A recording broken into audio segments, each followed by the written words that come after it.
Agreed. Tomorrow night. I'll send a cipher. This audiobook has been broken into multiple parts to make the download faster. You have reached the end of a part, but not the end of the complete audiobook. So please check your library for the next part of this audiobook. Audible hopes you have enjoyed this program. This is Audible. Chapter 13. 100 million going once. Morning came, and my comm beeped out an alarm. The security system back at the apartment had gone off. There were 3 of them, all in holographic masks. The robbers didn't take anything, judging by the stream from the security cameras. They just searched the apartment, checked the capsules, and left before the police arrived. Everyone except Pollyanna woke to the alarm's whine. I whispered to the others what had happened, answered a worried call from my parents, and then there was no time to get back to sleep.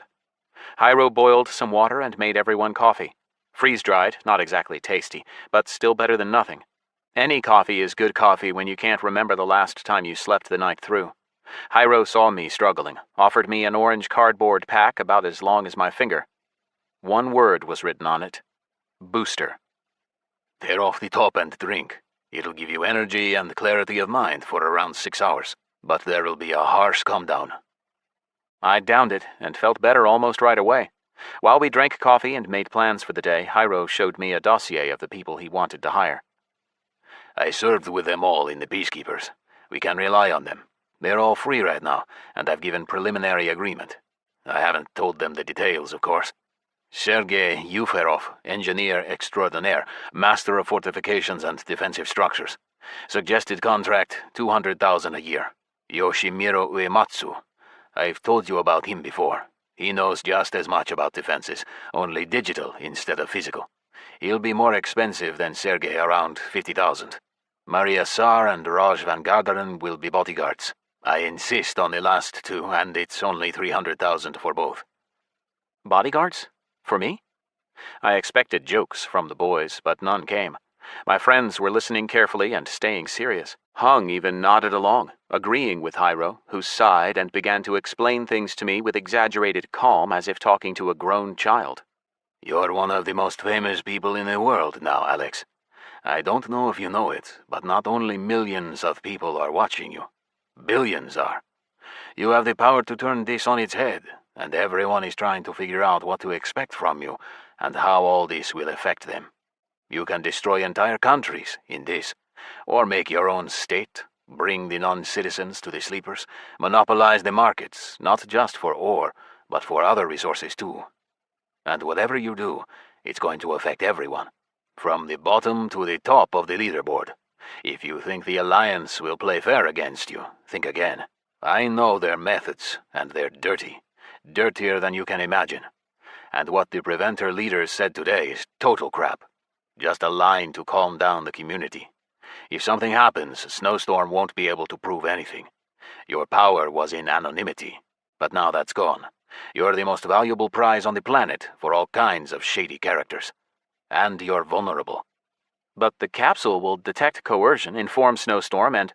I began, not so much arguing as thinking aloud. You're a pain in the neck for Snowstorm, Willie interrupted me.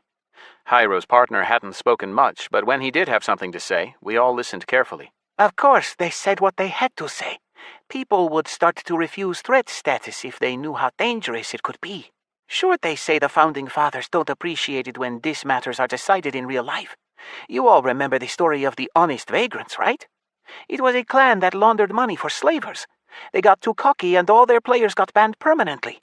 All their in-game property was confiscated. But that was just the story the public saw. In reality, something else happened. The Honest Vagrants tried to blackmail one of the devs. Not the biggest fish, but Snowstorm stands up even for its lowliest interns. When it turned out that the clan was also putting pressure on some meager threat in real life, they loosed the hounds and punished them publicly. Everyone was quiet for a while, thinking over Willie's words. I heard only the hum of the generator and Pollyanna's gentle snoring. Finally, I spoke. I'm going to sell something at auction tonight.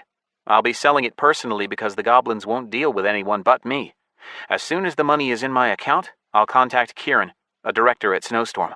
Our last conversation went poorly, but I doubt they expected me to get out of the Nether. I'll see if their promises are still valid or not, and if they are, I'll delete my character and announce that the Class A threat no longer exists. My friends' faces brightened. Hung scratched his forehead hard, ran a hand through his hair, and hit his fist against the wall. Right. We've earned enough money already, and the citizenship tests are coming up. Time to get off this merry-go-round. I'm worried about my loved ones. And what about Ed's little sister? Alex may have bodyguards, but who's going to guard her? Anyway, the clan will still be there, and we have plenty of room to grow. Hung was hinting at his own threat status, about which nobody knew but us. So it's decided then? Malik asked. Yes, I said firmly. Hyro? Nothing changes for Willie and me. Corrections will need to be made in the plan for the clan base, but until everything clears up, I suggest we change nothing. I'm sure I heard disappointment in Hyro's voice. He fixed me with an unblinking gaze. You know, you stepped on a lot of feet while running around in this. I know for certain that Colonel won't let that slide so easily. Whether you're a threat or not, it's a matter of honor as far as he's concerned. Glyph from the Azure Dragons will want compensation from you too. And the rest, let me put it this way, it's too soon to relax. Time will tell. Wake up the girl. We need to move out. Hyro left his compromised flyer by the bunker, covering it with a camouflage net. We went back to our district in Willie's flyer. The hauler actually wasn't his. It had been salvaged from a junkyard after many owners. Perfect for a one-time operation. The hour or so of flight from the Rocky Mountains was the last relatively peaceful time I had. Relatively because Karina called. The girl was overjoyed and couldn't wait to see me. I know you're special, Alex, she beamed, embarrassing me in front of the boys and security officers. We need to meet up soon. You can't? What about after school? Not then either? Why not, babes? You want me to come to you? She would never have ended the conversation willingly until I promised to meet her. I felt really uncomfortable because of what happened between us, but managed to hold my ground. All she got was a promise that we'd meet soon, sometime. I love you, babe, Karina said an instant before I cut the call, cowardly deciding not to answer. And again, no jokes, no teasing. I liked the girl, but this relationship was the last thing I needed right now. Hyro exchanged glances with Willie. You need to talk to her properly, Alex. Call her after school and explain the situation. Don't let her get hurt, even for reasons in her head. If she's found. She doesn't know anything, I interrupted. And what she does know, who I talk to and who I'm friends with, Liam has seen too. But I do need to talk to her. Explain that she isn't safe. If you want, we can take her with us, Hyro added. Being the threat's girlfriend will make her the third highest priority target after your parents for getting to you and trying to force your cooperation.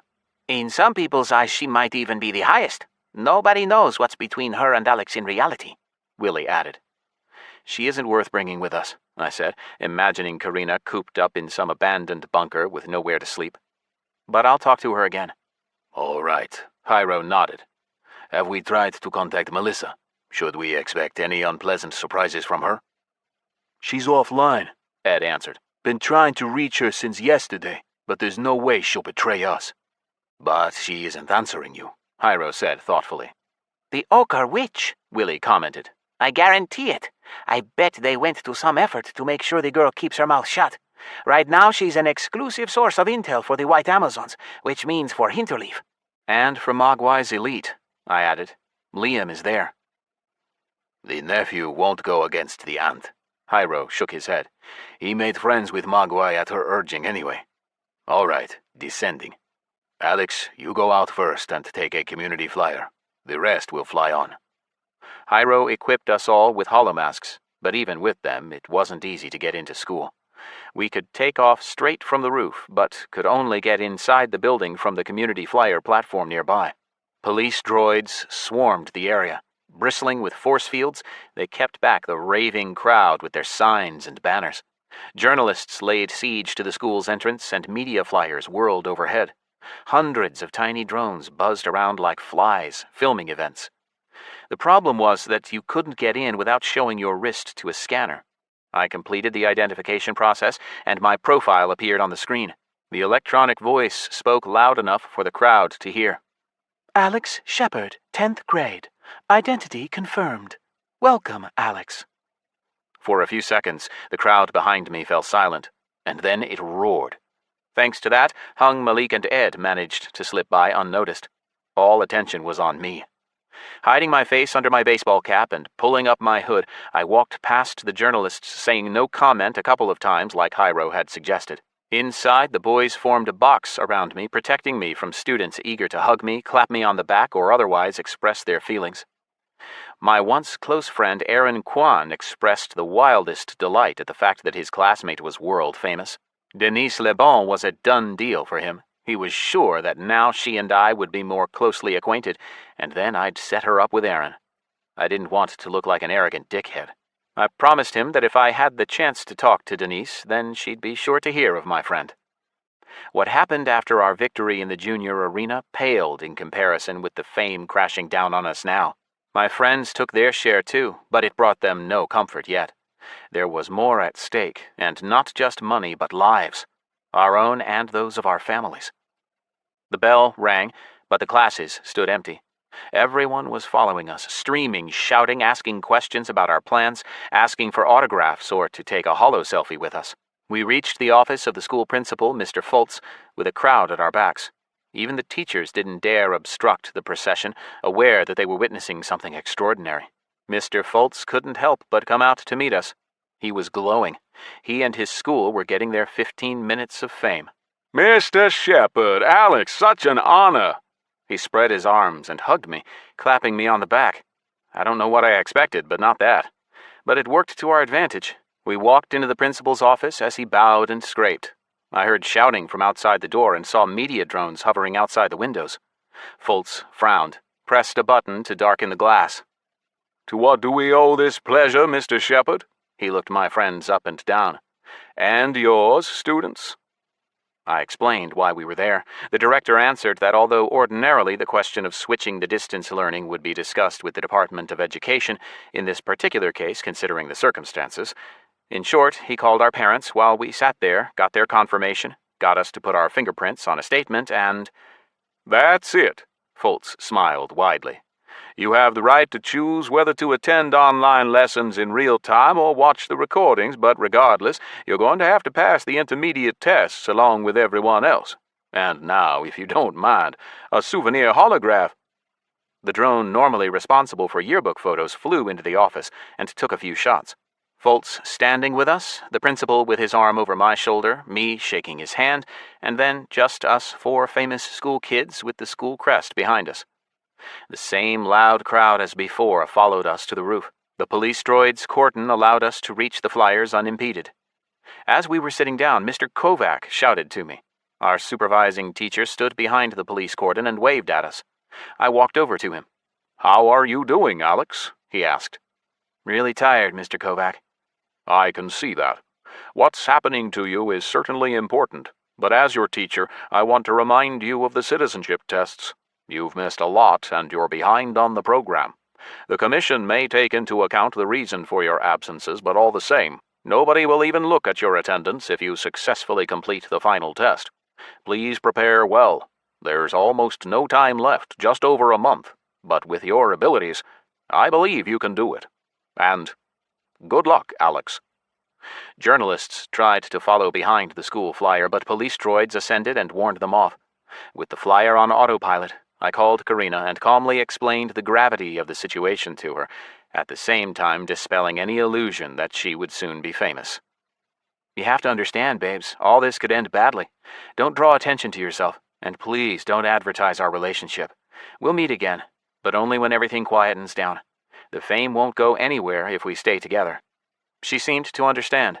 At least, when the girl got it, her eyes widened in fear. After listening to me, she agreed and promised to stay silent. Our meeting place was a huge landing pad for a shopping mall where we could easily get lost. I landed the flyer expertly next to Willie's hauler, and while the journalists tried to land nearby, we quickly changed over and took off. Violating all the rules of air traffic, Willie took the flyer up to the maximum altitude and revved the engine, firing off like a shot northwards. An hour later, we landed again to change flyers. A quick black Toyota Swift awaited us on a landing pad. A dark blue flyer of the same brand was parked next to it. 4 people climbed out. Hyro introduced them all in turn. Sergei, A tall and muscular bearded man nodded and gave me a firm handshake. Maria, A svelte and long-legged blonde with her hair tied back in a ponytail raised a hand in greeting. Yoshi, A thin Asian of indeterminate age waved to us. Raj, A brown-haired man with a piercing cold gaze and razor-thin lips shook Hyro's hand and looked us over. and this is the terror of the Preventers and his friends. The security officer nodded toward us. I won't name names. You know them already. After the exchange of greetings and handshakes, Hyro suggested something that put my back up. The boys didn't like the sound of it either. Yoshi can remove your child protection chips. He can also block geolocation streaming from your citizenship chips. Why? Because otherwise our escape means nothing. Hyro raised his voice. The stakes are high, and people are weak. Someone with access is sure to give you up. His words were reasonable, but what could stop Hyro and his reliable friends from just carrying us off to the Preventer base, or to the Triad? I read the same in the eyes of my friends, and was erring on the side of refusing, but then the short and lean Japanese man called Yoshi spoke. We don't have to remove your chips. You can put on shielding bracelets that'll do it. He showed us some broad steel bracelets. They're easy to take off, and you'll always have the chance to play again. Let's try. Malik stretched out a hand and put on a bracelet. He turned his wrist, then pressed the button, and it opened. Then he handed it to me. Try it. Once we'd all put on the shackles, Yoshi analyzed the signal from our chips. The shielding isn't absolute. The bracelet filters the source and transforms the coordinates, changing them to the ones we want. I'll imitate a flight to somewhere else. All right? Where should we send you? Into the Mariana Trench, Hung asked, smiling. the Triad will have plenty on their plate then. Yeah, let him go diving, Malik laughed. The booster effect ended during the flight, and the come-down hit me. I slept the whole way to Alaska. Through a haze of sleep, I heard the security team talking quietly and discussing the contracts with Ed. Once we arrived, they'd all signed agreements just like Hyro and Willie. The clan now had more employees than founders, and counting the miners and builders, we were growing. The 2 flyers landed on the shore of a big lake. The water reflected the sky like an azure mirror frozen with scenes of ancient fir trees and hills wreathed in wispy smoke. We'd changed time zones. It was midday here. The sun was high in the sky, but I still felt the cold, though it wasn't as bad as I feared. Plus 43, with no wind. More than bearable. It didn't take long to find out where we were going. Hyro and Willie led us into the forest to an old 2-story log cabin hidden in the debris. A satellite antenna was cloaked in the branches of a tall fir that was as if embracing the structure. Willie placed his palm on a sensor. The door panel rose. Shivering with the chill, we walked inside. The house looked like a visitor from a distant past from the outside, but inside it looked perfectly modern. The ceiling lit up, the windows filled with transparency. It was a cozy house, though palpably unoccupied. You guys take the 2nd floor, Willie told the boys. Any room. Alex, you're with me. Yoshi is going to set up the access system. By the time he and I left Yoshi to install a capsule and returned to the lounge, Hyro had already lit a fire and switched on the holovisor. Maria was busy making dinner. Pollyanna was helping her. The girl hung around nearby and showered the bodyguard with questions. Maria smiled grudgingly and answered while she moved around the kitchen with a cat-like grace. Her colleagues, Raj and Sergei, tooled up and left to check the alarm system in case of an incursion. I don't know whose house this was, but the security officers seemed to know their way around. This clearly wasn't their first time here. I felt sure that if Hyro or Yoshi placed a hand on the sensor, the door would open then, too. After eating, I started preparing for the interview. I created a private room, set a timer for an hour, audio and video recording and file transfers. Then I sent a joining code to Ian. After a moment's thought, I didn't just upload some views of Holdest, but also the recording of me attacking the Ravager and riding it. 3 million had to be earned with something more than just words. Ian confirmed, and the agreed amount of Dark Phoenixes landed in my account. A third of that money would pay for our new employees for a year, which was very handy. I didn't know how it would all turn out, but they were helping us in the here and now. If it weren't for Hyro, then I might be lying drugged in some clan's basement right now. I spent the last 10 minutes before the interview testing my capsule. The login to Dis was standard. No errors. Waving at the Guardians as they relaxed by the temple, I logged out of the game. Unless I imagined it, they were over level 700. At least, Nega certainly was, because she answered my wave and my eyes focused on her, expanding the succubus's profile. The name of the threat was now known, so there was no point in disguising myself for the interview. I didn't hide, just scanned my own image with the capsule. The interview itself flew by. Ian was always interesting to talk to, but today I felt true investment in his questions. The journalist was worried, annoyed that the game mechanics set me up to reveal my name, but overjoyed to see a 16-year-old teenager mop the floor with the preventers. "I'm sure mop the floor is far from fair, Mr. Mitchell," I answered. And it wasn't really down to anything I did. The great random number generator gave me invulnerability. Progressing in everything else was just a matter of time, and not much. Half a year ago, I was stuck at level 1. I could probably have been called the worst player in the history of Disgardium. The worst, huh? Ian asked, laughing. Absolutely. In a year and a half of gameplay, I never even got to level 2. Ian was surprised. But why? Just wasn't interested. How did it happen? He asked, meaning how I became a threat. Neither of us spoke directly about my status. The contract with Snowstorm was still in effect. It would be in force even after all this ended, but I had no plans to speak directly. I can't reveal the details. All I can say is that I had help from a man called Andrew, who is no longer with us. But everything that happened to me was possibly only thanks to his kindness and generosity, and to the fact that he, like me, loved space with all his heart. Toward the end of the conversation, Ian asked a question that made me remember a certain handsome builder and hero, and mentally curse him. Tell me, Alex, does a player by the name of Gyula, a demon hunter, have anything to do with the Awoken clan? He and somebody else who remained anonymous got a first kill in the Lakarian desert, and it happened just a day before Nergal's summons. It's clear that Gyula couldn't have arrived in the desert, let alone got an achievement there, without your help. We all know that your clan includes Crawler the Mage, Infect the Rogue, Bomber the Warrior, and Tissa the Priestess. Today their names became famous all over the world. They are all your classmates.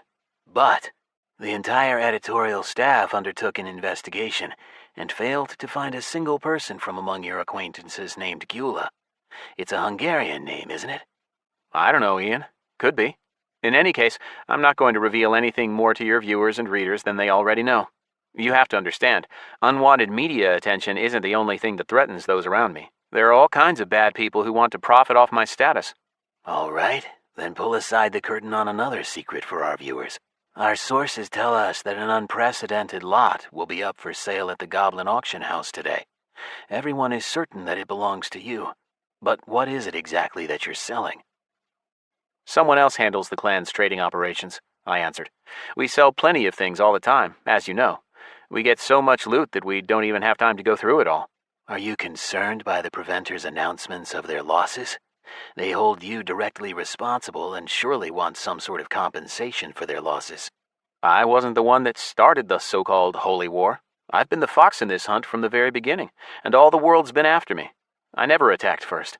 I always just defended myself. Even when I attacked the fake Great Portable Altar, it was in self-defense, a warning measure. So all the Preventers' defeats and losses, I made air quotes with my fingers, are their fault, not mine. I completely agree with you, Ian said happily. Nobody will complain except the Alliance themselves if their losses continue. The interview ended there. Mitchell had time to shake my hand and extract a promise to video the next battle. In exchange, he promised to get at least 10 million from the editorial board if they could get exclusive rights to the footage. I climbed out of my capsule to get some fresh air before the auction. It was easy to talk to Ian, but the realization that billions of viewers were watching me, even just a recording, made my hands sweat and my voice shake. I kept wanting to curl up into a ball and hide. "There he is, your threat!" Colonel would shout as he watched the interview. "A sweating boy who thinks himself a god!" I really regretted not putting on a template avatar. Strange as it sounds, hiding like that gives confidence. Are you done? Hyro asked, appearing in the doorway. Is there still time before the auction? Yeah, half an hour. Follow me, kid, and put something on. We're going outside. As soon as we walked outside, he asked me to extend my arm. He attached an instrument that looked like a comm to my forearm. The device's straps tightened, fitted to the form of my arm. Initiation lines zipped across the screen, then an analysis, then numbers. Blood pressure, pulse, muscle and fat index, and much more. Hyro examined them, snorted. Healthy. Fit. Then he looked at the grinning Raj. That one glanced at his comm, nodded. Clean. Then Hyro turned his eyes to me and muttered, Follow me, and started running. I stood struck dumb for a moment, but he shouted again and I rushed to catch up. I heard steps and the rustle of clothes behind me. I glanced back and saw Raj running behind. We silently ran together until we reached the lake. Sweat ran off me in rivulets. My throat burned, my jaw ached. I bent double, gasped for breath. Hyro and Raj stood nearby calmly as if they hadn't just run half a mile. You've let yourself go, Alex, the security officer said. I can help you get in shape, if you want. That's all right, Mr. Morales. No need. I coughed and spat out sticky phlegm. I need to get back. I might be late. Then let's go. He grinned and sprinted off toward the house. Afraid to get lost in the forest, I ran after him. Raj ran behind me. Fire burned in my chest and pain lanced through my legs, but I didn't give in. I nearly kept up with the veteran. I reached the house through sheer force of will, gritting my teeth and just trying not to fall over on my wobbly, disobedient legs. It says in our contract that we're responsible for your health as well as your life, Hyro explained when I fell onto the couch in the lounge. And health includes physical fitness. We're going to be training. Ignoring my friend's jokes, I walked into the capsule room. It wouldn't accept me with my racing pulse, so I tried to breathe slowly for a while as I nervously watched the clock. Once calm, I logged into Dis. The temple grounds were clear, but before I teleported to the Goblin League's auction for special sales, I noticed a few fresh player corpses that hadn't yet had time to disappear, and the silhouettes of the Guardians patrolling the area with Sharkon and Crash. Grokushwid was waiting for me and led me straight to the auction hall, where the bidders were already hidden under a mist veil. On the way, the Goblin gave me a strict talking to for nearly being late. That would have cancelled the auction, which was held under strict regulations. Apparently, such was Maglubiet's will. Then the ASS would have had to compensate the attendees, some of whom flew in from other continents, for their time and travel expenses. The reputation losses were something else. Counting around 30 attendees in the hall, I remembered that I hadn't asked Grokush whether the top clans had been invited. If not, then I might get far less than I hoped. The bidding began quickly, without introduction. Nobody had ever been on Holdest, and apart from the item itself, there was nothing to show or tell. At my request, Ian Mitchell held off on publishing the recording of the snowy continent. The auctioneer was brief. He greeted the bidders, quickly recited the rules of the ASS, and barked, Let the bidding begin on a single lot item, the portal key to Holdest continent. Use unlimited. Starting price, 10 million gold. A bright white flash lit up one of the bidders. I have 10 million. 10 million. Going once. Bidder 13, 11 million. 11 million once. I couldn't watch. Every 3 to 4 seconds, my clan got 1 million phoenixes richer. I was on edge until someone decided to play for keeps. 100 million! 100 million once. The auctioneer shouted in glee. 100 million twice. 100 million. The goblin's hammer froze in the air. Nobody could beat the bid. The hammer struck. Sold for 100 million phoenixes to bidder number 13. By the will of Maglubiet, the deal is done. The auction is now officially over, and I thank... The auctioneer stopped mid-sentence. His mouth stayed half open. The murmur in the hall also fell silent. Everything froze. So did I, only I didn't realize what was happening right away. The moment stretched, Then the world flashed, and I was already enchained in magical shackles and surrounded with an energy field. My head brushed the ceiling of a tiny cell immersed in gloom. All my stats were down to a single point, just like at that kangaroo court Big Po and Atayakari put on for me. The chat was disabled and my abilities were inactive. I couldn't move, couldn't do anything at all. Even the scrolls I kept for just such an occasion weren't working. Never mind the scrolls, even explosive lollipops had no effect. I don't know how long I sat there. I could have just logged out of Dis, but I wanted to know what was going on. So I waited. Suddenly, one of the cell walls lit up from the outside. It turned out to be bars on that side. I tried to reach them, but couldn't. Just an inch too far. A girl appeared behind the bars, a dark elf. Like all her people, she was tall and stately. Her thick, snow-white braid thrown over her left shoulder hung down to her waist. Fire burned in her eyes. Eileen, Dark Elf, Level 390, Striking Blade of Inneruk. Clan, Widowmakers. So it was the Alliance of Preventers after all, and everything that was happening matched with what Snowstorm called part of the gameplay. The Widowmakers were a young and daring clan that accepted no authority. They climbed the ladder of success rapidly, reaching the top of the leaderboard just last year. But they were accepted into the Alliance and respected. The Widowmakers scorned no methods, easily came to agreements, and just as easily broke them. Nonetheless, people kept doing business with them. I realized why when the inseparable couple that led the Children of Kratos appeared next to Eileen. It seemed Widowmakers was a puppet clan of the Children of Kratos, against whom even Modus and the Azure Dragons refused to stand up. Good work, Eileen, Vivian said in a velvet voice. Isn't that right, dear? Very good, her husband Joshua Gallagher agreed. He came closer to the bars, looked into my face, the real one, with no imitation or cloak essence to hide it. Undead after all. Interleaf was right. How dreadful, Vivian shivered. Undead. It's a good thing we decided not to switch to this disgusting race. It's what's inside that matters, I answered with Uncle Nick's words. What do you want? Shaking their heads and not answering, the Children of Kratos disappeared in the darkness, leaving me alone with Eileen. The dark elf girl approached. We don't need anything from you. You feel no pain. You can't be killed. So you're just going to sit here. Forever. At that, Eileen left without another word. Interlude 2. Eileen. Her name was Eileen Waters, and this day promised to be the most magnificent in her life. A knock at the office door, then Jade's head appearing at the entrance, press secretary to the Widowmakers. Eileen nodded for the 22-year-old girl to come in. Without walking all the way to the rest area occupied by the Widowmakers clan leader, she stopped and made her report. The journalists are gathered, Miss Waters. Even Clark Katz is here. Torn from her thoughts, Eileen glanced at the clock in annoyance. After making sure there were still 10 minutes left before the start, she pinned Jade with a look. The girl drooped. She shivered, Eileen thought with pleasure. He's editor-in-chief at Disgardium Daily, the intruder explained. I know who Katz is. I hope he didn't bring that old ghoul with him. What was his name? Ian Mitchell?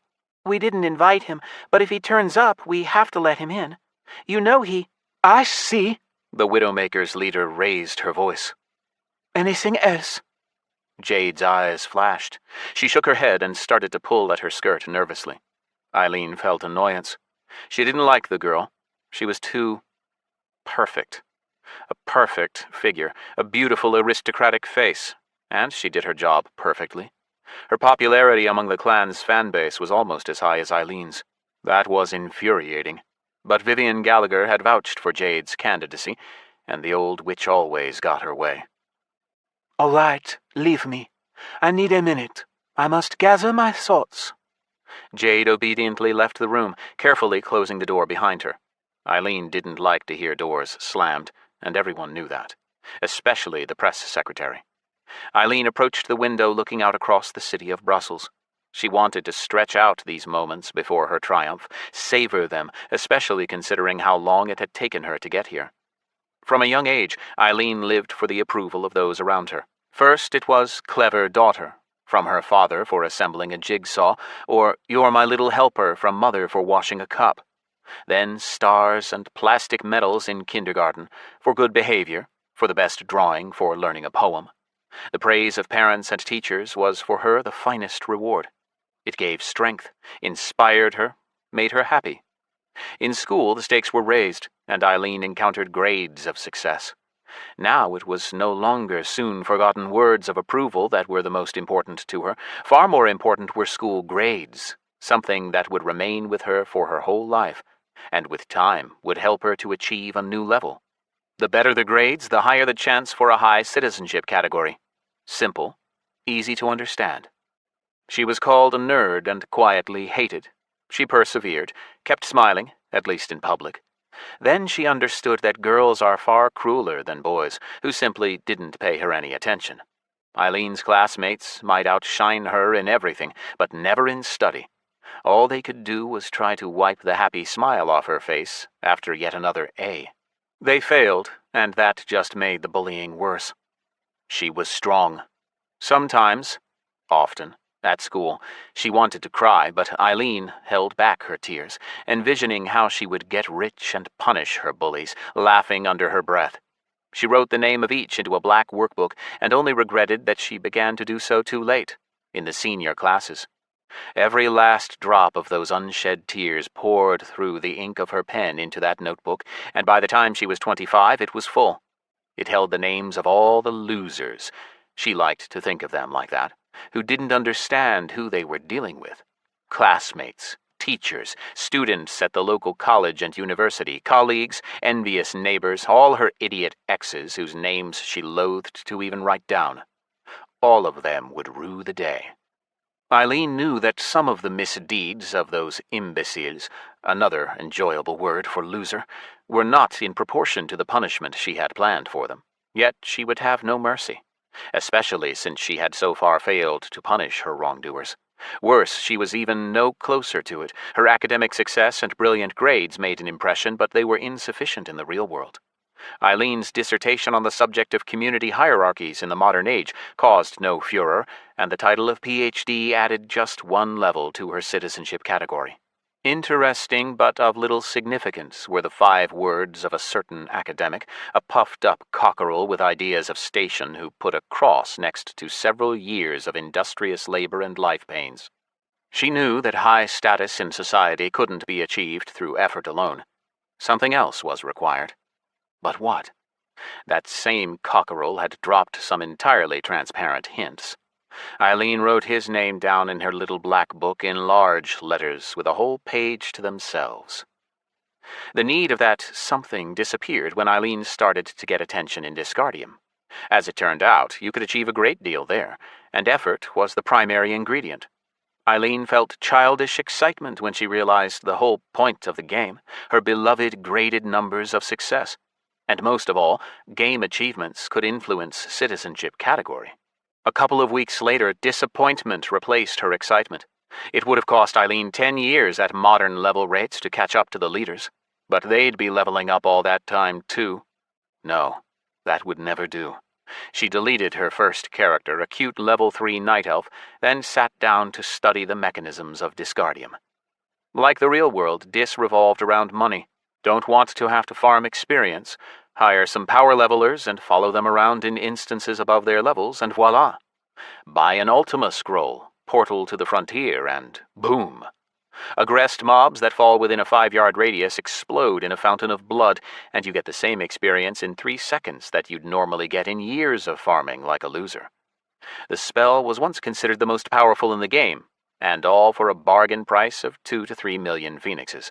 Although really, you needed to do that far more than once to really get results. Glyph, the elf dragon fighter, who came up with it and found money to make it a reality, got a ton of achievements. That was when his Azure Dragons clan got to page 1 of the leaderboard by buying up all the rarest ingredients for the Ultima scrolls and raising the average level of its members by over 100. Ultima was still used to this day, although its scrolls fell dramatically in price after the recent invention of Armageddon. Eileen had no money, but she did have something else. Along with her intellect, nature had gifted her a beautiful body. She didn't bloom right away, stayed an ugly duckling in school, but by college she was starting to get glances from boys. That academic, the puffed-up cockerel, wasn't the first to offer her access to society's plenty in exchange for certain choice services. Maybe that was what helped Eileen stick to her chosen path so long. Certainty that if extremely necessary, she had a secret weapon. It became extremely necessary when she found herself 2 years into Disgardium and not a step closer to her target. Some of the bastards from her sacred black book had already died without her, and her best years were behind her. In a world where youth and an ideal body could be bought, natural beauty had become far more valuable. And if it came along with intellect...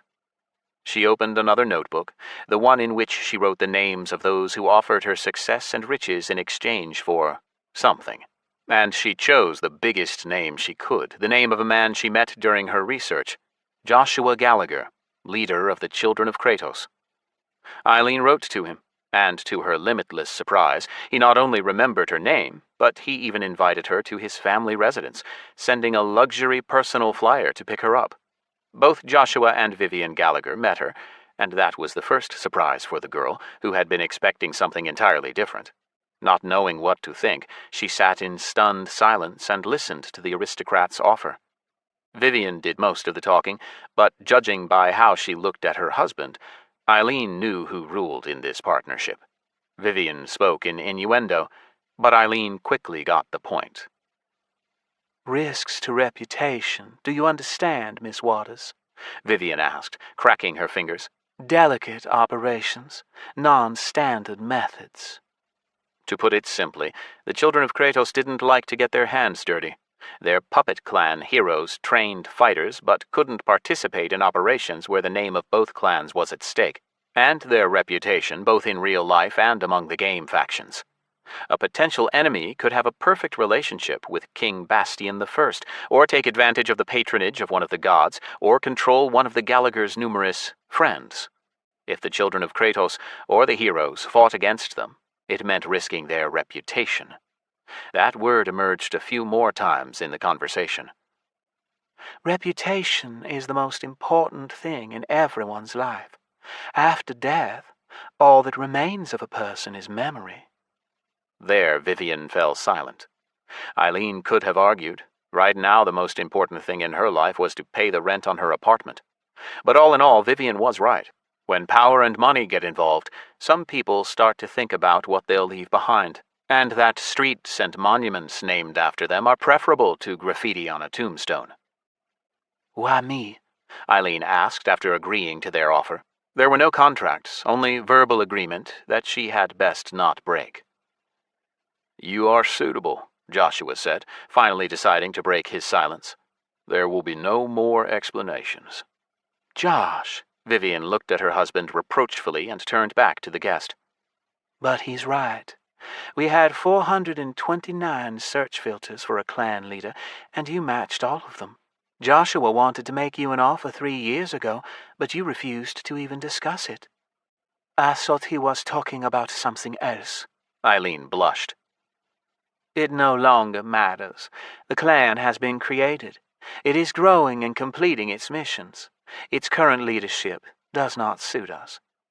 Your task is to accept an invitation to the Widowmakers and forge a career there. Your character will be leveled up very quickly. When you are ready, you will take leadership." "How? The current leader is just going to retire?" Eileen laughed nervously. "Something like that." Half a year later, an unhappy accident struck. The building that was home to Sequoia, leader of the Widowmakers, literally collapsed into the earth. Something about cavities beneath the foundations, design errors, greedy construction companies. Eileen was unanimously chosen as the clan's new leader. Unlike the Children of Kratos, the clan was constantly at war. It chose the fattest targets it could and quickly deprived the victims of all their castles and territories with a fast, treacherous strike. The Widowmakers got rich faster than anyone else in the world, transforming in the space of a few years into a force that even Modus and the Travelers respected. Eileen was proud of herself. Nobody knew of the support from Children of Kratos, and the clan's success was believed to be entirely her achievement. The Gallaghers were also pleased with her. So pleased that they didn't object when Eileen, after doing so much to promote the progress of the Widowmakers, asked for a seat at the table in the Alliance of Preventers. The Alliance was an impermanent union that united only for particularly high-ranking threats. Its members changed from year to year, but the clans of Hinterleaf, Horvak, Colonel, Glyph, and the Gallaghers always remained as the unshakable foundation. Eileen achieved incredible progress of her own, too, somehow managing to change her game class of Priestess to Striking Blade of Inaruk. This was made possible thanks to a dark god with whom she was the first to level up maximum reputation. That was no easy task, especially considering that amorous Inaruk, Lord of Hatred, valued most of all that something. But the reward was all the sweeter. Kronos' hourglass, a divine artifact with a year-long cooldown, came into Eileen's hands in the pirate treasury. She got there by eliminating a threat with a pretty high potential. Incidentally, Eileen was the only one from her clan to participate in the elimination. The other 9 party members were from Children of Kratos, which was not very fair. The Widowmakers were the ones to find and capture the threat. But Eileen made her peace. This was the way it always would be. Sequoia's sad end told her all she needed to know of the value of loyalty over any contract. But Eileen never shared the artifact with anyone, or even showed it to anyone. It became something like an insurance policy for her, a golden parachute in case everything went to shit. Not wanting to risk the item, Eileen kept it in a bank slot. The artifact's action exceeded that of any other she knew. Kronos' hourglass allowed you to put Dis on pause. Time stopped, or slowed almost to a stop, for a minute for everyone except the owner. Not long enough to take out the strongest boss in a dungeon on her own, but enough to steal something valuable. Or someone. Last year, Eileen visited the Goblin auction house specially to check whether her idea could work there. As soon as she entered the hall, the artifact turned inactive. Disappointed, Eileen forgot the idea of pulling a particularly valuable lot straight out of the ASS. But as soon as the auctioneer's hammer struck and the auction was declared ended, the Kronos' hourglass turned back to color. She still had to make sure. Eileen activated the artifact, and it worked. She didn't risk stealing anything then. There was nothing particularly outstanding for sale that day anyway. It wasn't easy to recover reputation with the Goblin League after the first battle with the undead. The entire alliance suffered when the threat took control of Hinterleaf, but nobody held it against the Modus leader after he presented the logs for examination. They took stock of the losses, then beggared themselves paying to recover their reputation with the little green folk. It cost enough money to buy a space fleet, but the Preventer clans managed to achieve only ambivalence with the Goblin League. Still better than hatred. That made it all the more surprising to get an invitation from the ASS to bid on an incredible item, a portal key to Holdest. The idea of capturing the threat didn't come right away. At first, Eileen was thinking about how to win the auction and be the first, at least after the threat, to set foot on the snowy continent. Although, would it be snowy? The world was magical. Maybe the climate in the southern hemisphere of Dis was different from Earth's. Then it hit her. The threat would surely be there. The goblins wouldn't just change the rules of the ASS for his sake. And that meant she couldn't do it without help from the Children of Kratos. The Gallaghers listened to her idea and gave the required orders at once. Their masters of artifacts and magical engineering settled on a cell in the basement of the Widowmaker's main castle, equipping it with the same limiters and blocking shackles that were used for criminals in the Commonwealth. There should be no problems with delivering the cargo either. A space splitter put aside by the Gallaghers would get around the teleportation ban in the ASS building. They'd tested it, but how would they find out who was the right cargo exactly? A day before the auction, analysts from both clans were reassigned from the undead battle to rack their brains over the auction. A friend or foe system of symbols? Only a third of the attendees invited to the auction were from the Alliance, and there were no plans to share this plot with them. How could they figure out which of them was the threat? Behind whose mist veil would Scyth be hiding? Belial's blood, Joshua said suddenly after silently listening to the members of the emergency meeting. Then he drifted back to thoughts of the coming battle with the Lich. A drop of Belial's blood was another artifact that had been considered useless. If one broke the defensive shell around it, the higher demon's blood, frozen in a tiny ruby, would draw in all the magic in the surrounding space for a few moments, then disappear under the ground, burning all around it, perhaps traveling back to its master. Its fire would deprive the bidders of their mist veil, and that meant the Class A threat could be identified. There was no time to test the theory. In case the blood didn't work, Eileen took along an Armageddon and Ultima to burn the hall to a crisp. Whoever survived would be Scyth. That option risked war with the League, but only for the Widowmakers. The Gallaghers were willing to sacrifice them. It all went to plan. 3, the auctioneer announced loudly. sold for 100 million phoenixes to bidder number 13. By the will of Maglubiet, the deal is done. The auction is now officially over, and I thank... Eileen activated Kronos' hourglass. Time stopped, and seconds continued only for her. She'd gone through it all 100 times in her head. Eileen quickly rose to the podium, stood by the auctioneer, and threw Belial's blood into the center of the hall, trying to keep all the chaotically divided bidders in view. 10 rows with 6 seats each. Almost all the bidders lost their mist veil for an instant. The back rows were untouched, but fortunately for Eileen, the threat was within the area of effect. Scyth, human, level 564 Herald, row 6, seat 4. Right, one of the ones that came in last. As she carried the threat back to her castle, she regretted that she had no more Belial's blood. Perhaps someone in the Alliance had some. Eileen would do all she could to get it. The important thing would be to rive a dagger into the threat's heart at the exact moment of the demonic blood's action. The banishing ritual required the words, "I banish you from Disgardium forever," to be spoken just as the deadly strike was dealt. The thought captured Eileen. What if it worked? If the blood of the High Demon absorbed all magic, then would Scyth lose his link to his divine protector for an instant? The girl kept the idea to herself. Let things calm down, let the Alliance destroy the temple, let Nergal's summons end. And she could always excuse herself before the Gallaghers by saying that she considered it unnecessary to bother them for the sake of a crazy idea that just happened to work. Another knock at the door. It opened. Forgive me for bothering you, Miss Waters, but it's time, Jade said. The journalists are starting to complain. All right, Eileen answered. The clan's press center was so full that people were pressed up against one another. Everyone expected something extraordinary, just as the press release promised. 10 drone cameras streamed it for the whole world. Eileen took a deep breath, drinking in the moment, then spoke, her voice crisp, clear, calm. Her first words fell like a neutron bomb.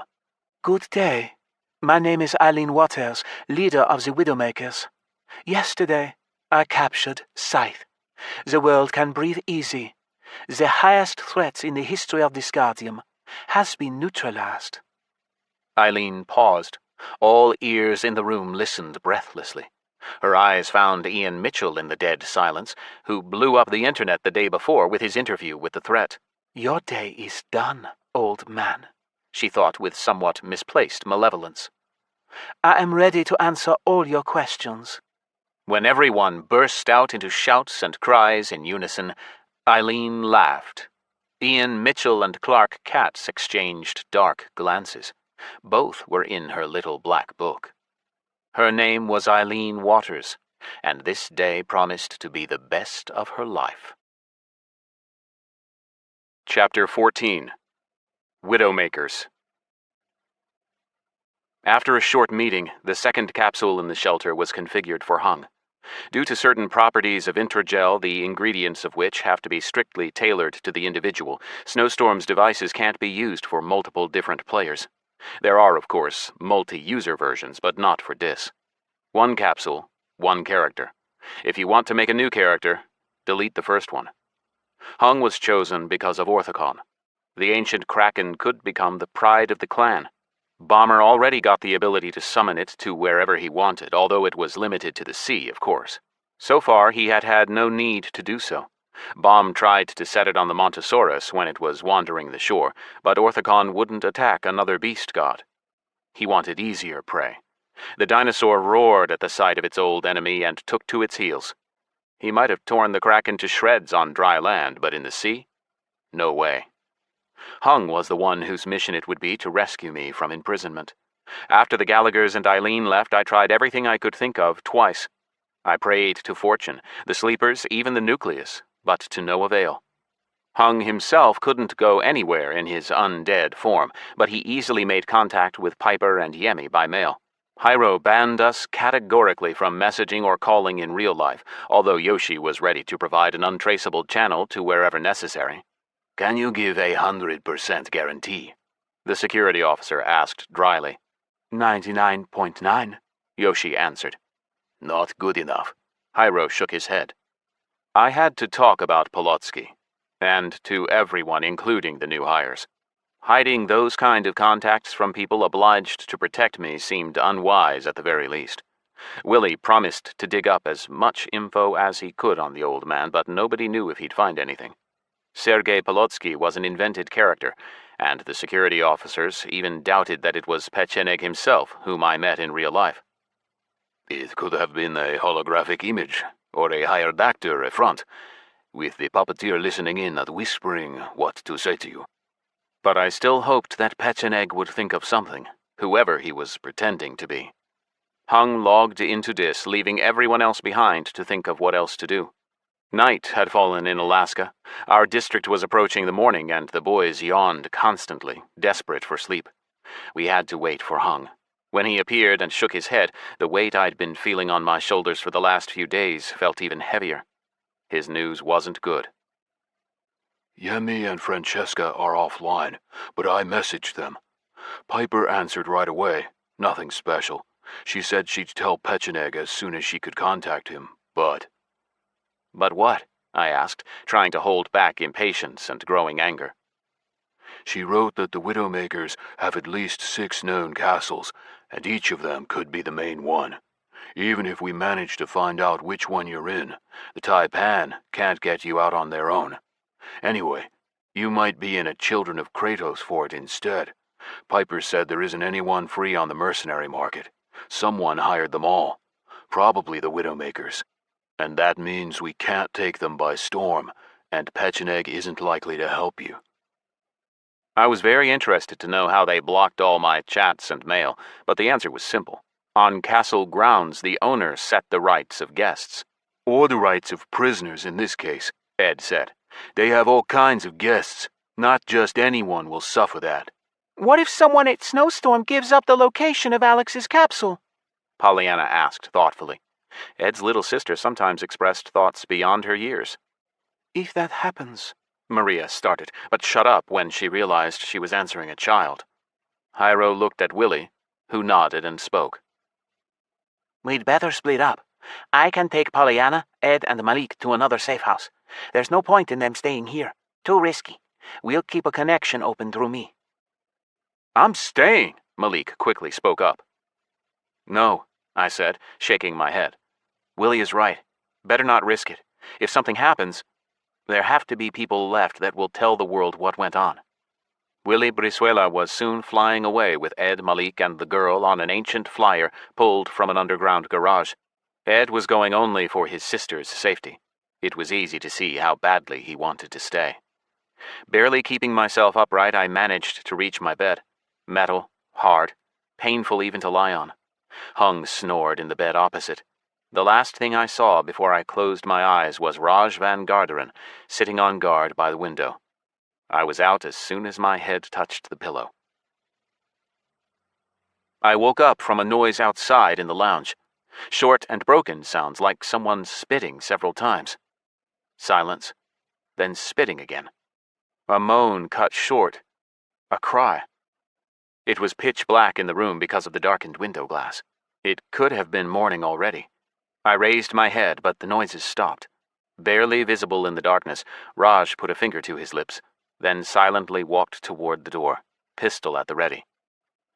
Did you hear that? Hung asked in a whisper and turned to the bodyguards. Was someone coughing? Raj shook his head and gestured for him to hide under the bed. Then the closed door flew off its hinges. A grenade clattered into the room, spinning across the floor. I heard fumbling, rustling, and coughing, the sound of a body falling. But before then, the room was filled with a blinding light. I could feel my ears bleeding, but couldn't do anything. My whole body was spasming, and pain shot through my tongue as I bit it. I went limp, paralyzed. Cargo found, I heard, as if through cotton wool. Extraction. Confirming extraction. Something lightly touched me on the hand. The world faded into darkness. After waking up, I thought I must be in Dis, the same dark cell with walls around me and shackles on my legs. Only when I tried to move did I realize that I was lying on something like an operating table or a dentist's chair, strapped down firmly. I heard the light hum of some equipment by the side, and a whine, at first infrequent, then speeding up to a heartbeat. The back of my head pounded. My temples felt like they were splitting. Awake? I heard from my left, a man's voice dripping with false sympathy. I narrowed my eyes but couldn't make anything out. You won't see me. Don't sweat it. Who are you? I tried to ask, barely able to move my tongue. It sounded more like ooh-ah-ooh. But they got the message. Oh, that doesn't matter at all. If it wasn't me, it would be someone else. Sooner or later, this had to happen. What have you done with my friends? I tried to say. It came out as a groan that I had to repeat a few times until the man understood me. There was collateral damage. That's all you need to know. You made a mistake when you got close to them. You put their lives in danger. Who did you hurt? You'll find out in due course. I'm not a fan of empty chatter, so I'll get right down to business. We have your parents. Do what I say and they will be released. Don't do what I say. Well, that's your choice. Do you think the game is worth such precious candles? What do you want? The question was dumb and came out as a slur, but the man puzzled out what I was asking. How can you be eliminated? Scyth can't be killed. That's impossible. Sometimes balance in Dis leans too far one way or the other, but the main AI would never create a situation in which a player becomes 100% invulnerable. What is your Achilles heel? Don't make me hurt you. The voice sounded calm, even jovial, but I broke into a sweat. I heard anticipation in it. Come on, lie or refuse to answer. When there's another legate of the destroying plague nearby, immortality doesn't work. Well, well. Very interesting. And where do we get another legate? Or how do we become one? There are no other legates. The Lich was killed. The Nucleus of the destroying plague appoints legates. So that's how it, the speaker said thoughtfully. And where do we find this destroying plague? Nucleus of the destroying plague. It's somewhere underground beneath Holdest, I answered, then asked a question that I couldn't get out of my head. How did you find us? I know you're honest, so I'll be honest with you, although I could lie. No, there were no traitors among you. That bothers you most, I can tell. The people you hired are dead. All of them. Then how? Oh, Alex, why these childish questions? It is impossible to hide on this planet in the second half of the 21st century. You were followed from the very beginning, when you took off from the school roof to the excited applause of your classmates. Tracked by satellite when necessary, so none of your flyer swap-outs confused anyone. And when you hid yourselves, several people watched you run to the lake as soon as the satellite identification system activated. You hid your face, but when you leaned over the water to splash your face, the reflection gave you away. I see. Now you'll tell me how I can reach the Nucleus. But first... An injection in my forearm. Heat spread through my veins, burning so badly that I wanted to cut off my arm. The man kept talking, explaining what exactly I needed to do in Dis when I got back there. Where to go, who to surrender to. Apparently these people were unaware that the Widowmakers had kidnapped Scyth. Maybe everyone just went their separate ways after the auction and the goblins didn't announce the disappearance of the item's owner. I had no time to think it all over. I felt my eyes drifting inexorably shut, my mind sinking into the mist. I can't. My character is locked in the Widowmaker's castle, I whispered, fearing if I didn't carry out their demands, someone else could get hurt. They'll let you go, the man said with confidence. I fell into nothingness. Voices whispered from all around. The Knoll Riverlands. Go alone. Find the frozen gorge. I felt rested and energized when I woke up. The straps had been released. Awake, Alex. Good morning. The voice was a woman's. A cute nurse in a gown helped me get up. Breakfast, a shower, and then you're expected in Dis. By whom? I asked, hoping she'd name a name. You know. Come on, kiddo, don't make them wait. You're a good boy, aren't you?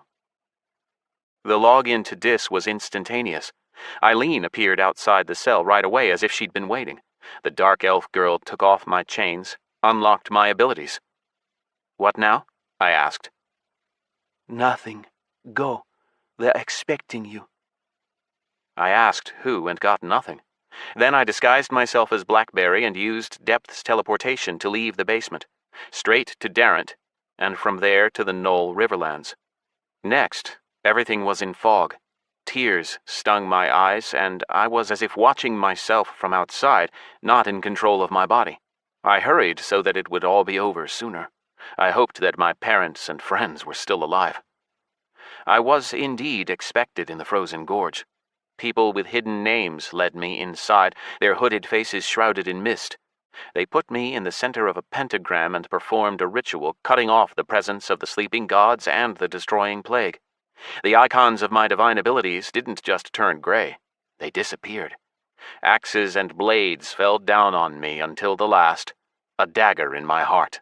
I expel you from Disgardium forever! A thunderstrike boomed beneath the arches of the cave. The world went out, and I found myself in a great abyss. The history of Scyth, legate of the destroying plague and initial of the sleeping gods, was ended. Now what mattered to me was how the story of Alex Shepard would end. I found myself in gloom again. My character's final death had probably thrown me out of Dis. I tried to reach the handles of the capsule to climb out, but my hand hit a wall. I listened, heard nothing. Slowly rising, I turned my head and saw a barely visible strip of light on the floor. The calm that was gone before was back on my wrist again, and I immediately turned on the device's flashlight. A narrow room, darkened windows, a cupboard, a bed with a crunched-up comforter. I was back in the shelter in Alaska. Was it all just a nightmare? Or did they put me back where they found me now that they had what they needed? If any of what I'd seen was a dream, then which parts? In any case, nothing held me back now. I was free. I jumped up, ran over to the door. It opened as I ran, nearly hitting me in the face. Hung stood in the threshold. Alive. Good morning. Why the face? My friend asked. I couldn't believe I was seeing him. Did you have a nightmare? So did I. Come on, get dressed. There's news from Yemi. Wait, is everyone alive? Not counting my dead back, absolutely. And everyone's waiting for you. Well, except Willie, Ed, Malik, and Pollyanna. They're already elsewhere. After saying that nonsense, Hung stretched up, rubbed his neck. Damn uncomfortable bed, don't you think? Everyone was fine. Willie let us know that they'd reached their destination and gotten settled in, but Ed and Malik would be without Dis until the move to Cali Bottom. Maria Tsar was making breakfast. Sergei Yufarov was still monitoring the sky and checking each flyer that came within 20 miles of the shelter. Yoshihiro Uematsu worked on upgrading the holographic camouflage. Ordinary aerial observation would see nothing but forest here. In spite of the unsolved problem of Scyth's imprisonment, I was in a good mood. The dream had seemed so real. I felt as if I'd been through it all in real life. The capture, the conversation with the strange man, the deaths of my loved ones. Sure, I hadn't seen anyone killed, but I'd felt the pain of loss and grief. Naturally, I shared the details of the nightmare with the security officers. They listened carefully, but it was clear by their hidden smiles that things weren't so bad. Do you know how to tell a dream from reality? Hyro asked. No, you can't pinch yourself. We don't control our bodies when we sleep. A dream that you can control is very rare. How then? I asked. It's very simple. Inconsistencies. Hyro started counting off on his fingers. Remember the place where we changed flyers? A covered civilian parking garage with constant traffic. Hundreds of cars arriving and taking off every minute. There's no way they could have tracked us by satellite. The second, supposedly the reflection of your face in the water of the lake. You didn't approach the water. At all. I didn't? I remember... Oh, right. I only washed at home. I remember how the sweat hurt my eyes when we ran from the lake. Right. And the last thing, you didn't take off your holomask until you got into your capsule to give the interview. Remember, you and the boys. Yoshi gave you baseball caps that constantly change your appearance. Even if your face had reflected in the water, it wouldn't have been your face in the satellite imagery. They wouldn't have seen him at all. Raj Van Garderen chuckled. The sky was cloudy then anyway. Bingo, Hyro Morales finished. After discussing my fears, we moved on to matters of dis. Hung had news. He'd logged into the game that morning to check his mail. Yemi took my problem very seriously. As a personal matter. Apophis, the white snake, required fewer victims than before, but still many. Fortunately, the beast god didn't insist on individual sacrifice and was willing to change his ritual, as long as there was an altar nearby. Defender, increase volume, Hyro ordered the house's control system, looking at the holovisor. Some press conference had come on screen. The subtitles named the speaker as Eileen Waters, leader of the Widowmakers. The woman stood at a small podium bearing the clan's crest, a sword splitting the earth. It was difficult to recognize Eileen in her. There was nothing elvish about her. A short chestnut bob, penciled eyes, brightly painted lips, outstanding cheekbones. We knew exactly how old she was, 31, but she looked 10 years younger. The only thing that showed her age was her business suit, flowing from mirror to matte black, playing with transparency and texture. Like a chameleon, Maria said. I don't understand that idiotic fashion. Quiet, Hyro barked. Eileen announced that I had been kidnapped and neutralized. The hall hummed. Everyone started shouting questions, demanding proof, and then a video started playing on the screen behind her back. It was me, sitting in a cell. I remembered the absolute darkness quite clearly, but the video was as if in daylight. An undead human. The highest level player in Dis. Rotting flesh, white bones, a face covered in sores and scabs, ragged hair to the shoulders, the insane grinning smile of a lipless mouth. Whoa, Hyro said. All the security officers looked at me. Not the nicest looking character. Your clan's PR guys are gonna have a tough time. Eileen seemed calm, but Hyro noted that she was excited, anxious. Her widened pupils gave it away, along with a barely perceptible shake to her hands and a dry mouth, judging by how often she raised her glass of water to her lips. Nonetheless, the leader of the Widowmakers confidently asked questions about what the clan planned to do with my character. Right now, the Temple of the Sleeping Gods is on the table. The Lich that led the undead army is dead. The second Lich, who you know as the Class A threat, has been imprisoned. Nothing stands in the way of the Alliance of Preventers and their mission. After we are done with that, we'll talk about what to do with the threat. Next question. After a moment's confusion, a journalist I know spoke. Ian Mitchell, Disgardium Daily. Miss Waters, are you concerned that Hinterleaf, Horvath, Glyph, Colonel, that they'll all demand that you give them Scyth? Ian was wearing a new suit. He was fresh, clean-shaven, and with a new haircut. The old news veteran looked just as good as any of his young colleagues, and only his eyes gave away his true feelings. I doubt your young clan will dare to go up against more famous partners. I suggest you save your judgments for your op-eds, Mr. Mitchell, Eileen Waters answered. Insinuations, assumptions, slander. I didn't finish watching her press conference. On the contrary, I wanted to make my escape while Eileen was occupied. And I got my chance. While we slept, Yoruba set off a range of plague fury explosions in the biggest cities in the Empire, destroying their own reputation, but giving me a chance to save myself. The white snake knew where I was, could sneak inside and pull me out. All I had to do was log into Dis. I didn't know how the beast god determined my location while my character wasn't in the game, but that was the last thing in my mind. Like Uncle Nick always said, don't look a gift horse in the mouth. Drinking down our coffee, Hung and I went into our capsules. His task was to keep watch over Tiamat's temple and assess the situation, and to level up as much as he could in the group with the Guardians. I was expected. I don't mean the 2 guards from the Widowmakers who raised their hackles as soon as I returned.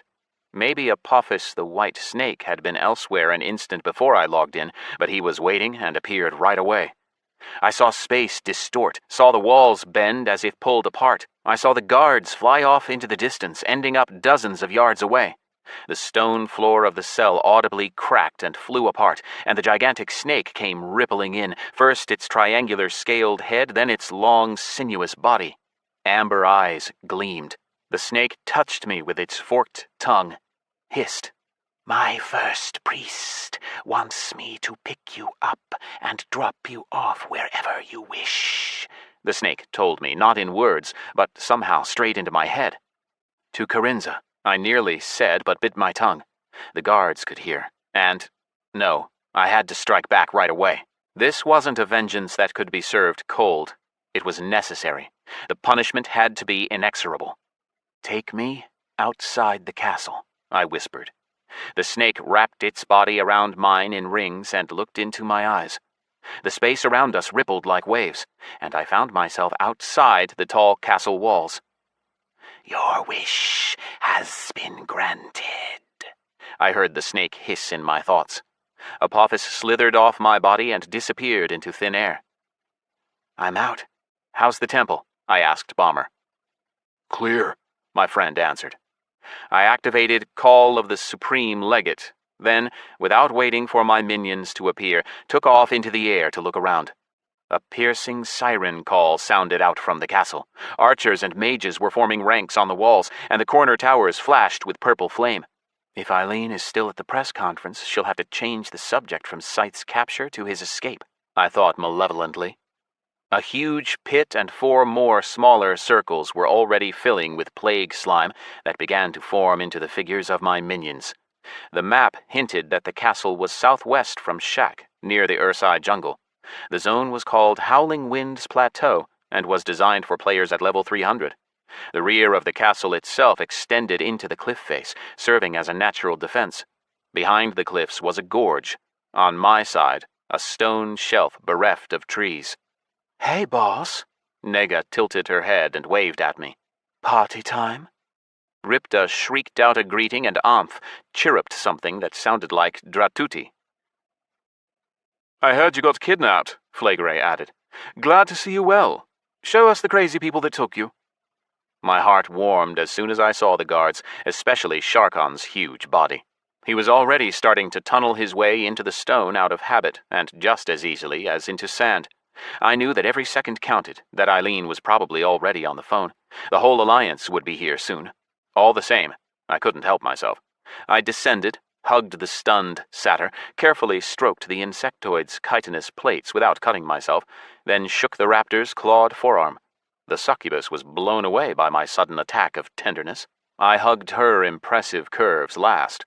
I quickly shared my plan with the guards, received unanimous approval, then pointed at the lock and ordered, "Sharkon, little buddy, dig."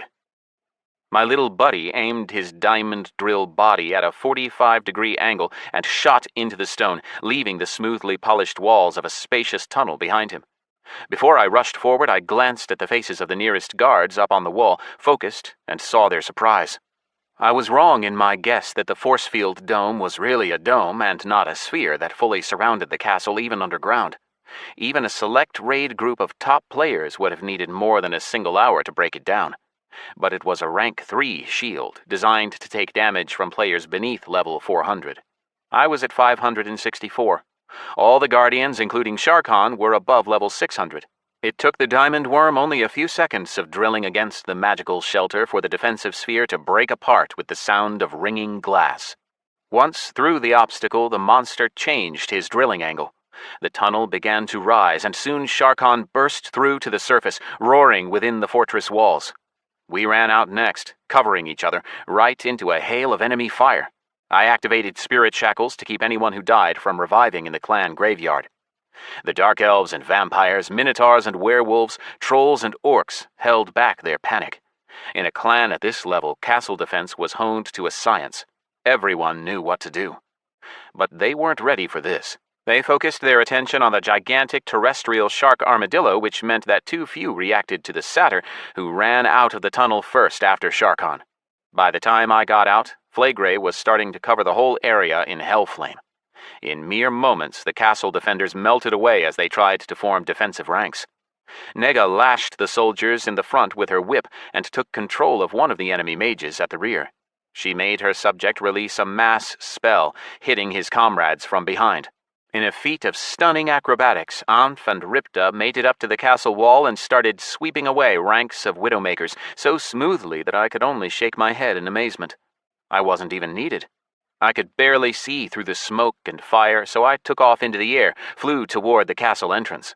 My heart filled with satisfaction when I saw the Widowmaker's confidence and calm collapse. More and more chaotic movements, panicked screams and cries of pain.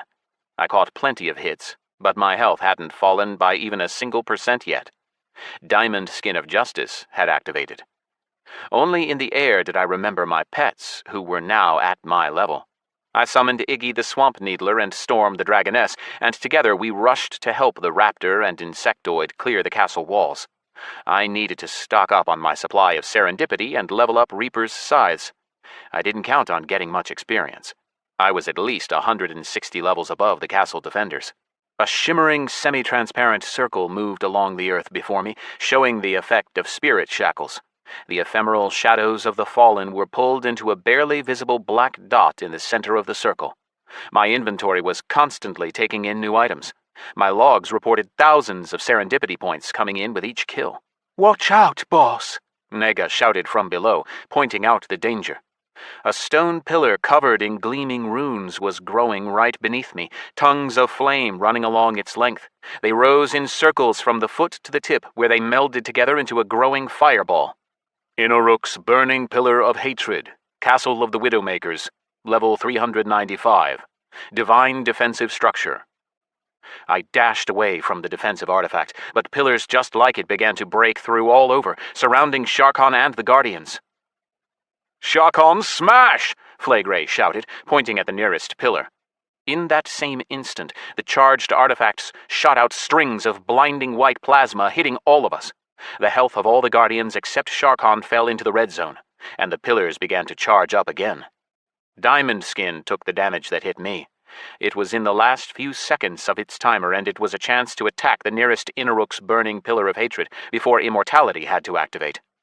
The Guardians followed, attacking the closest pillars to them, knowing that if they weren't quick enough, they would die forever. Sharkon opened his mouth and spun his drill head stubbornly, trying to break open another pillar.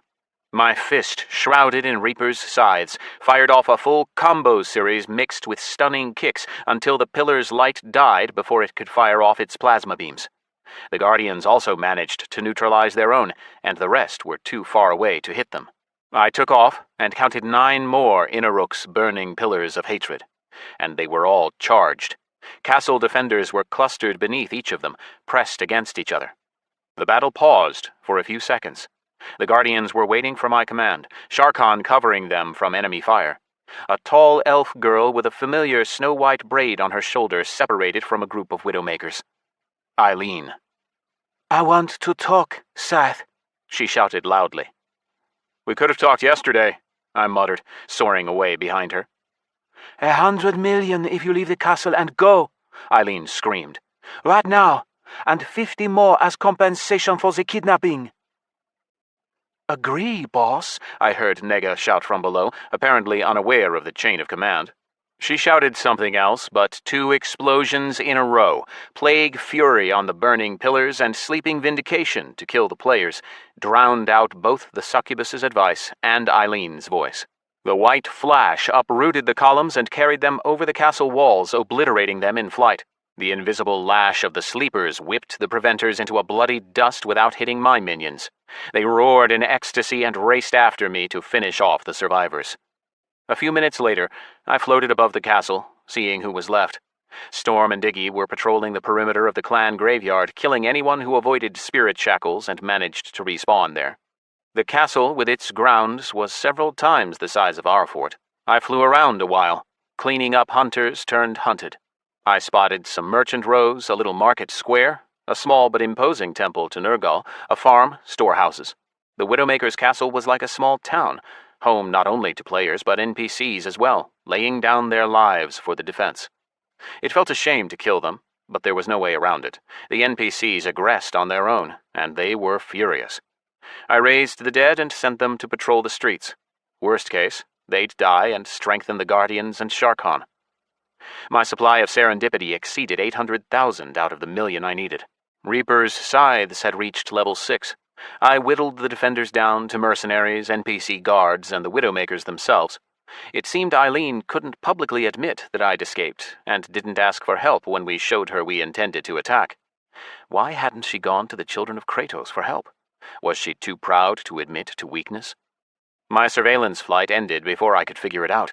No one remained alive as far as I could see. The graveyard stopped emitting Storm's roars, Iggy's rattles, and the pained screams of players. Burning with petty vengeance, I sent Sharkon to destroy Nergal's temple, then took the Guardians and walked into the castle. Although walked isn't quite the word. First, we had to break down the massive adamantite entrance doors, reinforced with a mass of defensive spells.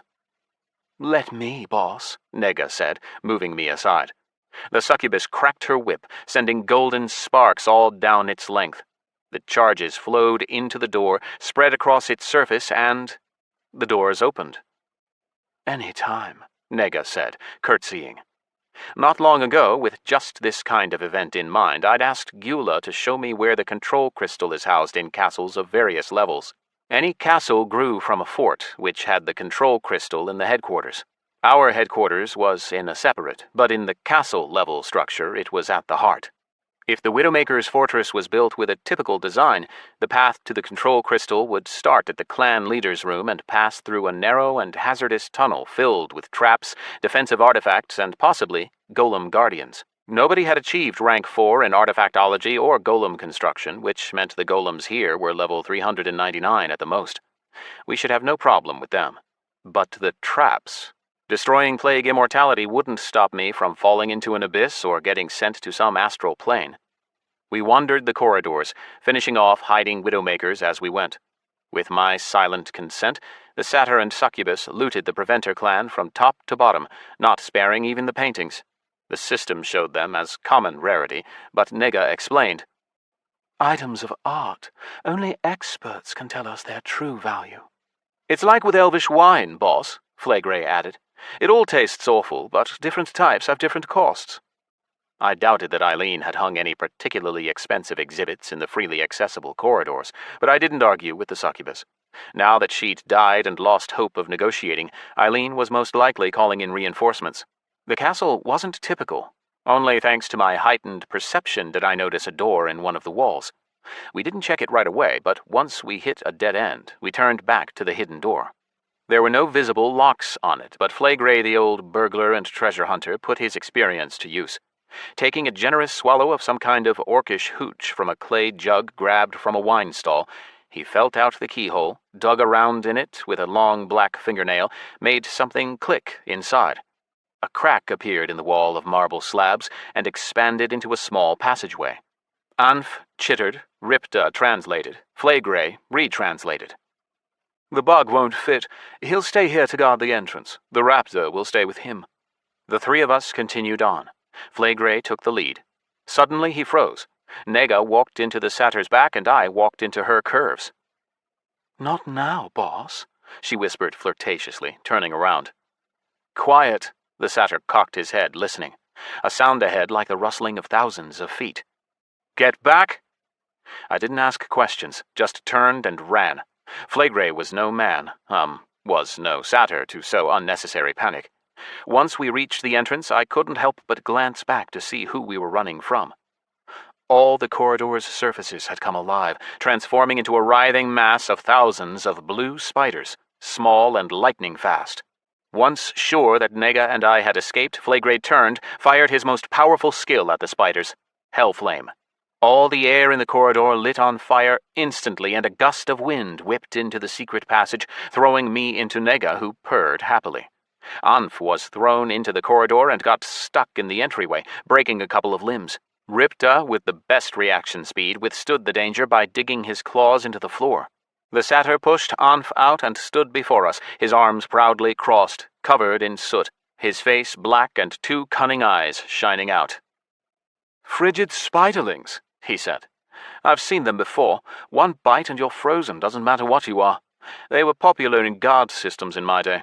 The master returns home to find the frozen corpses of robbers. Wonderful. No blood, no body to carry away. Just hit them with a hammer, job done. I remember one time. Time presses, Flay." I cut the satyr off. "Come on." 5 elementals guarded the control crystal room alongside just as many golems. 9-foot-tall warriors cast from adamantite in the image of the titans. The elementals took no physical damage and magic didn't affect the golems. On top of all that, sharp spikes dripping with poison extended from the walls, which began to close in, turning the room into a gigantic press. At the same time, one by one, the icons of my pets were covered with a skull, and suddenly as if someone one-shot them. Reinforcements must have arrived from the children of Kratos, I decided, hoping that nobody else would show up. We couldn't teleport out of the castle because of the block. All I could do was forge ahead and capture it. Sharkhan was still alive, and I hoped they'd decided not to try and take him on. I put down the golems, and the satyr and succubus handled the elementals. It was an unfamiliar feeling, killing top-level mobs with 1 or 2 hits, and that was before I'd even invested the 200 or so extra stat points I had. The huge number of new adepts helped too, of course. Kobolds, Trogs, Morena's cultists. Although the bonuses from them were distributed randomly, they were still fairly proportional across my stats. One last door remained. Flaygray fiddled with the lock, shook his head, muttered something about Asmodan's cock, and walked away. The walls hit the adamantite corpses of the fallen golems, sticking and moving with the screech of metal on the floor. Nega took the floor. She closed her eyes, touched her temples. Invisible streams of mind magic flowed into the door and appeared in the shape of a symbol, a vertical line with sharpened ends. "The Isaz rune." Nega opened her eyes. "That's why you couldn't pick the lock, Flay." "What does that mean?" I asked, looking between them anxiously. Was that footsteps in the corridor, or did I imagine it? "Time is frozen in the door's structure. I will erase the rune. Flay, be ready. It will recover quickly. You'll have to be fast." The satyr was fast. His high-level lock-picking skills were a surprise to me. I have to admit, I doubt I would have made any progress without him. I wouldn't have even gotten to the lock before the preventers arrived. The door flew open, and there, at the center of a small room, the blue crystal shone. It didn't look at all like a headquarters, just a cell with a generator. I placed a hand on the crystal, feeling its warmth flow over me. It pulsated, flooding my bones and making my teeth vibrate unpleasantly. Howling Winds Plateau Castle Control Panel. Owner, Clan Widowmakers. Begin castle capture. I confirmed. A bar appeared in the air before me and began to slowly fill with red. The percentage at its center slowly grew. 1%. 2%. "Get Ripta and Amph in here," I ordered Flaygray. The satyr rushed to fetch them. Whoever had come to help Eileen, I wouldn't let them kill my guardians. The main thing was to capture the castle. The game mechanics would do the rest, throw out all the outsiders and encapsulate the castle grounds for an hour, rewarding the capturer with looting rights. Judging by the claps, bangs, and cries, there was a battle underway in the castle, and a fierce one. My guardians weren't having an easy time. Their health hadn't yet recovered, and the preventers, knowing who they would be fighting against, had come armed to the teeth. With divine artifacts, that was certain. Amph, already injured and barely moving on his broken limbs, survived only thanks to Nega. The succubus took control of Vivian just when she was about to activate an artifact, and hit Joshua in the back through her. I didn't see any of that, but I studied the logs, saw 10 million damage. More than enough to send the leader of the children of Kratos, already barely alive after Anph's deadly venomous spiderweb, to the graveyard. Joshua's spirit didn't fly far. It got caught in spirit shackles. I ground my teeth as I saw what was happening to Sharkhan. Judging by his blinking red icon, the most powerful weapon of the Awoken was living out his final moments, and the damage dealt to him was from Modus fighters? Where the hell did they come from?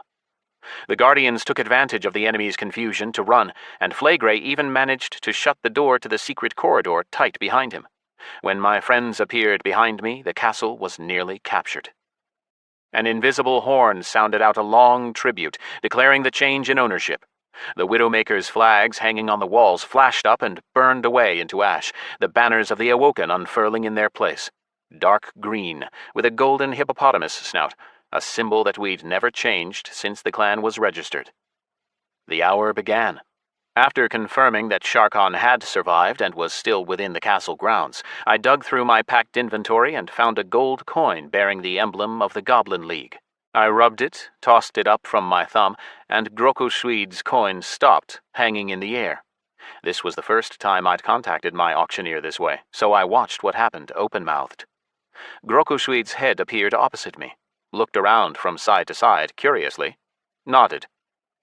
Mr. Scyth, I see you have escaped from the unpleasant circumstances, for which we were partly to blame, not only with honor, but with profit. I dare say that the High Council would be willing to compensate you generously for our negligence. Hello, Mr. Grokushweed. We'll discuss that in another time and place. Right now, I want to offer you a castle that used to belong to The Widowmakers. I see where you are, Mr. Scyth. Remain there, and don't break the portal channel. The assessor will be here any moment now.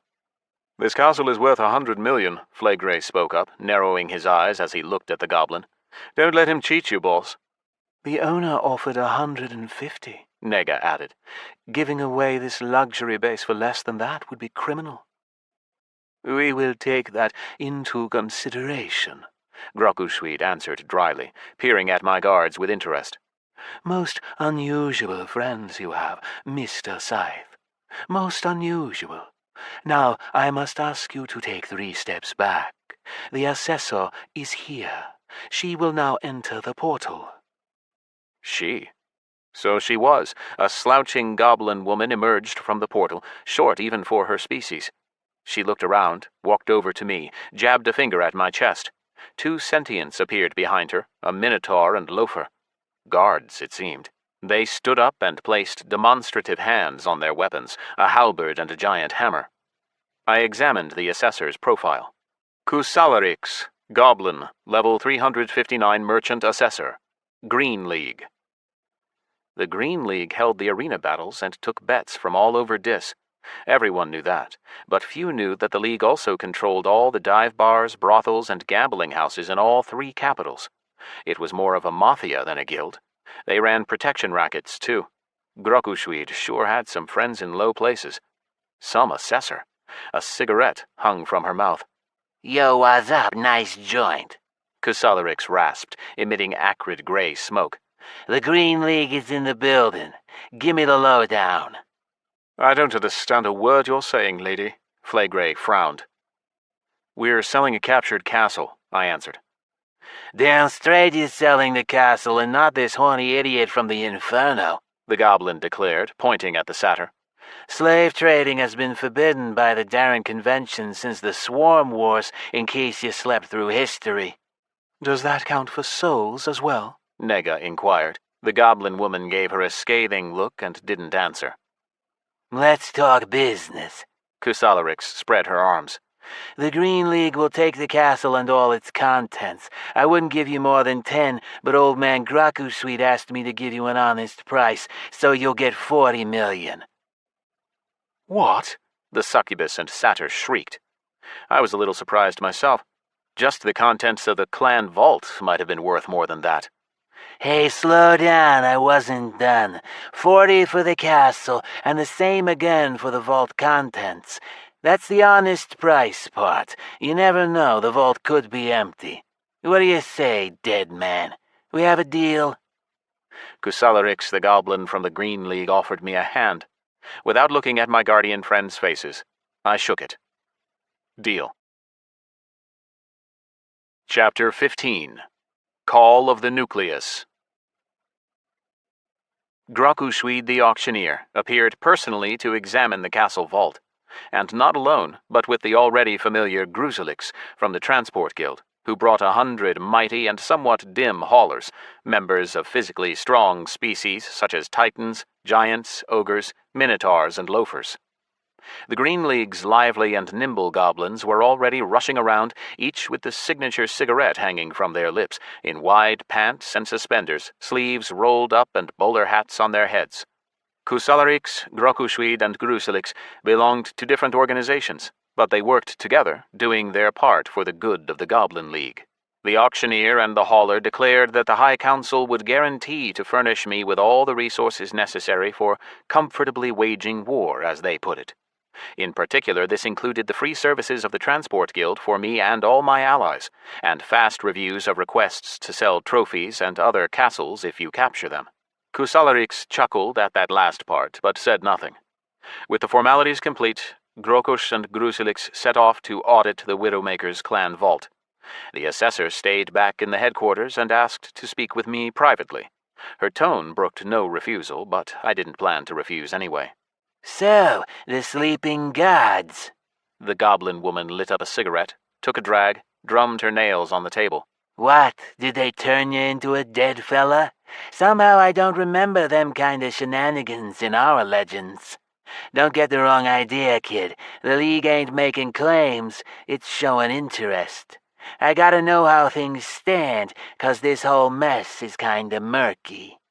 Without going into detail, I explained how the sleeping gods and the destroying plague stood in opposition, and how I'd somehow managed to become the initial of one and the supreme legate of the other. Playing both sides, I get it. Kusalarix chuckled. The League wonders, what do the sleepers want? The world is divided. The new gods drove the old beneath the barrier. Who do your boys stand for? Who are we going to be dealing with? And which side will you be on in the end? Which side? Good question. How could I answer if I planned to delete my character? Possibly even today. I just had to make sure that the deal with Kieran was still in effect, then explain it all to Behemoth. I hoped I'd remain his initial when I made a new character, but if not, I'd try to convince the sleeping god to transfer my status to one of the boys. I also wanted to make the first kill on the Montosaurus before I lost immortality and reflection, which I'd need to use if I wanted to take out the ancient reptile.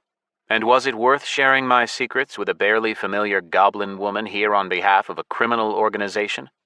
To tell you the truth, Mrs. Kusalarix, I don't know. My plans change constantly, and not always by my own will. I see.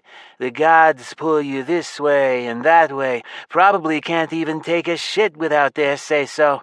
Which is why we bow, the goblin woman made air quotes with her fingers, to the greedy and heartless Maglubiet and all-knowing Bagriviek. They don't give a rat's ass about us. They don't stick their noses in our business, and we... She cut off, didn't finish her sentence. About your gods, what do you think personally? The sleeping gods are better. They don't demand mindless deference, and they reward all their followers. Kusalarix's eyes burned when she heard of unity, which gave the followers of the sleeping gods stat points. Swearing colorfully, the goblin woman brought a fist down on the table, then lit another cigarette. A few moments of furious thought. Then she quickly said goodbye and disappeared into a portal without a backward glance. She threw a coin over her shoulder as she went. The same type as the one Grokushwid gave me, I realized, throwing the communication artifact into my inventory. I said goodbye to the goblins and teleported to Tiamat's temple. I summoned my undead minions from there. Leaving them with Bomber to defend the temple, I jumped to Carinza and logged out of Dis. I had a conversation with Kieran ahead of me. A lot depended on what he said to me. Apart from Hung and me, only my bodyguards, Maria Sar and Raj Van Garderen, remained at the house.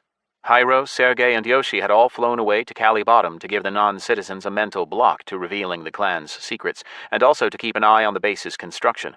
On top of that, Maria and that Willie had ordered capsules for Malik and Ed through his channels, and if Yoshi had time to fly in and set them up, then the boys could be playing by tomorrow.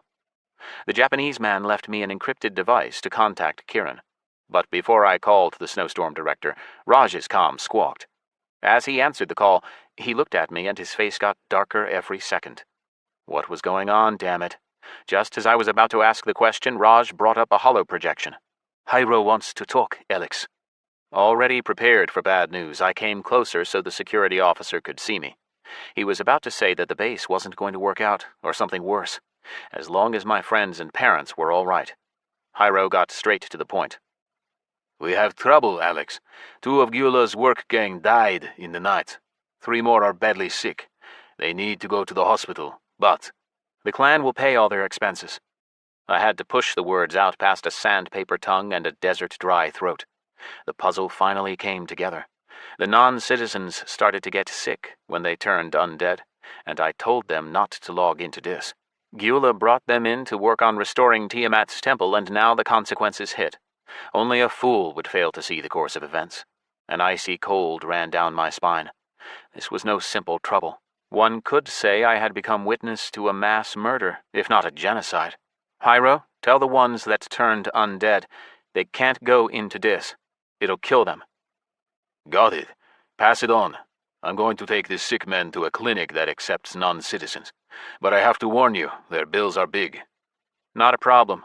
How's Gyula himself? He's fine. The other 3, we have to hurry. Over and out. Hyro's face disappeared.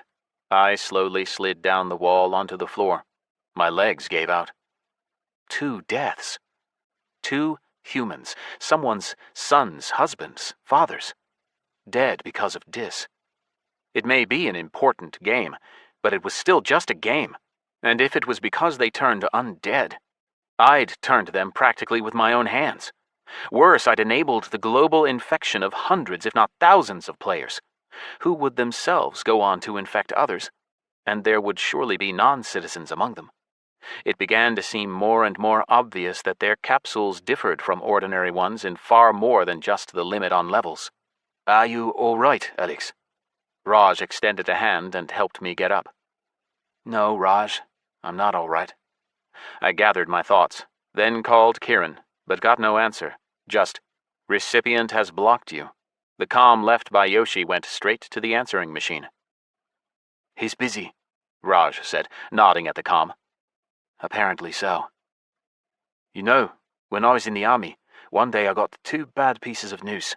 Oh God, Raj, don't start, Maria said from her position by the door with the activity scanner.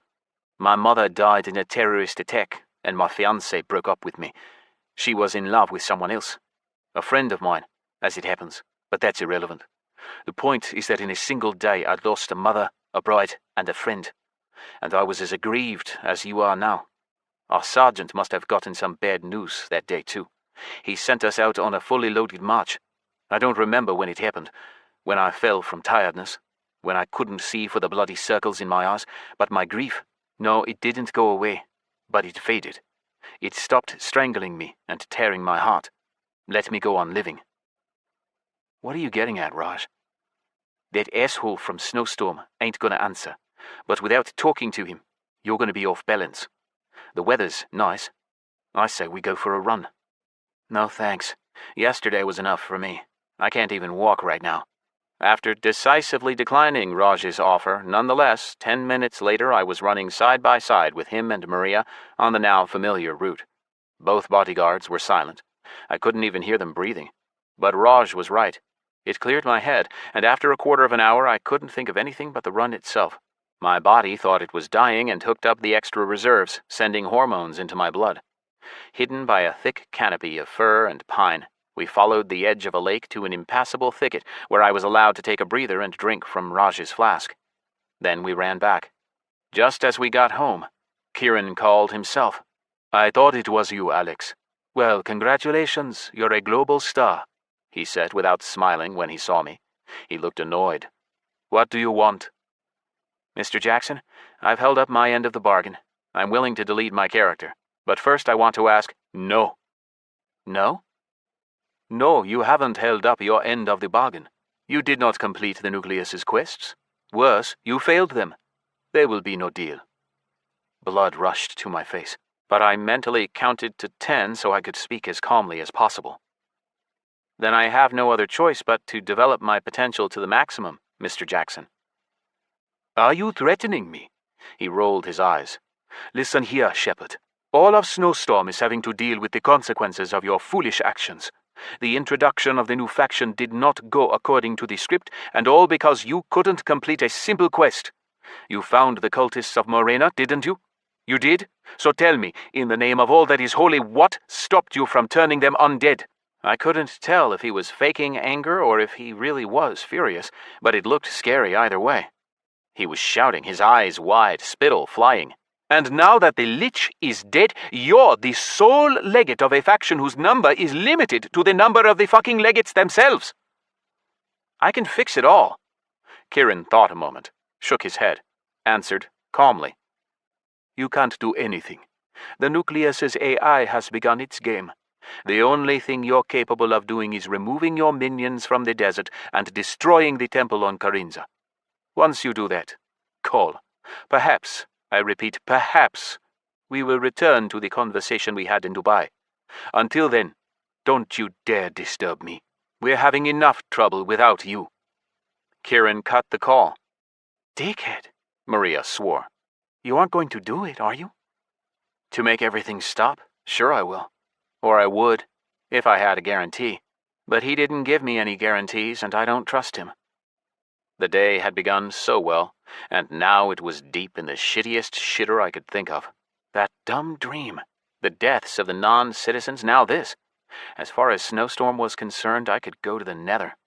They'd given me an ultimatum with no guarantees. Now it was me against all of them. While the money, mine and the clan's, was in Dis, it was just virtual digits. Kieran Jackson would find some excuse to freeze or take away what we'd amassed. We might manage to get a little out, like we did with Dad, but all of it? Unlikely. Anyway, if I deleted Scyth, then how many people would I be letting down? How many sentients in Dis, not counting the gods? Hundreds of non-citizens, Yoruba, the Trogs, the Kobolds. Those were for definite. Just one name in the list would have been enough to make my decision. "Lunch," Maria called. "Give me 5 minutes," I answered, tearing away from the table to my capsule. As soon as I appeared in Dis, I jumped through the depths to the Widowmaker's former castle. I soared up high, cast an eye over the charred buildings, the ruins of Nergal's temple, black from the ash in the air, the NPC corpses still lying on the ground, and the flag of the Green League fluttering atop the tallest tower of the castle, property of the Preventers only a couple of hours ago. After configuring the recording mode so the viewers could see not only me, shrouded in cloak essence, but also the ruins behind me, I spoke calmly and somewhat tiredly. "We never planned to fight anyone. Never. But at the same time, we can't allow people to think they can attack us unpunished. Nobody can doubt our strength and decisiveness. Yesterday, the Widowmakers treacherously violated the rules of the Goblin League's auction for special sales and kidnapped me. See for yourself what remains of their former castle. Former because now it belongs to the Green League, and if they had refused to buy it, then it would have been destroyed. So it will be with any clan seen at the Temple of the Sleeping Gods in the Lacarian Desert. Anyone who comes to us with sword in hand will die by the sword and lose all their castles. This isn't a threat. It's a warning." Before sitting down to lunch, I sent my recording to Ian Mitchell, asked him to show it to as many people as he could. He answered briefly, "Will do." And 5 minutes later, my movie starring me was showing on all the channels. They also showed journalists dogging Eileen. She refused to comment. One of the reporters questioning the Preventers learned that they were heading for the temple, but a lack of unity slowed them down along with Crash and the Guardians. "Each monster guarding the Temple of the Sleeping Gods is like an extreme difficulty raid boss. You don't get them the first time," Colonel, the leader of Excommunicado, said. "The Alliance is gathering its forces and will soon strike so hard that not a foundation stone will remain of that damn temple." To a question about my warning, Colonel answered that the threats, he even chuckled while saying that, didn't bother him. That the Widowmakers had paid for their carelessness and overconfidence and could be struck from the Alliance. I'd seen enough. I had no appetite, although the smell of the lunch Maria made, something Middle Eastern, made my mouth water. I still mechanically shoveled it into my mouth and got ready for the next marathon play session. Done watching the news and with my plate empty, I thanked Maria, went back to my room and logged into Dis. Raj followed me and took his post by the capsule. My heart filled with cold-blooded calm. Uncle Nick called that mood, "Do what you have to do, and what will be, will be." I knew what I had to do. squeeze as much as I could out of immortality and the destroying plague, then tell the Nucleus and his or Snowstorms to go to the nether with their rotten, stinking plots. The usually lively fort just about housed all the newcomers except the Trogs, who found refuge in the caves by the mines. The fort was unusually quiet when I got there, and its sole street was deserted. When Bomber saw I was online, he wrote that the Guardians had repelled 2 attacks today. The second had just ended, and was a full-fledged second-tier preventer raid from outside the Alliance. Sharkon nearly died. Nega saved him when she took control of their top damager and sowed some chaos in the attackers' ranks. Some of the fort buildings were only part built, and the fence had moved back. It seemed the builders had begun the upgrade, which meant they'd gotten their materials, including the corrupted adamantite from Pecheneг. They'd begun it, but I didn't know if they'd finish it. We'd lost everyone except Gyula. The map showed him at the tavern. I set off there. The place was packed, but nobody was making much noise. When I appeared, everyone fell silent. All eyes turned to Gyula's table. The builder foreman sat alone in a corner, his face in his hands. A bottle of the strongest dwarven brandy stood before him. "Gyula," I sat down opposite him. "Please accept my condolences. We will help the families of the deceased." The builder raised his head. His gaze was cloudy, as if he saw me but didn't know where he was. "Alex," Gyula's lips shook. He swallowed. "It was me who killed them." "No, Snowstorm killed them." Damn that game!" Gyula shouted and threw his bottle at the wall. The workers, Aunt Stephanie and 2 of her waitresses, jumped up from their tables. The room-wide ruckus included kobolds barking, trogs growling, minotaur cultists roaring. They surrounded our table, but no one came closer than a few feet. I got up, walked to Gyula, and put an arm around his shoulder. "Listen, those bastards will pay. We'll avenge our fallen and our wounded. The families of the dead will want for nothing, I promise you." I spoke fast, not thinking about my words, relying more on emotion to grip the builder and pull him from the abyss he'd driven himself into. When I finished, I looked around anxiously, realizing that my voice had sounded out in total silence. The miners, stonemasons, builders, Trixie, Manny, Stephanie, Gyula's daughter Eniko, the members of all the non-human races from the cultists of Morena, Patrick O'Grady, the kobolds, the trogs. I didn't know how the NPCs interpreted it, but they reacted the same. They approached one after another, squeezed Gyula's shoulder, hugged him, comforted him. Parting the crowds, the kobold shaman Rygar hobbled up to me and offered in his shaking paw a bag tied up with woven grass string. "May your friend drink this, chosen one of the sleeping gods," he squeaked. "It will cleanse his mind of the alcohol's stupor." A quarter of an hour later, Gyula sat opposite me on the temple steps, still grieving, but sober. He drank steaming halfling coffee out of a big clay cup. Behemoth appeared, nodded in understanding to me, and disappeared again. Soon we'd need to have a longer and more in-depth conversation. "We found out when Hyro came with his people," Gyula said quietly, staring into space. "We walked between the rooms, and that Japanese guy, what was his name?" "Yoshi?" "Yeah, right. He installed those mental blocks, put something like a ring on everyone's head, and asked them to repeat some words back to him. I forgot what they were, like some kind of oath. When we reached Raoul's room, nobody answered. I wasn't surprised. Figured he was sleeping in. We were all tired after restoring the temple and starting the fort upgrade." Gyula fell silent, staring off into the distance. Nothing fell down his weather-beaten, rotting cheek. The undead don't cry, but he was certainly crying in real life. "Raoul was young, just a little older than you. He lived alone, moved from his mother's place in the Guyana cesspit. I brought him up. You know, I have a daughter, and I always dreamed of having a son." They broke down the flimsy door. Raoul lay motionless in his bed. No pulse. Sergei connected up a portable diagnostic apparatus, but it broke down, gave an error. It couldn't tell them the cause of death. There was uproar. Gyula and Manny gathered everyone not on duty in Dis. Then they found out that Malcolm didn't wake up either. And another 3, although breathing, couldn't be woken.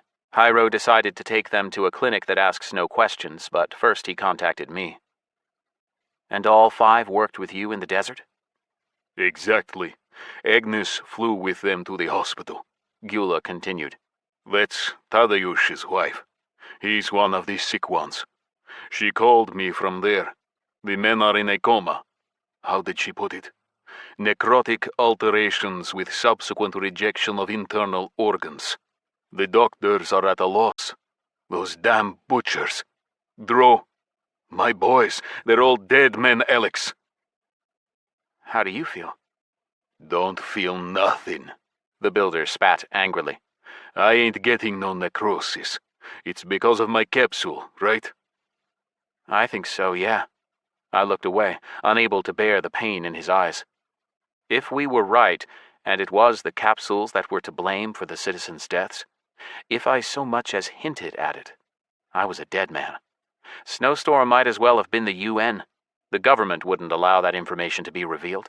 Follow the logic and you came to the conclusion that the powers that be were introducing the new race in order to cleanse a population of useless people that had gotten too large, people they didn't even treat like sentients. Biomass. Inwanova. Living dead. Here's what we're going to do, Gyula. I took a deep breath in, breathed out. Slowly, driving the words into the builder's clouded consciousness, I explained why we had to stay quiet. So what now?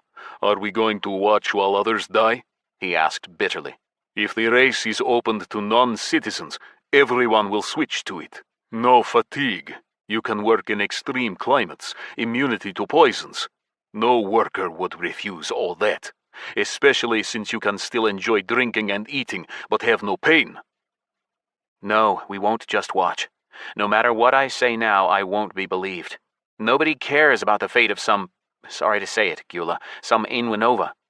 People will say it's fake, that the workers just poisoned themselves with industrial alcohol. They'll invent something. All the media of the world is working on them, along with millions of journalists, bloggers, opinion leaders. And then I'll have some terrible accident. And so will you. So will all of us. No, we can't allow that. Then what? We'll fight within the bounds of the gameplay and break the Dro and all their plans. Who's this? A sewer trog was hanging around at the foot of the temple and waving a hand to me. At first I thought he was praying to Behemoth, but now I realized he was trying to get my attention. The tribe's chief, Gyula said. Movarak. Go talk to him. I need to think of what to do with the crew. Some of the miners wanted to change their craft. I'll talk to them. Go. I'll be fine. I left the reinvigorated Gyula and went to talk to the new fort resident. Massive, hunchbacked, with arms dragging on the ground like a caveman, the trog wore an animal skin and was armed with a giant club as tall as a man. He silently waited for me to come closer, big brows drawn down in a frown on his broad forehead. Movarak, level 227 trog chieftain, Stone Rib tribe. May the sleeping gods never wake, chosen one, he boomed, baring big, crooked teeth. Movarak, chieftain of the Trogs, greets you. And may their sleep be eternal, I answered. Greetings, Movarak. He spoke clearly, with no accent and without mangling words like the kobolds did. Appearances are deceiving, as Uncle Nick used to say, and Movarak was a living demonstration. I saw wisdom and cunning in the chief's eyes, though his body said something else. Here I am, primitive and dim, a joke of the gods. He said nothing, just studied me carefully. I broke the silence. How are you all settling in on the island, Movarak? Need any help? I heard your tribe has taken the caves near the mines. The caves are good. Little food is less food, but bearable.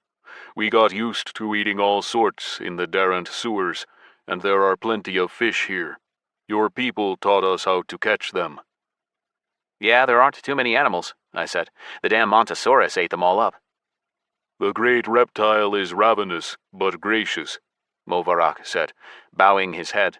His voice sounded like cobblestones in a throat of stone. Gracious? That's new. It doesn't attack you? The great reptile has become the protector of our tribe, With the blessing of the great sleeping god, of course. We would not dare to answer Behemoth the Terrifying. You mean as a patron? I asked in surprise. I thought the Montosaurus would trample and eat the whole Trog tribe as soon as they bent the knee to him instead of scattering. We feed him. Each day we have a battle between our weakest warriors.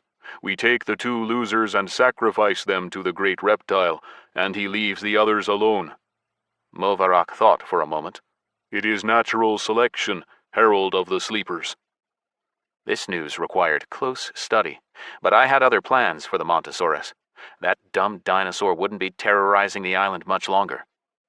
Tell me, Movarak, why did you leave Darrent? I asked. The question had been on my mind for some time. Although it wasn't unheard of for NPCs to migrate in Dis, it was unusual. It was the Knock-Knock's fault, the chieftain answered, but didn't continue, as if I should somehow know who Knock-Knock was and what he did wrong. Who's that? Knock-Knock is the one who caused us to leave Darrent, Movarak answered, surprised at how dense I was being. He decided to explain further. Angry, nightmarish, frightening. Forgive me, chosen one of the sleepers. I am no master of words. Songs are another matter. Before the chieftain could break into song, I thanked him and assured him I'd listen another time. Sure, had a concert with Movarak, Infect, and a kobold howling choir as backup singers. And said my goodbyes. A small queue of people wanting to talk to me had formed beneath a tree. Decotra, the troll, leader of the cultists of Morena, was first. He looked tired and even spoke quietly, as if it took effort. Chosen of the inexorable one, he nodded. May the sleeping gods never wake. Each used their own version of Chosen One. It was starting to weigh on me. Should I order them all to call me Scyth? Definitely. But not now. Something was bothering the cultist. And may their sleep be eternal. What's up, Decotra? The inexorable one summons you. Echoes of what is happening in the world have carried beyond the barrier, and she is concerned about what she hears. He touched me on the shoulder, trying to read something in my eyes. Will you refuse her? No, I'll go. How do I get to her? Leave that to us, the troll sighed heavily. We could break through the barrier from here if you would allow us to sacrifice one of the locals. No. Then we must go to the shelter you visited before, on Shadurung. I could have used Depth's teleportation, but it wouldn't have taken everyone. So we repeated the ritual with the choir singing to send us to the Dark Continent. In the cultists' cave, I was placed in the center of a circle. The cultists dragged in some live chickens, a sheep, and a cat gator like the ones I killed for dangerous game hunters in the mire. Decotra performed his ritual. The portal opened, and I pushed through the barrier. The old goddess of death didn't torture me. I landed lightly in the center of her temple in the otherworldly forest. Young Scyth, Morena said in welcome. Her voice was friendly, but sad. Hello, inexorable one, I answered, dropping down to one knee. She approached, placing a hand on my head, listened for something, shivered, and released me. Less and less of my Reaper remains as the creature gains power. The Nether is swallowing him up, absorbing him. I didn't let it convert your followers, Morena. I know, she said softly. You have a big heart, young Scythe. You did the right thing by bringing them into the fold of the sleeping gods. Without betraying me, they will gain new knowledge and power. Most of all, they are no longer alone. Chased by all and hated, they had need of like-minded allies. But you should have asked me first. Divine presence thickened in the air. I felt as if a skyscraper was bearing down on me. But Morena had only raised her voice by a fraction. The Nucleus asked me to turn them undead, I croaked. The Supreme Legate was meant to place the souls of other legates into their bodies. Liches. I protected your followers. You speak the truth. The pressure disappeared. Morena touched my cheek gently, gave me strength. I cannot demand, but I beg you, free Reaper. Do it. And I? Morena's eyes widened. She took a step back, pointed beneath my feet. It is already here. Pulsating black-green veins of familiar slime seeped up from under the ground, wrapped themselves around my legs. I watched in horror as my flesh melted, flowed away, dissolving into the slime. Call of the Nucleus. The plague slime enveloped me with incredible speed, and then Morena and the temple disappeared. I was experiencing the call I'd used to summon my minions. I flew underground, stunned that the Nucleus had made it through the barrier, a place where the old gods like Morena felt safe. The Nucleus's commanding voice echoed in my head. Legate. I didn't know where I was yet. My eyes were blind and my body had only just reformed. Ruler, I answered mentally. Regaining the ability to see, I saw the Nucleus. It had changed. It was no longer an orb-like mass of corrupted matter crisscrossed with veins and arteries. Before me towered a colossal figure, at least 18 feet tall, not yet human, but with a head, arms, and column-like legs just taking shape. Actually, what I'd thought of as a head turned out to be that same orb, but with eyes, black and gleaming, and a piercing gaze that emanated undead energy. Assemble, my legates, the Nucleus declared. You are all here to determine who among you will be supreme legate and... Legates? Turning my head, I saw 8 other sentients, like me, rotting dead men, but shrouded in expensive equipment. Players. They were all players who had become legates of the destroying plague. The thought was such a shock that I didn't focus my eyes right away. When I looked more closely at the newly minted legates, I swore mentally. Crit Terror, Laniron, Bianca Nova, Ronan, Cray, Angel, Mogwai, and that damn Liam himself, Tissa's new boyfriend. All from the elites. This shitty day didn't look shitty enough to someone upstairs, so they threw more down. It seemed the Alliance had decided not to change factions. Only Mogwai and his clan had. The Nucleus had chosen the 8 strongest from among them, and I was the 9th. Send you on a mission in the name of the destroying plague, the Nucleus continued, while I watched the smirking new legates from under my brows. Legate Scyth, do you have something to say? Speak. I am Supreme Legate, Ruler. You were Supreme Legate until the others came to be. You made many mistakes. I strip you of this title. The elites exchanged whispers, but Mogwai called them to order, his devoted stare fixed on the Nucleus. They were playing their roles. They'd gloat about it when the ruler wasn't there. Destroying Plague Quest, more legates, failed. You failed to identify the 9 strongest sentients of Disgardium and turn them undead. You have lost your rank of Supreme Legate of the Destroying Plague. Your reputation with the Destroying Plague has reduced. Minus 2,500. Current reputation, mistrust. Skill lost. Call of the Supreme Legate. Skill lost. Plague dust. The Supreme Legate shall be Mogwai, the Nucleus announced. Above you, on the surface, lies the city of Vidalich, your new home. I task the Supreme Legate with the duty of spreading the destroying plague to strong sentients willing to settle in Vidalich, our first city, but not last. The portal in the stronghold built in the desert must be redirected to Vidalich. A separate task for the lesser legates. Find laborers. The city must become the most magnificent capital of Disgardium. Its streets shall be decorated with the skulls of gods who, in their blind vainglory, rejected the destroying plague. More workers. Vidalich, capital of the destroying plague, needs skilled sentients. Identify 999 of them and turn them undead. The return stone that they will receive will allow them to move to Vitterlich. Rewards: 30 billion experience, plus 500 reputation with Destroying Plague faction. This was the end. I didn't plan on completing that quest, or staying in the Destroying Plague.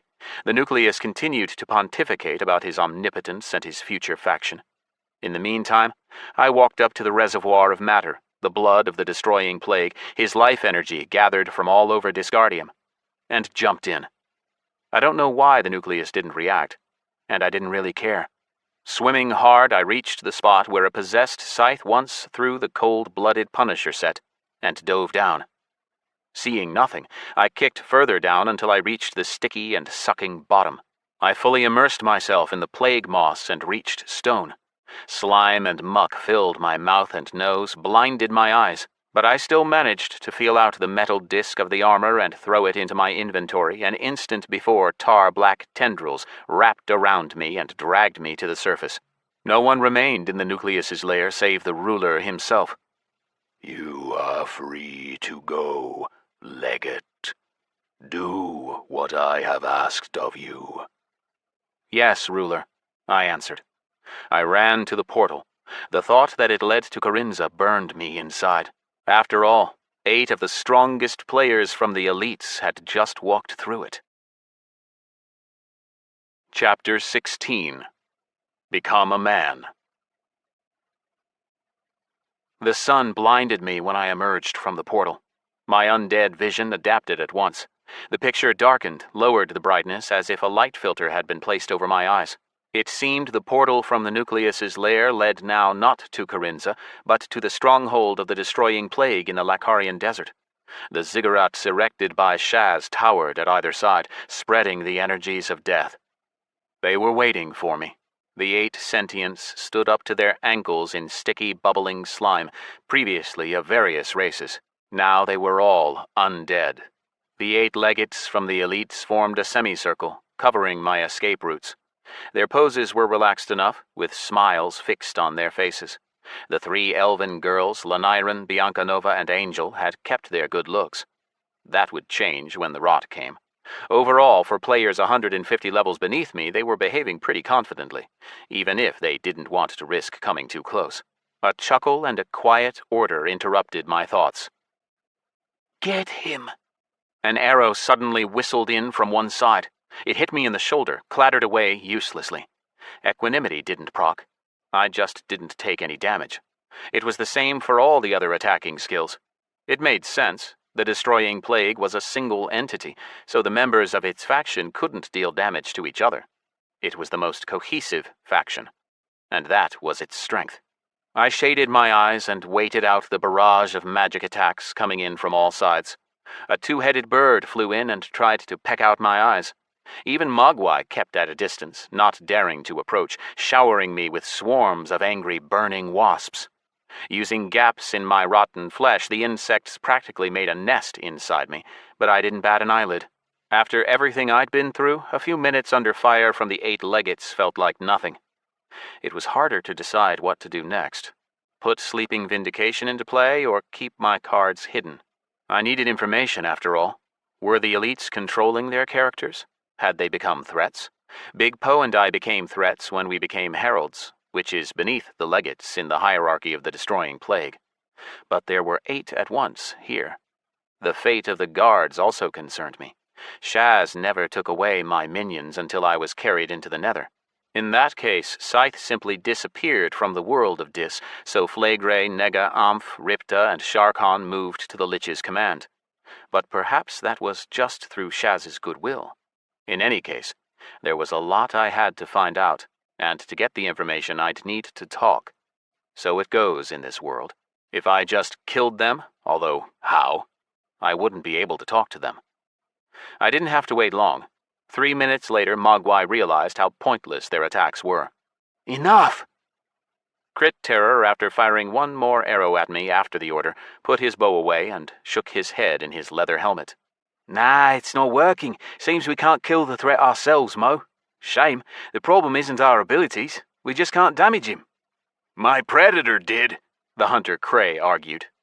True, his pet, a two-headed vulture, had dealt me miserly damage and then died from reflection.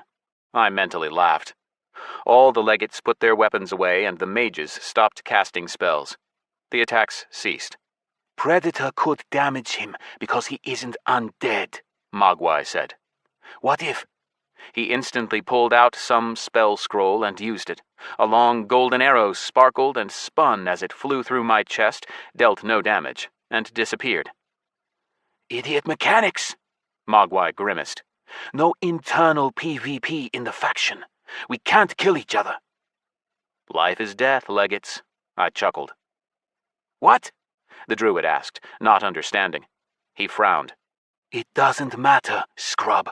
This is easily solved. I told you, we'll meet again. What's wrong, Scyth? You upset? You lost your exclusive access to immortality? And now you've been demoted to boot. You're my underling now. Did you know that? Screw you, I said, and took a step to the side. Then I was caught. My body melted away and red text appeared before my eyes. Call of the Supreme Legate.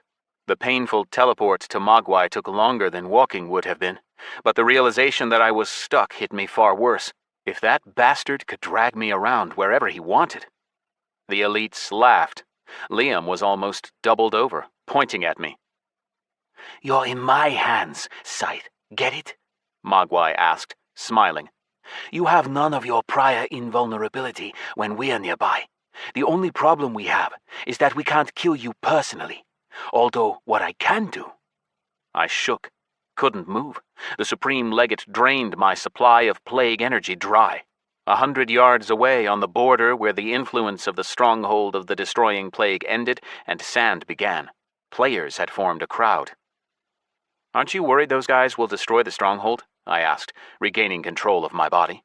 The environment here is dangerous to them, Biancanova condescended to answer. The devouring plague is deadly to the living. The Nucleus... Quiet, Mogwai snapped at her. You're talking too much. There was silence for a while. They pierced me with their eyes. I was waiting for Crash, galloping toward us at the speed of an air train through his underground tunnels from the temple. Judging by their behavior, the elites were in control of their characters, but I still asked. So that's you, Fen? What do you mean? Mogwai asked, eyes narrowing. Realizing that I didn't plan to run and that he couldn't kill me then and there, he crossed his arms and spoke. Fen, for you I am Mr. Shokwang himself, scrub. No respect for your betters. It's obvious what kind of pit you crawled out of. And the rest of you too? I asked, ignoring his insult and glancing at the other legates. Mr. Shokwang. Everyone else who chose the undead appeared in this at the same time, Mogwai answered with a smirk. We got offers to become legates of the destroying plague almost immediately. Obviously, no one refused. We were taken to the Nucleus. We spoke while you were absent. And you know what? The Nucleus is very disappointed in you. We believe that you're taking up a position that should belong to one of my friends. So what did you mean? The Nucleus takes control of characters. But obviously that's changed since you guys are you. Oh, really? Liam snorted, frowning in distrust. So how did you manage to avoid it? My kung fu was stronger. Correct me if I'm wrong, you guys are threats now, too? The elites bared rotten teeth, exchanging glances. That's none of your concern, Mogwai snapped. Your status will be gone in minutes. We're waiting for our living friends. They'll help us beat the crap out of you, and then... Goodbye, Scythy, Lanairan laughed. You see, the other side of the fact that we can't harm you is that you can't harm us, Crit Terror said. Poor Scythe. I feel for you, I do. A pathetic end to a boy from the slums who thought himself a god, Biancanova sneered, triumph gleaming in her eyes. Angel giggled next to her. You can't do shit now, Mogwai nodded. My call of the Supreme Legate has no cooldown and doesn't even cost plague energy. Shame I can't take away your minions. Real shame. Not to me. I rushed at him, calling my pets as I ran. Crash was about to arrive. Liam died just as he stood, with an idiotic smirk on his face, when the plague slime exploded in a fountain beneath his feet. The earth roiled, and the colossal body of the diamond worm emerged from underground. Mogwai started to suspect something an instant before Crash's attack and began to retreat, transforming into a bear.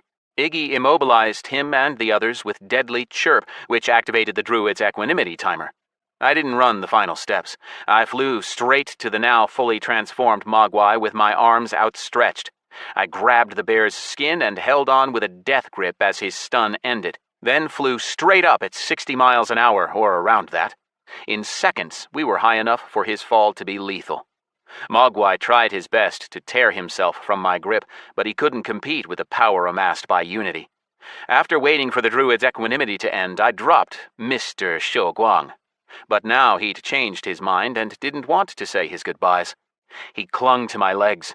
Mogwai summoned a celestial devil, a flying mount that looked like a stingray with monstrous stingers and a long double tail. Storm, ascending behind us, obeyed my order to attack Mogwai's mount. The dragoness and the ray locked together. Storm caught her enemy's tail in her mouth and used her mighty claws to tear the creature in half like a piece of paper. The celestial devil's piercing howl ended abruptly. With a powerful hammer fist, I punched the druid away. Roaring with fury and terror, he dropped through the air like a stone. At my command, Storm shot her strongest bolt of lightning, capable of burning anyone to ash, but Mogwai's mana shield saved him. Then Storm fired again, and that was enough to ensure that the deadly fall damage should hit Mr. Shouguang full force, with no defenses left. I worried that he might have some bird form and would transport in flight. Unfortunately for him, it seemed the #1 leading player in the world wasn't one of those druids. There were many types of them in Dis, just like the other base classes. I'd also confirmed that the Supreme Legate hadn't earned Subjugate Mind yet. Maybe he'd get it when he got more reputation with the Nucleus. Or did it just not work on other legates? I had no time to wonder. Battle raged below. Crash and Iggy were successfully putting down the legates of the Destroying Plague. Actually, they were killing them a second time. They revived in the stronghold. The respawn point for new undead had to be there. They were using plague energy attacks on my pets as much as they could, without plague fury for now. And even without their skills and reservoir leveled up, the damage hurt. Iggy had lost half his health, but the pet took cunning vengeance over and over. He didn't just kill them, he laid a few larvae in each. The parasites inside skill meant they'd be walking around with their health cut down. I tracked the battle with my pets by their logs and health bars, which were dropping like a stone along with Mogwai's.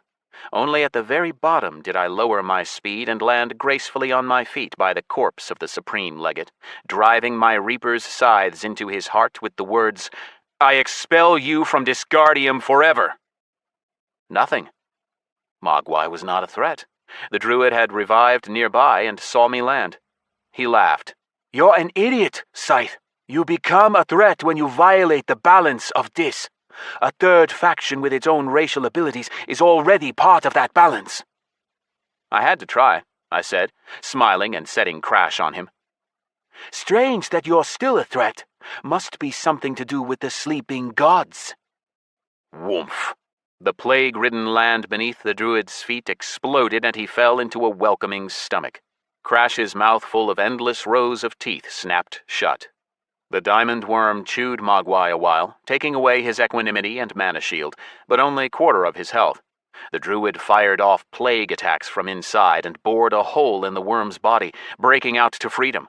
I was at the ready and repeated my unforgettable aerial tour of the skies of the Lakharian desert for Mr. Shouguang. The customer was far from happy. Ragged, but still fighting, Storm, Crash, and Iggy switched to dealing with the others. All 8 newly minted legates of the Destroying Plague died again for the second time that day.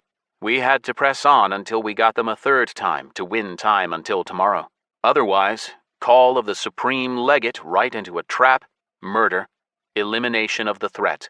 A raid of marauding pugs passing the Destroying Plague's lands helped me while away the wait, and Rita Wood messaged to say she'd left the sandbox and was awaiting further instructions in Darrant. Instructions?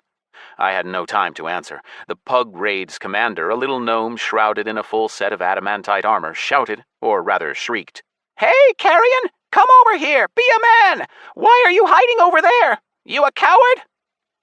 I realized the reason for his suicidal bravado when I flew closer. Baleful grins darkened the players' faces. Dozens of them took out scrolls, and then, crack! With a crunch, everything around bent, broke. I began to feel myself twisted as if someone had started to solve an invisible Rubik's Cube, with Scyth at its center. Ultima? There was absolutely nothing I could do. Ultima, once the strongest spell in the game, stunned me and dealt damage. The numbers flooded in so fast that resilience even gained a few points. Reflection did its job. Everyone who used an Ultima scroll died. My pets dealt with the rest. By the time the world stopped twisting, every last member of the Pug Raid was on the way back to the graveyard. "It's a wipe!" the squeaky gnome shouted before he died, voicing the obvious. He added something that rang less true. "But we'll have our revenge!" The absurd skirmish with the pugs filled up my serendipity supply by 20,000 and change. Reaper's scythes were a little closer to level 7. Around half an hour left until the elites revived. I answered Rita, told her she had to do something in Darrant before we could meet in the Lake District. I chose the spot because it was quiet and had no torches of true flame on every street corner. Then I sent her a package with all the artifacts from the treasury of the first mage that we hadn't yet identified. Isis's Blessing, Ebis's Inspiration, Elemental Concentration, and Thunderbearer. Yet another test of loyalty. It might cost us a lot, but less than a possible stab in the back when you least expect it. At first, I wanted to send just one artifact. That way we wouldn't lose them all if she betrayed me. But I changed my mind. I couldn't see myself visiting Darrant without risking elimination, and the artifacts might come in handy to the clan. Maybe even today or tomorrow if the player army reached the temple. I also attached 2 million gold, 1,800,000 for identification, the rest for a portal to the Lake District, and just in case. "Whoa, Scythe, you tempter," Rita messaged me when she got the money. "Time to get a disguise and run." I was prepared for any outcome, but I had no time to respond. All 8 legates revived at once, and I had no time to reflect. The elites fought desperately, not with me, but with my pets. 2 tried to escape through the portal, but hit trouble. From this side, the Great Plague portal didn't lead anywhere yet. Mogwai took to his heels in panther form. I managed to catch him and didn't let him get away again, until his invulnerability fell after the first minute and a half of battle. My pets dealt damage against my brother legate for me. The druid tried to escape on his flying mount again, and the stingray fought the dragoness. I clung on to the wriggling panther with a death grip as it tried to claw out my eyes. Crash and Diggy tore the others to pieces as they ran. When Mogwai breathed his last breath for the 3rd time, I set a mental timer for 12 hours. In that time, I had to return to my human form and escape the subjugation of the destroying plague. I flew across the desert from the stronghold to Tiamat's temple, carefully watching all the large formations of the Army of Light. You can't change human nature, and the players were still human. They didn't give a damn about Nergal's stereotypical quests or the squabbles between the sleepers and the destroying plague. Many of them just farmed mobs, grinded levels, gathered rare ingredients. Others ganked the farmers as they fought desert beasts and stole their loot. There was no sign of unity among Nergal's followers. But here and there were also large and cohesive raids with a firm intention to grasp their share of the Radiant's rewards, and were advancing toward the temple with purpose. A mile or so from the temple, well-defended alliance camps grew like weeds. They awaited reinforcements. From above, their force field domes looked like dozens of soap bubbles on sand-colored asphalt. The second-tier clans may not have the riches and power of the alliance, but they had greater numbers. By my most conservative estimations, over 70,000 players were moving toward the temple. In the 2 days of Nergal's event, they'd adapted to the local monsters, done plenty of farming, and gained a lot of levels. The Alliance didn't mess around either. The player leaderboards showed that overnight not only had the leaders of the Preventers and Mogwai broken the barrier of level 400, but so had some frontline members of the Alliance clans. I couldn't imagine that I could withstand them. All I could do was put my hopes in Tiamat's rewards and the risky idea I was willing to attempt, wagering the temple to squeeze out as much as I could from the bonuses of the undead race and immortality. Rita Overweight didn't let me down. She identified the divine artifacts, used a Hauler's Guild portal to jump to the Lake District, and waited there. I copied a new disguise while flying over the desert from one of the raiders. I found my friend in the agreed spot, hugged her, and took her to Carinza. Since my trip to Kanima with Patrick, Depth's teleportation had allowed me to bring along anyone I wanted. All I had to do was touch them, but this was the first time I was using it. She opened her eyes, breathed out, and looked around. We stood by the Pig and Whistle. People wandered the fort's main street, mostly non-human, but there were some miners too. "Hi, Alex," Rita said. Her face was an inch from mine, and I unwillingly released my embrace. "That was sudden." Hey, sorry I didn't want to risk staying there. "No, I liked it." The girl took a step back to look me up and down. "So that's what a max potential threat looks like. My friend, am I dreaming? I've seen the news, I knew it was you, but here in the flesh." You'll get used to it, Rita, I promised. Or overweight? Which do you prefer? "Take a look," the girl smiled. I stopped looking her in the eyes and let my gaze drop, looking her up and down. Practically an identical copy of her real self, with a few cosmetic improvements. Of course, that's how I recognized her. Oh, that's what it was. Overweight wasn't overweight anymore. Irita, human, level 18 merchant. We hadn't taken her into the clan after all. Tissa had promised to do that, but maybe she hadn't found the time. Or didn't want to. You changed your neck? "Yep, it wasn't right anymore. I don't have any extra weight. On the contrary, my weight's just right." Her tanned face lit up with a gleaming smile. "Rita, Irita, call me what you like. Are you going to show me around? Oh, by the way, here are the artifacts and your change. I feel kinda scared walking around with all this. Responsibility, you know." Irita it was, then.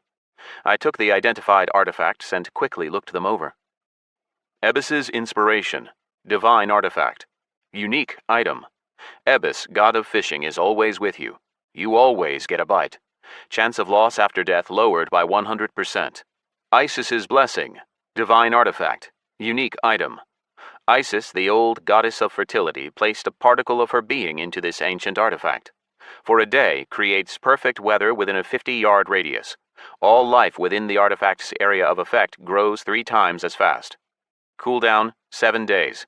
Chance of loss after death lowered by 100%. Elemental Concentration. Divine Ring. Unique Item. The bearer of this ring gains plus 50% immunity to magic of fire, water, earth, air, and electricity. Chance of loss after death lowered by 100%. Durability, indestructible. Thunder Bearer. Divine Scalable Trident. Unique Item. Damage, 2,256 to 4,512. A weapon of the old god of thunder, Zeus. Holds an enormous supply of energy that can summon lightning to strike down enemies once per day. Can only be used outdoors. On activation, summons a lightning bolt that deals 10 million damage to the target. Cooldown, 24 hours. Chance of loss after death lowered by 100%. Durability, indestructible. "The trident multiplies the damage by your level with a multiplier of 4 to 8. Irita rattled off quickly in her saleswoman voice. "The ring with immunity to elemental magic is dope. Similar legendaries rarely give resists to all elements, and even then their numbers are far lower. The fishing artifact only seems like a trinket. Pro fishermen would sell their souls for it. As for Isis's Blessing, I already have an idea for how to use that." Create farming spots in extreme zones? I voiced the first thought that came into my head as I held Isis's Blessing, a worn and rough-hewn throne about a foot tall, cut from stone. "Well, something like that." Irita shook her shoulders. "But it doesn't matter to you. You're undead. You don't care about the weather. It would be amazing for normal players, though. Anyway, you're forgetting the artifact's other effect, faster growth. Gardeners, farmers, professional pet tamers, I think we can start the bidding at 10. No, Rita, the artifact is staying with us. Thanks. There's something else, Alex. It's my fault for bringing you and Goosebumps together. She might cause problems. What? Karina has her own channel. She put up a video of you and her, well, together, and said she was your girlfriend. Was? Right, like she broke it off when she found out you were the threat. She made out like she was sorry she didn't identify you right away, like you turned out to be an arrogant idiot blinded by your fame and all that type of thing. Seemed like Blondie Goosebumps had decided to have her cake and eat it. Get famous and stay safe. Nether. Not many people saw the video, Irita said, putting a hand on my shoulder gently. I noticed as soon as she put it up, my comm notified me. We're friends after all. Well, we were. I made her delete it all, and she doesn't have many subscribers. How did you convince her? Secret? She blushed. Anyway, I think it's all fixed, but if you plan to keep talking to her... I explained everything to her.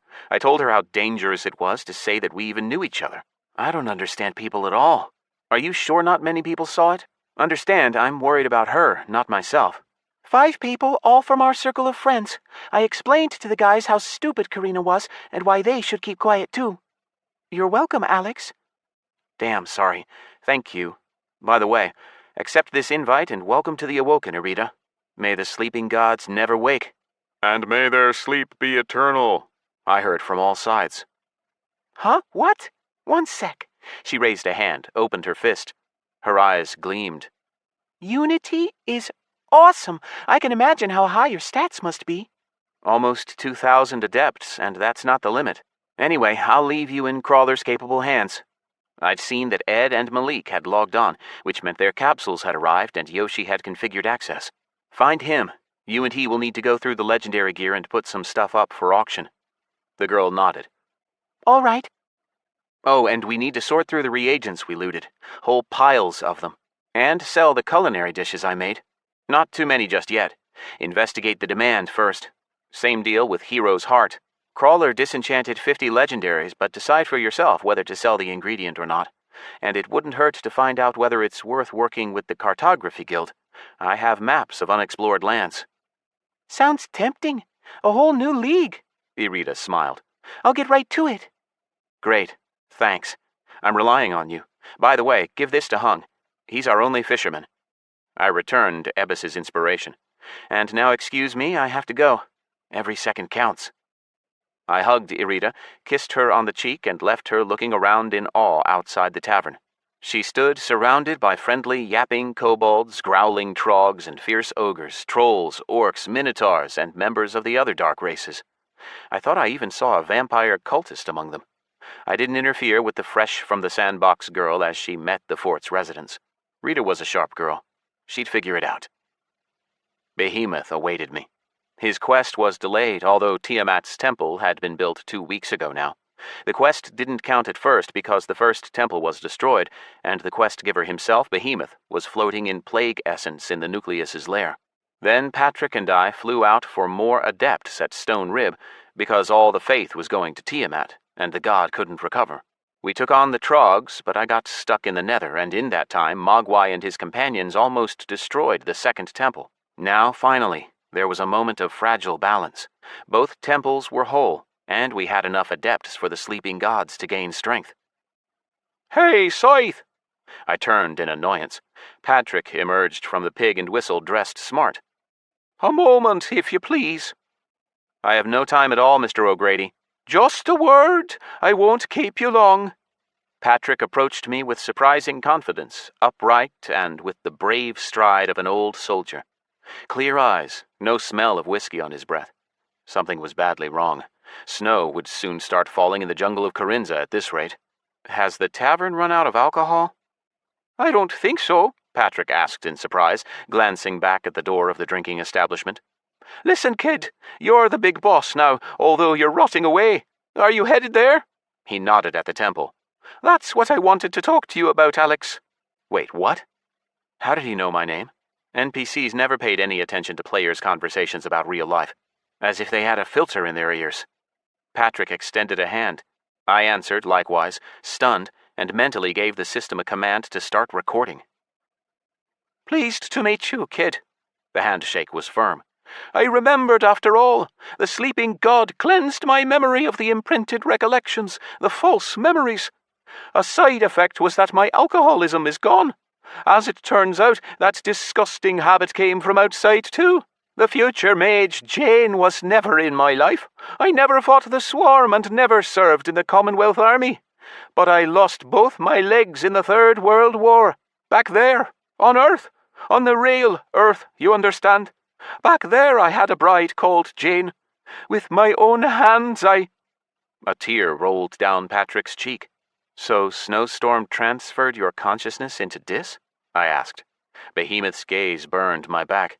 The sleeping god was hurrying me, but I couldn't just leave. How? Yes, Patrick confirmed.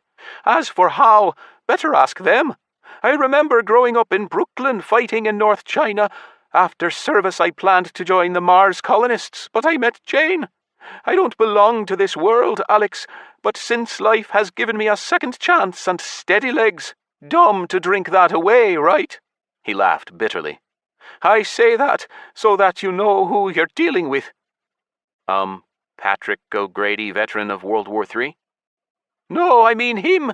Patrick looked at Behemoth's figure, frozen outside the temple. He isn't some virtual game god. The sleeping god is something more. Go. He's waiting. I ran the 50 yards to the temple, reading the conditions of Patrick's quest, altered, but still there. Become a man. Patrick O'Grady, first priest of the sleeping gods, fell in love with Stephanie Caton, landlady of the Pig and Whistle Tavern on the island of Corinza. Help him become a man again, returning his former reputation and authority in the community so that he can win Stephanie's heart. Rewards: 2 million experience points. Your reputation with Patrick O'Grady will increase by 500. The quest progress bars hadn't gone anywhere either, showing in numbers exactly what Patrick had to strive for to become a man. Alcoholism. Days without alcohol, 1 of 21. Appearance. Charisma, 4 of 15. Physical stats. Strength, 10 of 45. Agility, 8 of 35. Endurance, 9 of 35. Perception, 12 of 30. Reputation. Stephanie Caton, 11 of 2,000. Ambivalence. Thanks to all our followers of the sleeping gods, Patrick, as first priest, had exceeded the required stats long ago, but apparently only his own attributes counted here. How could I help him? For the most part, it depended on him. All I could do was... Yeah, that was it. Overload him with work. The clan could use a supply manager available around the clock in Dis. His combat skills from the real world could come in handy too. We just had to level him up. Behemoth met me at the threshold to the temple. The sleeper's avatar wasn't particularly nightmarish or large, a humanoid figure with the head of a hippopotamus and armor that emitted smoke. He nodded, disappeared through the doors. I ran after. An invisible dome covered the temple, fully cutting us off from the world. Greetings, Initial. Make yourself comfortable. A table and 2 comfy-looking chairs materialized between us. A crystalline jug of transparent liquid appeared in Behemoth's hand. He poured it into a single glass. Ambrosia of the Sleepers. You will be the first mortal in 10,000 years who has earned the honor of drinking it. After carefully accepting the ambrosia from the god's hands, I took a swallow. The drink vaguely reminded me of the one that Fortune gave me. The only way I could describe it is to say that it was the tastiest water in the world, crystal clean, and somehow unbelievably nice without any kind of taste. Ambrosia of the Sleepers. You drank of divinity and absorbed a particle of the true flesh of the sleeping gods. From now on, they will always be with you, and if it is their will, they will appear in your darkest hour. The ambrosia's effect is pretty ambiguous, I said. You could have warned me, Sleeper. The effect is clear. Behemoth's voice boomed to the rafters. Now we will always be near, and if it does not violate the balance and harmony of the universe, then we will help. To business, Initial. Make your report. Knowing the Sleeper, I just laid everything out to him, although he was already informed on some of it. From the events of the Nether and the restoration of Tiamat's temple to the fight in the desert, the death of Shaz, and my recent battle against the Legates. I fleetingly mentioned Irita joining the clan and Patrick's news so that my report was complete. It took a long time to tell it all. The sleeping god listened carefully, asked questions about the Nether and the place's strange nature. He asked less about the destroying plague and about what the Nucleus had become. He must have already done his own research in his time in the creature's lair. 11 hours until the Supreme Legate revives? Behemoth asked. That is enough time for Tiamat to remove the undead curse from you and your friends. She can take shape here, but better you visit her yourself. She has more power in her own temple. In addition, Tiamat has gained enough strength to reward you generously for your efforts to erect her temple. Do I have to bring everyone with the curse to her? I told you what happened to our builders. In the other world, the one we come from, some died. Others are still alive. They can't come to Disgardium while they're undead, sleeping god. They will have to risk it. Tiamat must see them all to remove the curse. All right. At your request, I have developed a weave of silence, Behemoth said, moving on to the next subject. All those who have become followers of the sleeping gods will keep their mouths shut if the subject of us is raised. Even if enemies influence their minds directly, they will not be able to extract knowledge of where the temples are and how things are going in your clan. Torture won't work either. The weave has been placed on all previous and current adepts, and will be applied to all future adepts. That's good, sleeping god. But we were lucky that the portal didn't lead to the island. If that had happened, the Nucleus would know about the temple on Corinza. But that did not happen, because my influence has risen. I cut the route from the mines of Corinza to the Nucleus, but the portal remained there. Now it leads deep down to a plague vector, and it must be eliminated as soon as possible. The speaker must have been talking about the instance the boys once found, on the day when Crag and I broke out of the sandbox. I'll take care of it. Good. Go. Tiamat awaits. I nodded, but didn't leave. I was in the mood to take a risk. Will you tell the sleeping goddess that I'll come to her in 10 hours? I have some unfinished business. Let it be so, Behemoth boomed. But hurry. Tiamat feels the forces of Nergal approaching. And I hurried. I signaled a full gathering of the Awoken. The fastest grind ever awaited us, a grind of experience, achievements, and anything else we could get. It would take us 3 hours to get first kills in the instances we found on Holdest, the reptiloid island of the Corinza mine. Far less time would be needed to defeat the Montosaurus, the new greedy patron saint of the Trogs. The hours remaining until Mogwai revived could be dedicated to something else, but for that, I'd need some help from Apophis and his priest, Yemi. I headed for the Yoruba castle. The world flashed black, and the fort was replaced with a castle wall. The archers patrolling the walls reacted to my appearance surprisingly calmly. They didn't even shoot. A shadow dropped down from above, landed nearby. The giant bat turned into a troll. Vampires weren't always former humans in Dis. Francesca, for example, was a turned orc. This one was a troll. He kept his long, stooping body and knuckle-dragging arms from his source race. His pale skin seemed to glow from within, and his bright red eyes were hypnotizing. But not for me. The vampire was silent, waiting. I'm here to talk to Yemi, I said. To what end, Legate? The vampire asked, raising his calm amulet to his mouth. I want to help Yoruba become the biggest clan on Shadowrung. Chapter 17. Gods and Beast Gods. Yemi, set me up a meeting with Apophis the White Snake. We're going to Terastera. While the stunned mage tried to grasp my words, I remembered myself and thanked him for helping me escape from the Widowmakers. Don't mention it, the mage darkened. Without you, they would crush us. We were just saving our own skin. The atmosphere crackled. The stuffy air felt strained as if before a storm. The frowning Yoruba fighters watched me carefully, even with a note of hostility. Something was bothering Yemi. Even the promise of farming on Terastera didn't summon up any enthusiasm in him, although the mage had enough patience to hear me out and answer. It turned out that summoning the White Snake was far harder to summon than Orthocon was for Balmer. I don't feel him, the mage admitted. The serpent often sleeps outside of Disgardium. He appears in this world only to hunt. How do you summon him? I asked, worried. Time is running out. By tomorrow, we might not be able to do what I have planned. You young ones are always in a hurry, Yemi said, shaking his head. Now that he knew who he was dealing with, a 16-year-old kid, it wasn't that he was condescending, but there was no more sign of his admiration for the Great One, as he'd called me until recently. The serpent does not appreciate it when I interrupt his rest, and that's putting it lightly. He could tear me apart and lower my reputation. But what you suggest, Scyth? He twirled a finger in the air, thinking. It's a guaranteed jackpot if we can do it in time. I'll do everything I can to summon Apophis sooner rather than later, but I doubt he'll agree to speak to you.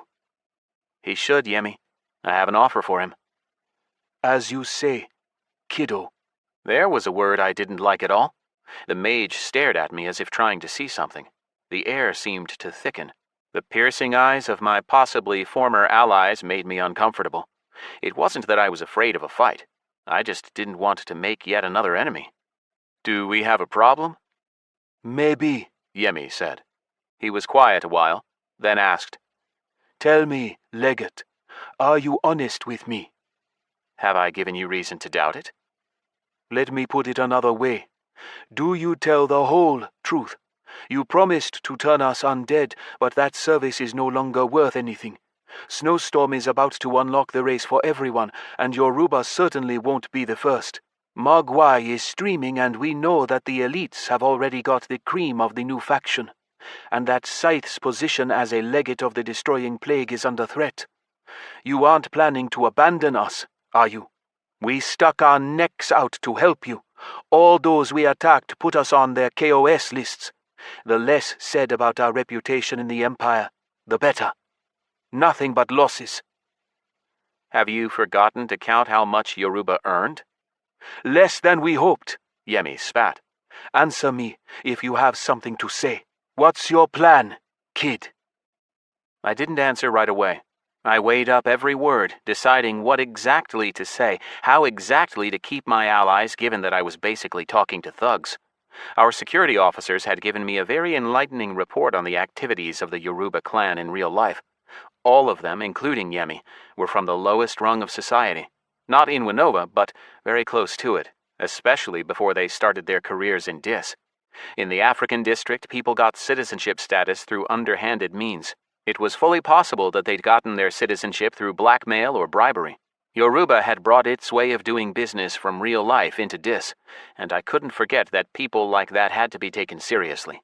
And I couldn't allow the Yoruba leader to keep using that tone. If he felt weakness, that would be it. He'd press hard. Casting a glance around the castle yard, I saw that we were surrounded by 200 warriors. They kept a respectful distance, but looked ready to leap on me at a moment's notice and tear me apart, or at least try. Each was at full attention, listening carefully to how I would answer their leader's claims. They were silent. The piercing cries of cranes flying over the castle sounded loud in the quiet, their honking sound like distant trumpets. By the time the sound faded, I knew what to do. I gathered plague energy into my hand, just enough to take away health, but not to kill. I grabbed Yemi's shoulder in a death grip. The fearsome blades of Reaper's scythes snapped open, then closed like a man-trap. The orc gritted his teeth in pain. His harsh black hair stood up on the back of his neck, but he held back his cry. My voice, distorted by cloak essence, sounded thick and cruel. Listen carefully, mage. My plan is too vast to explain here and now. Plague filth seeped into the orc. His face twisted and he tried to pull away but couldn't. But I give you my word I will not hide it. I will share it with you within a few days. Maybe right after our raid on Terastora. In the meantime, study this. I think you'll get the idea right away. I copied the description of Unity to Yemi and released him. He lurched back, grabbing his blackened arm, which was falling in scraps from his rotten shoulder. The orc's health was down to 5%, and tears ran down his beast-like face. Read. The mage nodded, and his eyes turned glassy while he read the lines of the description. The text read, All followers get +1 to a random stat for each new follower of the sleeping gods. If you read it without thinking, the bonus didn't seem too impressive.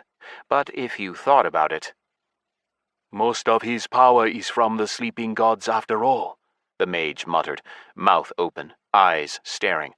When he realized what he'd read, his face smoothed and flame lit up in his eyes. Yemi livened up, waved a calming hand to his clanmates. The people breathed a sigh of relief after the stress of waiting for things to unfold. They clanked as they put their weapons away. Does the bonus count only adept followers? The spellcaster answered. How many do you have? Is there a limit? Ordinary followers only get the bonus from those that came after them, but I'll give you 2 priest slots. They'll get the same bonus from Unity as the initial, that's me, which means that you and someone else, Francesca, I guess, or Babangida. To avoid a split, let's say 3 priests from Yoruba. You'll get almost 2,000 points randomly distributed across your stats. The current adept limit is a little below 30,000. The Juju-class shaman's eyes widened, glowing even brighter with each word I said. I could almost see the numbers amassing behind his eyes. Scyth, assign the priests right now. I have a great relationship with the orcs of the Broken Axe clan. They adore me. They have a big tribe, thousands of warriors. I can convince them to join the sleeping gods. I don't know where it came from, or why I acted the way I did. The ritual for appointing priests required nothing special. The touch of the sleeping gods skill spoke for itself. But all the same, with a stony face under my cloak essence, I shouted a triumphant order. Bow before the might of the sleeping gods, Mage Yemi. On your knees. He smirked, baring crooked yellow fangs.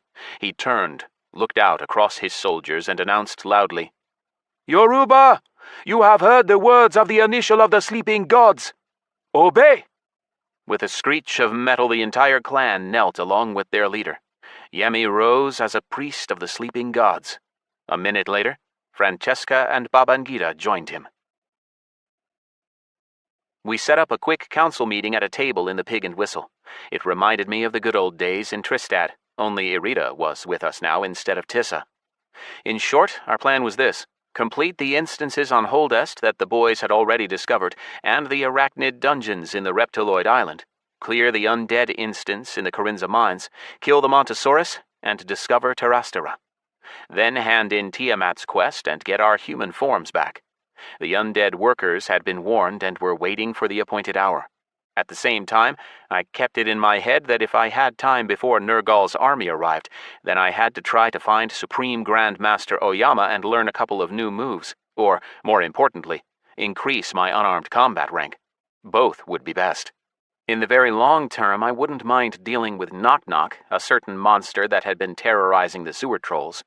Clan Chief Movarak had mentioned him. I was curious to see Knock-Knock with my own eyes and see whether we could get a first kill on him.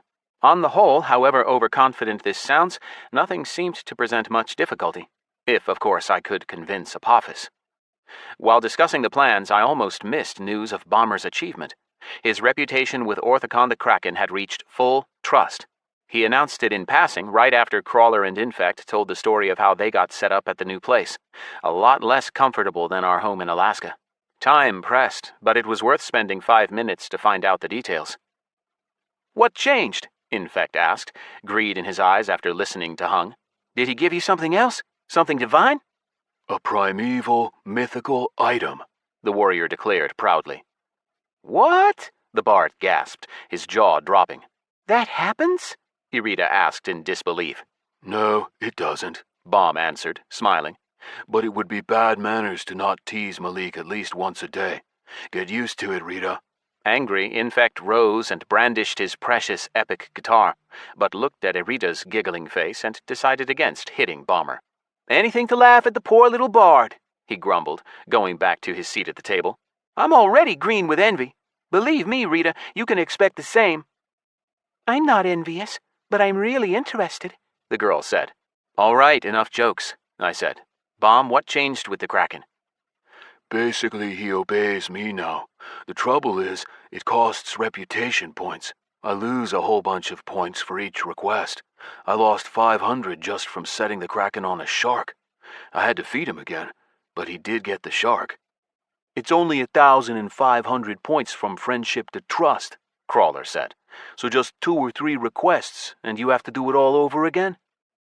Seems so, but I'm going to test it, Bomber declared. I want to reach respect. But that's not all. Ortho hasn't learned to talk, but when he wrapped his tentacle around me, I got a quest. I need to somehow get to the underwater kingdom of Naga near Meaz and convince them to return to the protection of Orthicon. I feel a long quest chain coming on. Uh-huh, Infect agreed, scowling from under his brows. Considering nobody has reached Meaz yet, there are monsters in the ocean with levels too high to see, and underwater breathing potion doesn't last long and has a cooldown, you can probably forget about your quest. Well, Bomber said, glancing at the bard conspiratorially. What? actually, the Kraken gave me the ability to be underwater without needing to breathe. So what? Infect snorted skeptically. Exhaustion will still get you, or the monsters.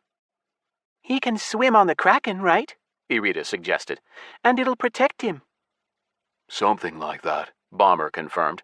I'll get down to it once all this crap with Nergal's event is over. I can feel it in my gut. Getting to the underwater kingdom will be the easiest part. I'll have to level up my rep with the Naga before they'll even talk to me. In the meantime, I'll keep gaining rep with Orthicon too. Wow, it's so exciting with you guys, Irida said. My first big day in Dis, and I'm already in a clan with a Class A threat, and another threat with a pet beast god, and we're talking about farming Holdest, Meaz, and Terastra as if it's a piece of cake. Are you guys really that awesome? As a certain envious show-off bard once said, get used to it. Crawler smiled. He turned to me. By the way, about Rita, we can't miss a chance to give our clan members a boost with some unique achievements. And we're only a little away from clan level 5. The achievement points stack for each member. Level 5 unlocks gold flow. Oh, wow, that sounds great. Irida jumped, clasped her hands. Money from the air. Take me with you. I'm all in favor. Means I can put my feet up a little longer. Crawler continued. When any clan member picks up money from a corpse, an extra 1% of it is created and goes to the clan treasury. Magic. It really is like cash from thin air. Everything is from thin air here. It's virtual reality, Bomber said. All right, I get the point. We need to level the clan up in any case, Crawler added. Instantaneous mail, mass raid respawns, improved defenses, and damage inside the fort. There are plenty of bonuses, and they're all useful. What about the frost debuff? A few seconds is enough for Rita to poke her nose through the instance portal. We'll jump straight to the entrance. All right, then let's take Gula and Patrick with us too. I waved a hand and shouted to O'Grady. By the way, I think we can bring him back into the clan. What do you think? Can he handle looking after the fort's supplies? Bomber took a generous swig of coffee and coughed. Are you serious? Crawler asked. He even started bugging the cultists of Morena, give a copper to an honored citizen of Tristad. They think he's crazy. But they throw the coin, Bomber laughed. Only one way to find out, I pondered aloud. He's changed. Behemoth fixed his head. Irida's example showed me that, unlike the clans of the Commonwealth, the Empire and the Neutrals, who were severely limited in their choice of faction when it came to taking on new players, the undead had no racial prejudices. It was the only side that would accept sentients from all races into the clan. Considering the destroying plague had no developed infrastructure, that move by the developers made sense. So, are we moving out? Crawler asked. I need a little time with peace and quiet, I answered and quoted a system message. 275,000 free stat points available. The timer until Mogwai respawned was ticking, but it would be dumb not to spend 10 minutes nearly doubling my strength. The boys whistled and nodded. Of course. Irida wanted to say something, but she just sat there open-mouthed, trying to grasp the number. To avoid distracting me with their conversations, my friends sat down at another table, and Crawler even covered me with a dome of silence. Immersed in his thoughts, Gula sat down next to them. Gula wasn't interested in our games, it seemed. Patrick O'Grady made a 6th in the group, once again accepted into the Awoken clan and already feeling a taste for adventure on Holdest. Left alone, I racked my brains to figure out what to focus on with my stat points. At the same time, I thought ahead, realized I'd be playing without the abilities of the Destroying Plague. It was obvious that I had to level up perception to make sleeping vindication more effective. Every extra point in the stat increased the ultimate ability's range by a yard. There was a hitch. When I lost immortality, I'd need a lot of endurance. I needed to put particular emphasis on the physical attacks of unarmed combat, which meant I needed plenty of strength, and increased agility wouldn't hurt either. In the end, I distributed them all roughly equally between strength, endurance, and perception until I got even numbers of them all. A small remainder went into agility. Unfortunately, the racial penalty to charisma worked even on the points from the adepts of the sleeping gods, but surprisingly, in the end it resulted in a perfectly round number. Not counting equipment bonuses, but with the boost from Unity of 1,911 adepts to the sleepers, these were my stats. Primary characteristics: Strength, 1,300. Perception, 1,300. Endurance, 1,300. Charisma, 1,000. Intellect, 555. Agility, 720. Luck, 3,198. Secondary characteristics: Health points, 3,962,326. Mana points, 845,154. Vindication points, 2,197,000. Plague energy points, 2,200,000. When I got my human form back, the penalty to charisma would be gone. Then I'd use Grain of Transformation to redistribute my stats toward strength and endurance. Are you done? Crawler asked, seeing that I'd stopped staring into space. Yeah, let's go, I answered, standing up from the table. We left the tavern and formed into a circle. Me, Crawler, Bomber, Infect, Irita, Gula, and Patrick. Fortunately, instances outside the sandbox accepted groups of up to 10, scaling up the mobs within depending on how many were in the group. Without Tissa, we didn't have any strong buffs, and we used other means at our disposal to protect the new players from the climate debuffs. Crawler gave Patrick and Irita potions that slightly lowered damage and increased resistance to frost, along with an elixir of regeneration, which restored 1% health per second. That should be enough to stay alive on Holdest for at least long enough to enter the instance, where the temperature wasn't as extreme. My God, Irita whispered, drinking down the potions and licking her lips. Now this is what I call hitting the ground running. Yesterday I was in Tristad, now I'm on the way to Holdest. The buyer of the portal key to the continent was still unknown. It'll be fine, I reassured her. We're good at that, Infect grinned happily. The bard didn't have time to finish speaking. Crawler had started casting his teleport a couple of seconds earlier. The usual process stretched out a little. I'd noticed that the actual distance to the destination affects the time Depth's teleportation takes to reach it. Cartography skill increased, +1. Current level, 10. Now you can create even more detailed maps of unexplored lands. You move faster in previously mapped areas. From now on, you can see hidden entrances to dungeons, treasure troves, and caches. Quality of maps you create, good. I waved away the notifications, looked around. The wind howled and huge snowflakes whipped my face. We stood up to our knees in a snowdrift at the top of a high hill, and it felt like the blizzard could cast us off it at any moment. I couldn't even see the outlines of my friends in the white mist, but I could make out the gleaming veil of the instance's entrance, set in a broad crater.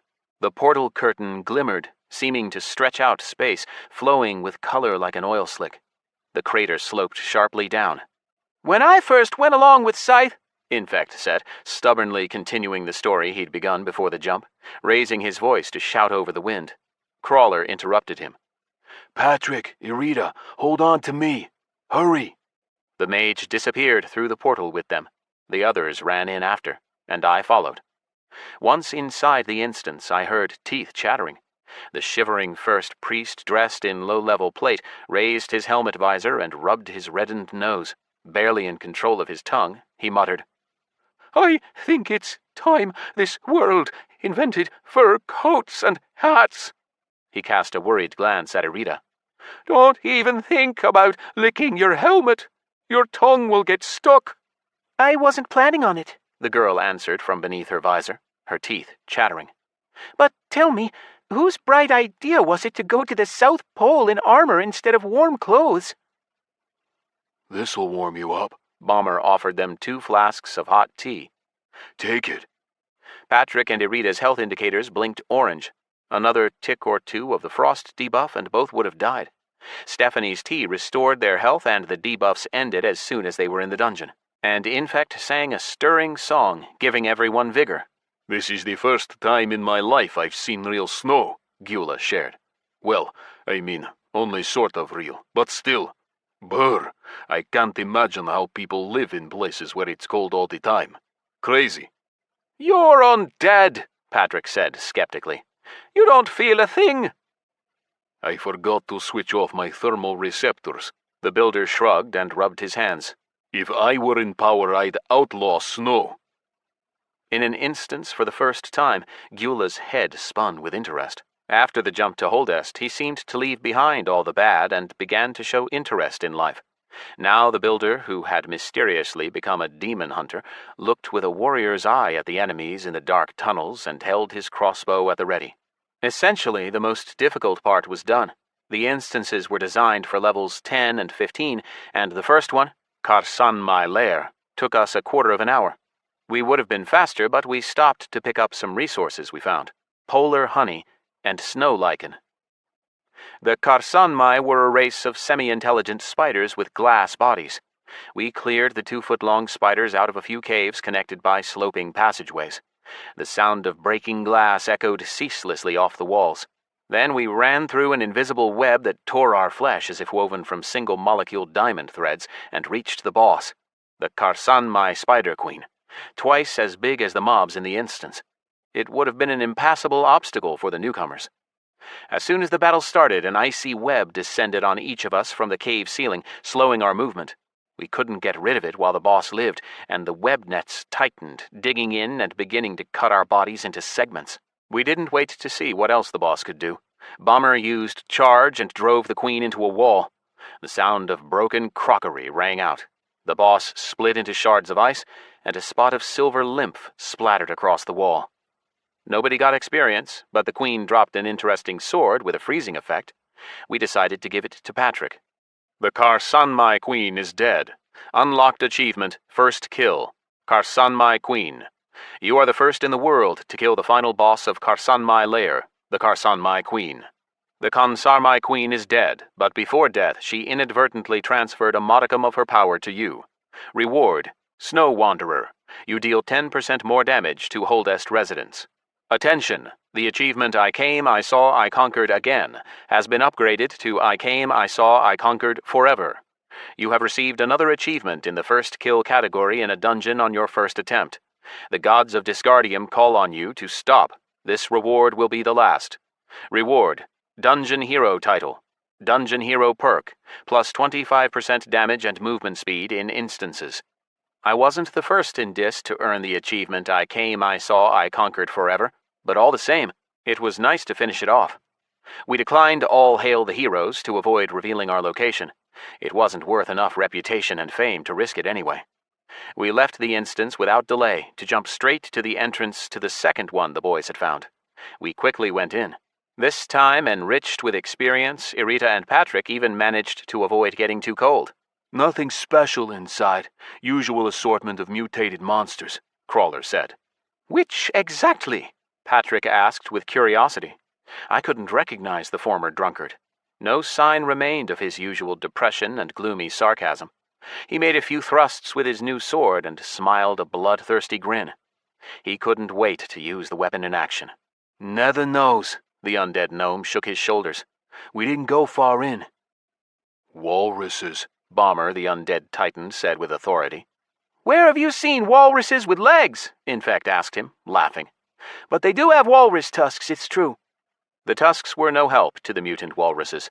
This dungeon was in the mountains and was higher in level than the Karsanmai lair, but it gave us no trouble. I allowed Gyula, Patrick, and Irita to fight for themselves, and to be honest, they did a great job even without our help.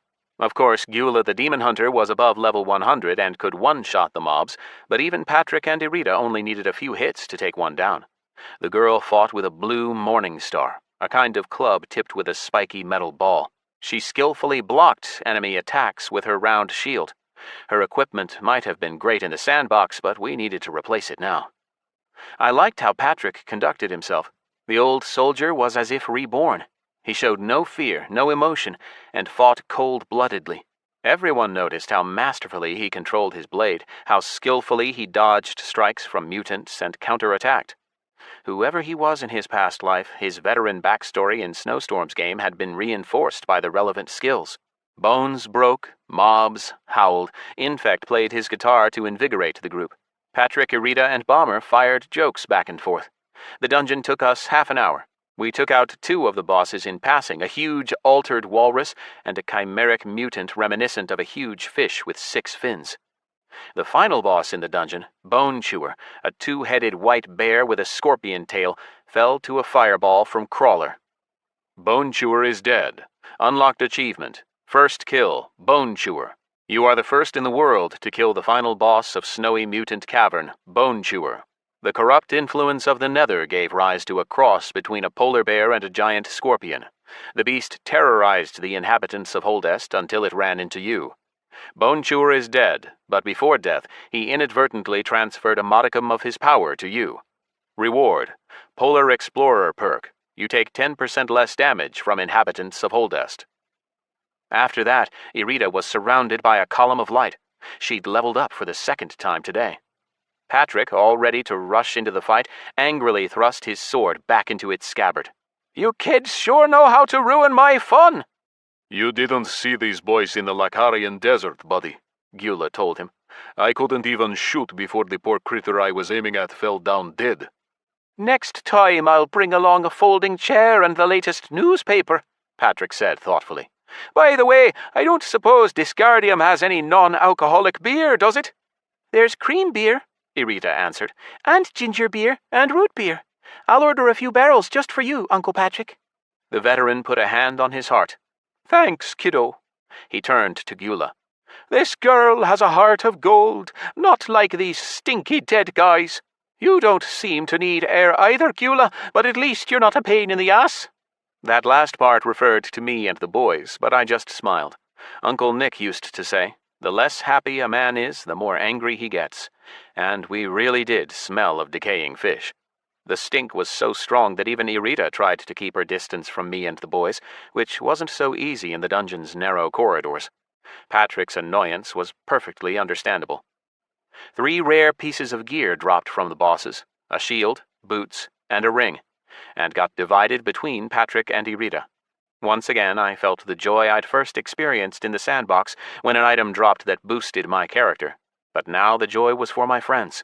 The achievements for the first kills were disappointing, but considering how easy they were to get, nobody complained. You can never have too many bonuses in Dis. We returned from Holdest to the clan fort. I left my friends to sort through the spoils, then flew to northwest Carinza, where the Reaper chilies were in the beta version. I hoped I could repeat the hellish sea soup with burning Reaper chili, which gave useful buffs. Unfortunately, the perfectly round glade I'd found in the beta version didn't exist in the real Dis. From there I went to the Reptiloid island where I'd found an instance while I was stuck in the Nether. The route was stored in vague memories of a distant dream, but Scyth too had gone there so many times that I managed to get my bearings. First I found the bay with the rock grabbers. They were no higher than level 60 here. Taking off again, I quickly reached a small spit of land near Carinza, and from there I saw the island I needed. Attention! Achievement upgraded to Fearless Explorer.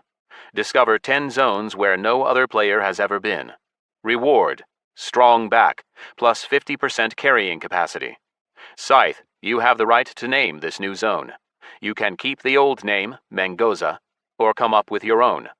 Hesitating a moment, I wanted to rename it to Reptiloid Island. I left the previous name, and as it turned out, this showed respect to the departed again. I got 150 reputation points with the mysterious faction. Mengoza showed the differences between today's Dis and the world that the Nether had turned into after 10,000 years. I found no sentient reptiloids, just Komodo dragons and geckos at level 300. Where in the Nether I had found the lizard folk settlement, here I saw only ruins of the departed. It might be worth our archaeologist digging around here. There were no traces of the instance with the phase spiders that I'd planned to take vengeance against. The only useful thing I saw was signs of ore deposits. Deciding to return with Manny and Infect in a calmer time, I jumped to Carinza. We grouped up again and headed for Klondike, to the mine where there was once a portal to the layer of the Nucleus. Now, according to Behemoth, it was an instance with a plague vector, from which the disease came, spreading until the liches of the destroying plague broke through here from Holdest. I entered first to check it out. The dungeon was home to mobs at level 200, very similar to those that made up Shaz's army. I doubted we'd have trouble clearing them until I realized that they were all friendly to me. Undead couldn't kill undead. The rule of the destroying plague was in effect here too. I ran through the dungeon from start to finish, saw all the bosses. They protected each stage of the instance, which consisted of 5 caves connected by narrow winding tunnels. They were advanced versions of queases and rotters, a skeletal wyvern, and a huge undead butterfly with a humanoid body. At the very end, in a large cave, I found a miniature version of the plague reservoir in the Nucleus's lair, the plague vector. The Lich Uros stood watch there, the final boss. "Life is death, Legate," he greeted me. But there is no death in service to the destroying plague. What are you doing? "I am obeying the order of Supreme Legate Shaz, protecting the Vector," Uros repeated. "But I no longer feel the presence of the Nucleus. The energy stream has stopped. I cannot continue my work. The Vector is drying out. In order to reduce the plague energy needed, I was forced to disincarnate some of my minions." Condolences, Lich. I can't share mine, but wait here. Nodding to the Lich, I quickly left his dim cave and headed for the exit. "Do you have new orders for me, Legate?" I heard from behind. After finishing a couple of instances and getting 2 first kills right away, we saddled up our mounts to move out on a new hunt. Then we found out that Rita had no mount, and she didn't meet the level requirements for one yet. I jumped off my mech ostrich, feeling my face redden. Not here, but in real life. I'd completely forgotten that since Rita had left for Big Dis today, that meant it was her birthday. I'd forgotten Eve's birthday the year before, and now I'd made the same mistake. Angry at myself for not remembering right away and congratulating her as soon as I saw her, I decided to fix it. "Happy birthday, Rita Wood," I said, giving her a gift from the whole clan. A ghost wolf summoning scroll. You remember Crusher the Wolf in Gloomwood? This dropped from him. To be honest, I completely forgot about it, so I've never used it myself. By the way, don't worry about the level 40 requirement. I'm sure you'll reach that today. The boys exchanged glances, climbed off their clanking mech ostriches, and surrounded us.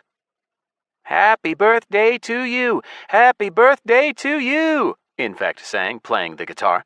We all got involved. The girl stood with her eyes wide, smiling and unsure where to put her hands. Once we were done singing our congratulations, she hugged each of us, including Patrick, while he struck a proud pose, and smiling Gula. I got a slightly more passionate embrace and a kiss on the cheek. "Sorry, girl, we'll have to celebrate properly later," I said, pointing at an imaginary watch on my wrist. "Now it's time to get to work." We had high hopes for the Montosaurus. Killing the beast god surely meant a special reward, both for the achievement and just from the loot. And, of course, an ocean of experience. The Montosaurus's level was too high even for me to see. Irita and Patrick could get over level 100 at least. But while the girl was lower level than everyone else, she had to perform a special role for which I gave her the balancer. We'd decided to catch the beast god with live bait. The Trogs just so happened to have determined the next 2 unlucky ones that had lost the daily tournament to be offered as sacrifice. "We play our drums and the great reptile comes," Movarak said, explaining the mechanism of their sacrifice. "Those who are to become a part of the Great One wait for him at the place of the final path." Part of the Great One? Wow, I thought. More like fertilizer for Trixie and Rygar. They'll find the pile and celebrate. Whoa, this is good shit. The gardener and kobold shaman had become fast friends, and they had a field day when the Montosaurus returned. Divine fertilizer made plants grow as if on steroids. "It is time for the Great One's dinner," I said authoritatively. "But he's already eaten," Movarak gasped. "I don't have anyone else to offer him today. Those declared as sacrifice need time to say goodbye to their families and spend the night with their wives. That is their secret right." "We have something to offer the Montosaurus, Chief," Bomber interjected. "Your task is to play your drums. The chosen one of the sleeping gods will handle the great reptile after that. The Trogg looked at each of us, sighed, and nodded. What do you plan to do? We're going to smack the reptile's ass and see how it sounds with your drums, I answered. No one can hurt the followers of the Sleepers. The terrible behemoth is angry. Vengeance is close. It took a lot of effort to hold back my smile while I rattled off all that pretentious crap, but it did the job. The Trogg's face lit up and Patrick clapped him on the shoulder. Come on, do what the boss says. Boss? Movarak asked, confused. Yeah, that's another of the great Scythe's titles. I heard Crawler and Infect trying to mute their laughter from somewhere behind me, a safe distance away. The Montosaurus didn't react at all to the low thrum of the bongo drums echoing through the jungle. I anxiously watched the clock, a little over 7 hours until Magua respawned. Yemi had messaged me not long ago to say that the White Snake was willing to meet with me, and just as I decided that we'd have to cancel our rendezvous with the dinosaur, I heard the crash of the monstrous beast's distant footsteps. The earth shivered, vibrating through my legs. He's coming! He's coming! Movarak shouted in ecstasy. Hide, I ordered, preparing for battle. 10 seconds later, I was alone. My group and the Troggs hid in a rock crevice. I wasn't worried about my clanmates. They could always revive. But the NPCs were dear to me. I formed a strategy based on the skirmish I'd had with the Montosaurus when I needed to use inscription to write Plague Fury scrolls. Let him chew on me to make reflection kick in, create some scrolls for the future, and then, when the beast's health dropped and he decided to run, Irita would hit him with the balancer. At that stage, the whole team would get involved. Each had to deal at least a single point of damage. The reptile wouldn't last 5 seconds against our group fire at Irita's level 20. The plan was good, but it went wrong right from the start. The thick-headed reptile wasn't as dumb as we thought. Emerging into the meadow which the Troggs called the place of the final path, the Montosaurus cocked its head like a bird, saw me, and froze. Hesitating a moment, it roared, turned around, and ran away. "Plan B!" I shouted to my friends, turning and flying after the dinosaur. I caught up to him, grabbed onto the back of his neck, and attacked with a series of strikes, tearing into him with Reaper's weapon. The scythes pierced an artery, releasing a fountain of divine blood. Trees splattered with it greedily stretched their branches to the puddles, drawing in the blood and growing at a rapid pace. The Montosaurus roared, turning its head this way and that, trying to reach me with its front legs and throw me off.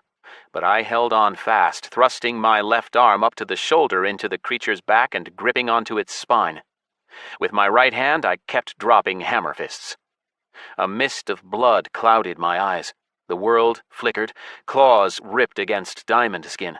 The monster ran another 50 yards and realized that he couldn't pull me off. He fell onto the ground and began to roll, trying to crush the pesky biting bug on his neck. Fun times. "We're here, Scythe," Crawler shouted. "Be ready on the count of 3. I stopped shouting out swear words to rasp, "Okay," and started summoning pets. The swamp needlers Iggy, Whatchamacallit, Little Trunk, and Alien injected their larvae into the Montosaurus, reducing his health by 12%. Thunder roared and lightning flashed as Storm attacked the beast. My immortality activated as Infect shredded his guitar. 2! I heard Irita shout over the din. I didn't hear 1 yet, I thought, and the girl shouted, 3! Activating balancer! Figuratively, I started to breathe easier. The Montosaurus, now lower in level, was many times smaller, now more like a velociraptor. Our weights were almost the same, and now I was the one holding him beneath me. I waited for each clanmate to deliver a strike, then fired a crushing hammer fist charged with both vindication and plague energy. Incredibly, although we were fighting a mob at level 20 and a single hit from any of us should have been enough to finish him off, he survived. His life dropped to 1% and fell no further even after my charged hammer fist for a total of 4 million damage. 1 second left, Irita shouted. I heard a note of panic in her voice. Why isn't he dying? Because he is a god, Movarak shouted out from the undergrowth. The great reptile. The Montosaurus expanded, returning to its previous size, and rose. I lay on the ground, protected by immortality, unsure what to do. If he was immortal and couldn't be killed, then what? Scyth, look! Bomber shouted. Turning, at first I saw the guys standing there with their jaws on the floor. Gyula was praying furiously to the sleepers and crossing himself over and over. Patrick remembered that he was a priest and did the same. The brawny Trog chief fell to his knees. I slowly turned to the Montosaurus, surprised by the descending quiet. My pets stopped attacking the beast god. I heard the measured wing beats of the dragoness and the low buzz of the swamp needlers hovering in the air. Strangely enough, the first thing I noticed was the green text in the Montosaurus's profile. Only then did I realize that the beast god stood before me immobile, bowing to me. A system window opened. Attention! The Montosaurus ancient reptile has decided to become your battle avatar. If you refuse, the Montosaurus ancient reptile will be disincarnated. Accept, decline. Gifts like that don't come every day. I agreed at once, and the beast god's profile changed. Montosaurus, level 909. Ancient reptile. Battle avatar of Scyth. Hey, I dealt damage too, Infect shouted. Why is he Scythe's pet? Your reputation with Montosaurus, ancient reptile, has increased, plus 5,000. Current reputation, adoration. Unlocked achievement, beast god conqueror. The beast god Montosaurus, ancient reptile, hid from the new gods for centuries in a spatial pocket on the island of Carinza, where he destroyed all life. The Montosaurus acknowledges only strength. Having lost a duel to you, he is now your battle avatar. Reward, Beast God Conqueror title, Beast God Conqueror perk, plus 10% reputation with beast gods. Holy shit! Irita approached the beast, stretched out a hand to pet him. The Montosaurus looked at me sidelong and lowered his head. Good dino. A shame you weren't with us at Darent, chosen one of the sleeping gods and conqueror of the great reptile, Movarak said. You would have found a way to take down Knock Knock. Still pleasantly shocked, I opened my pet and mount window. Iggy, Storm, Crash, and the nameless mech ostrich had been joined by ancient reptile Montosaurus. The description said that the battle companion needed feeding and time to rest, tracked by a hunger and vigor bar. I gasped when I saw how much meat the reptile needed every day, and turned to our supplier. Irita, I think we're going to need our own farm, or we won't be able to feed this giant. I raised my head, looked my new pet in the eyes. I forbid you to eat the sentients that live in the fort. Got it, lizard brain? The Montosaurus roared, but whether he agreed or even understood remained a mystery. However, judging by the fact that he wasn't attacking my clanmates and the Trogs, he wouldn't touch any of my allies again. A farm is no problem, Irita answered. I'll buy some cows, sheep, and other animals. But where do we get a farmer? We returned from the jungle victorious conquerors of the terrible Montosaurus. He made for an uncomfortable mount, but I had a reputation to maintain, which meant I had to ride him back. The news was already spreading through the fort. The Trogs from the meadow beat their message out on their drums, telling the others. Everyone streamed out to meet us. Exulting workers, barking kobolds, and roaring Trogs mixed with the cultists of Morena, whose hands trembled. The Dark Ones always valued brute strength, and here they saw proof that they'd joined the strongest, those who could tame a beast god. And they didn't even know about Orthicon. Bring him to me, Initial. Behemoth's powerful voice boomed out over the fort. Riding the Montosaurus down the street wouldn't be the best idea. We'd have to rebuild the fort again after, so I mentally directed the dinosaur to go round, to approach the temple from the jungle.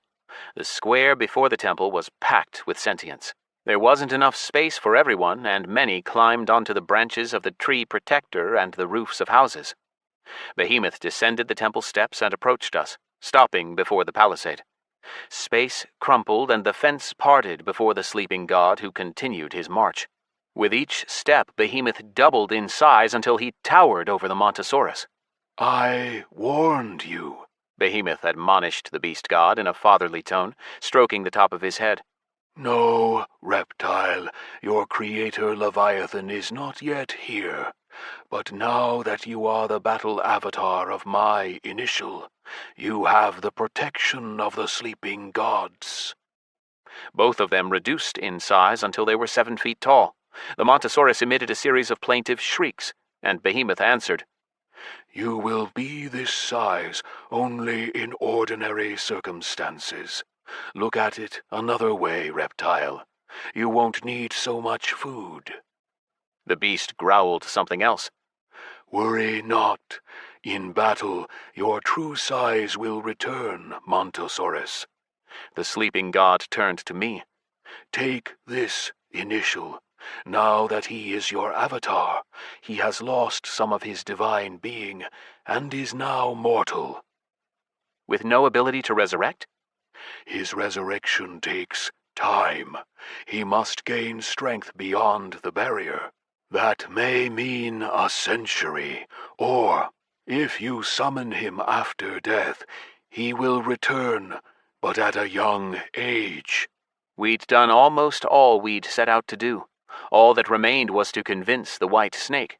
But now I had one more ace up my sleeve for him. First, 2 orange eyes appeared in the air around the size of small saucers. Their black vertical pupils hypnotized, and while I drowned in the abyss of the beast god's eyes, his entire ghost-white body appeared. There was an inaudible dialogue between the snake and Yemi, at the end of which the first priest of Apophis bowed low and disappeared from my field of view. A long, forked tongue flitted from the snake's mouth for a second, and I heard a hiss that formed into words in my mind. "My first priest tells me you have an offer for me." "Yes, White Snake. What do you want for taking me to a specified point on Terrastera?" I opened the map and visualized the spot I wanted. "Apophis does not make deals with those that do not know the snake paths, death-deceiving emissary of those who have not awoken. My first priest says he will pay for you, but that is not good enough. But I will listen to you out of respect for those who have not awoken." The structure of the phrases implied that the telepathy interpreted the snake's language closely to the original, but not with perfect precision. All I could do was hope that the meaning wasn't lost in translation in the other direction. "A battle approaches, White Snake. The greatest battle of the living, the dead, and those who follow the sleeping gods. I promise you that I will dedicate captured lives to you, Apophis, if you provide me this service and take me to Terrastera." "The burning lands are dangerous, and your bribery means nothing. Even I do not go there," the snake hissed. "Do what you say you will, and you will get your wish. Until then." "Now, Monty," I said, not letting him finish. Words wouldn't be enough here. The earth shook. The Montosaurus fell out of his dimensional pocket. That was where he had hidden when he ran away from me and when the undead occupied the island. As soon as he appeared, the reptile went into battle mode and started to grow, his head looming over Apophis. He roared, covering the snake with stinking breath, steam, and sweat. Apophis jumped back and hissed, his huge neck flaring. Acrid yellowish venom began to drip copiously from his fangs. The 2 beast gods seemed to have forgotten about me. Apophis distended, becoming as thick as the reptile's arm, stretching out, but the Montosaurus, after entering combat, had reached its previous size. I flew above both of them and felt the gazes of the Yoruba members, eager for the show, and the orcs from the Broken Axe tribe who had come to speak with the initial of the sleeping gods personally. I didn't spend a long time up there, the tension between the beast gods twisted space itself, pushing me away. I descended, landed a little off to one side. Yemi, not knowing what to do, hovered between Apophis's altar and me, then grabbed me, shook me. "Do something, Initial, but I beg the sleeping gods, do not kill the white snake." The beast gods hovered above the castle itself. The Montosaurus, standing 160 feet tall, tore down the fortress wall with his tail. His weight made the pavement crack. Sinkholes appeared in the earth. But Apophis was no smaller, and his serpentine head with its flared neck cast a shadow all across the castle like a huge umbrella. For half a minute, all we could hear was roaring and hissing, and then it all ended. The beast gods had come to an agreement. They went back to their normal sizes, and I heard Apophis's voice in my head again. I will do what you ask. My ancient enemy tried to claim that you are capable of subjugating me as well. I do not believe it, but I will not take the risk for the sake of one small service. Are you ready to go right now? I am ready, White Snake. Do you see the place I want? I see it, a place of power. He wrapped himself around me to the chants of the African clan. Scyth, the Sleepers, Apophis, Montosaurus, Yoruba! Broken axe, The orcs roared. may the sleeping gods never wake! And may their sleep be eternal! Yoruba cried. The show had clearly impressed and surprised all present. Yemi, who had been making veiled threats and called me kid 3 hours before, shouted just as loud as the rest of them. Scyth, the Sleepers, Apophis, Montosaurus, Yoruba! The deafening cries cut off sharply. The world started to shimmer and blink. Your wish has been granted, Apophis hissed, releasing me from his grasp. Do not forget your words. The white snake disappeared into thin air. The next moment, a smoking droplet of acid rain bored straight through the helmet of my cold-blooded Punisher set and took away all my health, activating Diamond Skin. Resilience jumped up a point and cartography leveled up to 11. The ultrasound chirping of some beast drifted from behind purple stone trees. "Hey there, Terastera!" I shouted. Chapter 18. Aid of the Sleepers. Time is your most valuable resource. That's what our school teachers told us, what Uncle Nick said, and usually it met no objection. But only now did I realize how little of it, time, I had. If only I had a day or two more, I could have leveled up so high on Terastera that I could have crushed Nergal's army single-handedly. And if I could find Supreme Grand Master Oyama and get him to teach me that trick of hitting from a distance, defending Tiamat's temple would have been a walk in the park. But time was running out. Mogwai would respawn soon. I needed to level up the Awoken as high as I could so that they overtook all the other players. The clan had to become strong without Scyth. Anything could happen to me after all. Anyway, there was less than a day until the battle in the Lakarian Desert. The Alliance of Preventers hadn't declared their precise time of attack, but the world was already waiting with bated breath for the stream. All predictions said that the siege of Tiamat's temple would begin one day soon. I really didn't want to bathe naked in acid rain, but I had no choice. I removed all my equipment, keeping only the Divine Reaper's scythes and Legate's crown. As it turned out, the only items that didn't lose durability to the fierce weather on Terastera. Though it seemed indestructible, cold-blooded Punisher was speckled with holes from the droplets of acid rain. I decided not to risk my equipment, hoping that the armor could be repaired. Scyth, you have the right to name this new zone. You can keep the old name, Abandoned Sanctuary of Dorakant, or come up with your own. As was my tradition, I left the old name, but this time I got no bonuses for it. The sun couldn't pierce through the flint-gray clouds, only highlight them with a dim greenish gleam. Thanks to my advanced night vision, I could still see even in the gloom and even through the acid rain. The new continent felt like a completely different world. Even beyond the barrier, when visiting with the old goddess of death, Morena, the foreign landscape didn't seem quite so strange as this. At least the trees there seemed earthly, at least by Dis standards.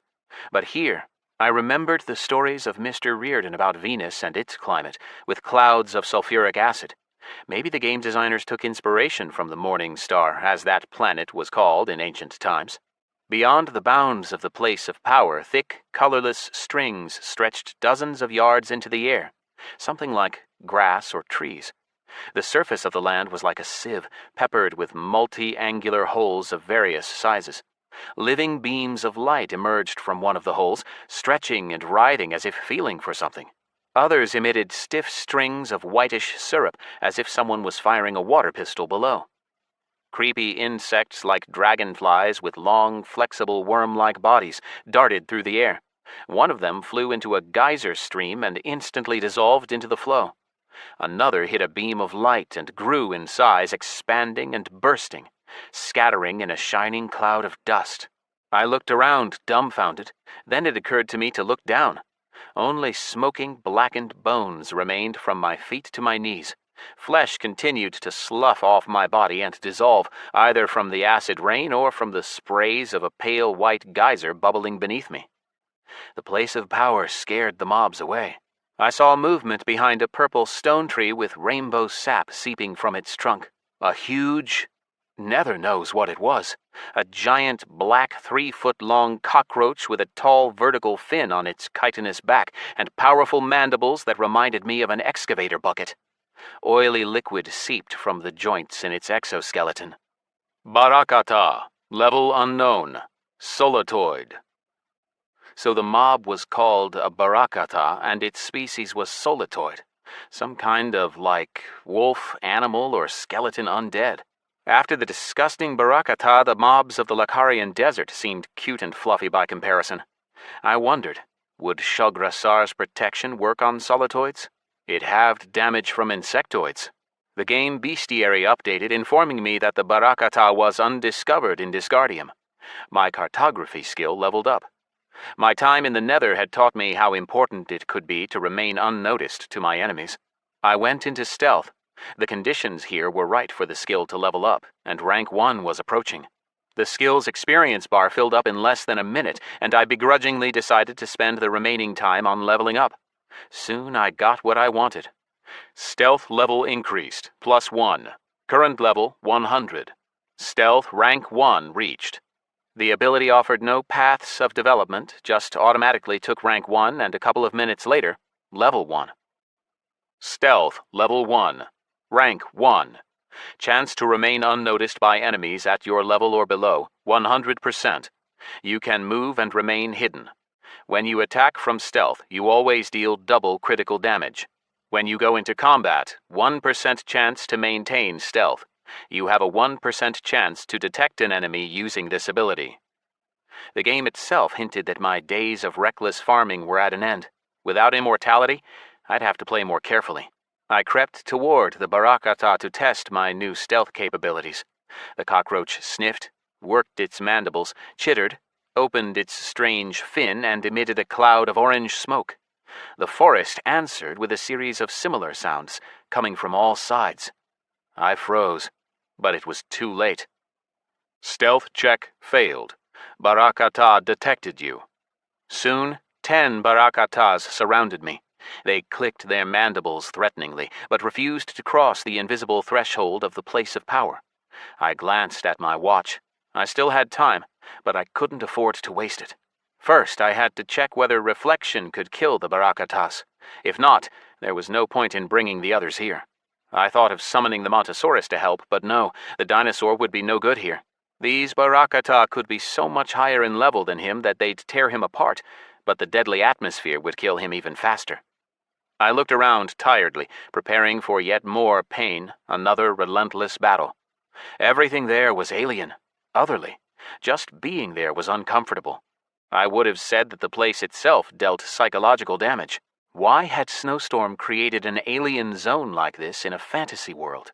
I doubted casual players who were in the overwhelming majority would want to spend any time here.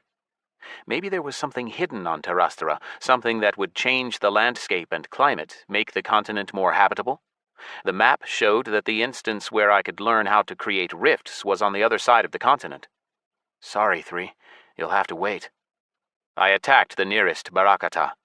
Hammerfist broke through chitinous exoskeleton, and Reaper's scythes sank down inside, taking away 10% of the cockroach's health. Sticky, muddy orange liquid splashed from the wound and began to dissolve my bones with a hiss. The rain had activated diamond skin a while ago, but immortality protected me. The Barakata split into 2 halves along its fin with a crack, and articulate scissor-like pincers emerged from the open chitinous shell. Dodging with one part of its body, the mob grabbed my leg with its pincers. Bones crunched, but the cockroach couldn't tear off the limb no matter how hard it tried. Reflection returned the damage. Resilience gained a point. From then, I stopped following the logs, focused on the fight. All the cockroaches attacked me at once. They tore me with their mandibles, pincers, and powerful sharp legs, burned me with acid and tried to swallow me, but the show was soon over. I worked my fists along with flashes of sleeping vindication and plague fury. Both resource reservoirs filled up practically instantly, and not so much from the Barakata's attacks, but from the growing debuff of the acid rain. By the end of the battle with the cockroaches, I'd transformed into a skeleton with shattered bones and a hole in the skull as if one of the Barakatas had trepanned me in the fight. The final score was in my favor, though, 11-0, and 2 new levels. You leveled up, current level 565. You leveled up, current level 566. 10 free attribute points available. Resilience, rank 2, level increased. +6, current level 54. I put the points into endurance. The test fight showed that I could bring the others here, and we could definitely farm experience. All I had to do now was make sure my friends would survive. I returned to the center of the place of power, activated Isis's blessing. With a rising whistle, fresh air began to flow from the artifact in waves. A column of air rose and began to grow wider, breaking through the flint clouds and letting in sunlight. I could smell the sea, pine needles, and freshly cut grass. The debuff disappeared. The acid rain hit an invisible wall at the edge of the artifact's area of effect and streamed down. Fine weather reigned supreme in a 50-yard radius. The activity beneath my feet stopped. No geysers or beams of light. Ordinary green grass began to grow from the sieve-like holes in the ground. I was ready to bring in the 6 awoken and 3 Yoruba for grinding, but there was still one question left undecided. The taming of the Montosaurus so impressed the sewer trolls and cultists of Morena that they burned with a desire to stand up in defense of the Temple of the Sleeping Gods. Of course, I refused them. I didn't want to lose them in an uneven battle, but Behemoth intervened. It is sacrilege to deny them the chance to protect what they believe in, he said. I didn't presume to argue with him. I just hoped I'd be able to decide the outcome of the battle before my allies got involved. Incidentally, I still needed to somehow get them to the desert, but I was relying on the Goblin League to get that done. Anyway, since the names of Crawler, Infect, and Bomber were now known to all, it would be silly to refuse their help too. So just one question remained. How we could survive in battle with the desert's burning debuff after Tiamat turned us human again. It was nighttime in Alaska, but dawn was breaking in the Lacarian desert. 4 sat around a fire of broken barrels at the foot of the temple. Ripta held a small barrel with holes in the bottom and poured wine from it into his mouth. Anf drew on a huge hand-rolled cigarette and smoke billowed from between his armor plates. Flaegre and Nega, the only ones demonstrating an attack of civilized behavior, swigged dwarven ale from bottles with broken necks. Sharkon's body stood stark against the dawning sky. "May the sleepers never wake, boss," Flaegre croaked, picking himself up. "You're a little underdressed and chewed up." "Oh, so I am," I blushed, removed my legate's crown, and re-equipped the cold-blooded Punisher set. "Hey, boss, you should have stayed naked. At least that's some entertainment." Nega giggled. "This is the 2nd time we've seen you in one day. That's not like you." "Actually, we saw each other yesterday when we captured the castle," I said, although for me it was still the same day. "Kayapo!" Ripta squawked. Am I hearing things? I stared at the raptor in surprise. Ripta speaks common now? "He tries," Flaegre coughed. "The bug, too, although I swear on Asmodan's cock no matter what he tries to say. I just hear nails on a blackboard." Amph answered with a loud, grinding chitter that I recognized as laughter. The succubus embraced me with her tail and kissed me on the cheek. A dead woman kissing a dead man. What a great advert for the new faction. "Come join us, be a part of the destroying plague, see the world and meet beautiful, sentient women of other races. How are you guys doing?" "Calm before the storm, boss. Nobody's trying the temple again, but look over there." The succubus pointed. "See anything?" Desert dunes, and the air is shimmering? What's happening over there? The enemy mages have erected a defensive barrier. Crash and Sharkon tried to break through to sow some chaos. It didn't work. They're preparing something, boss, and I don't like it. Don't worry, I'm not panicking. We won't raise the alarm until the time comes, but you should keep your guard up. Nega shook her epic calm amulet, given to her so that she could tell me if an attack began. And in this world, boss. I will. Our enemies are preparing for an attack that could begin at any moment, so keep your eyes open. Let 'em try. Nega raised her fist at an imaginary enemy. Shame we can't summon a couple of higher demons here. The help wouldn't hurt. Ripta heard her, squawked something, and laughed. We'll be the ones hiding from helpers like that, Flagrey translated, chuckling. What's new, Scyth? Nothing much. Been to visit Holdest and Terastera, and I got a new pet. You'll like him. Going to introduce us? You've already met. I know Nega will say that size matters, but don't worry. He grows back to his old size in combat. I summoned the Montosaurus. Made smaller by Behemoth, the former beast god looked at the guards disapprovingly and uttered a terrible roar. He's meowing. So cute. The succubus clapped her hands and danced over to stroke the Montosaurus on his spiky head. Diablo devour me! This is an ancient reptile, Flay breathed. But it's so small. The former beast god endured Nega's advances, covering her with vile breath, then loudly sniffed Flagrey and Anf, and approached Ripta. The reptiles exchanged brusque chirrups. The noise caught Sharkon's interest, who ambled over, shaking the earth. Then the ground vibrated beneath us. Crash headed toward us. The party wouldn't be complete without Iggy and Storm, so I summoned them. Time was ticking. The Supreme Legate would revive soon. But I couldn't help but spend a few minutes to hang out with those who I'd already lost once, and might lose again in the battle for the temple. They were my friends. Maybe some thought of them just as NPCs controlled by AIs, but for me they were personalities. They knew they existed, and they could die. All right, have fun, I said to the zoo around me when it was time to go. And feed Monty. I know you have something for him. I need to talk to the sleeping goddess. Good luck, boss. As I climbed the temple stairs, I saw Tiamat waiting at its threshold. I could feel her presence even when I spoke to the guardians, but the goddess didn't rush me. She waited while I traded jokes with my friends. Would Nergal have done that? Would the Nucleus? Greetings to you, our initial. Behemoth told me that you would come later. It is right that you have come sooner.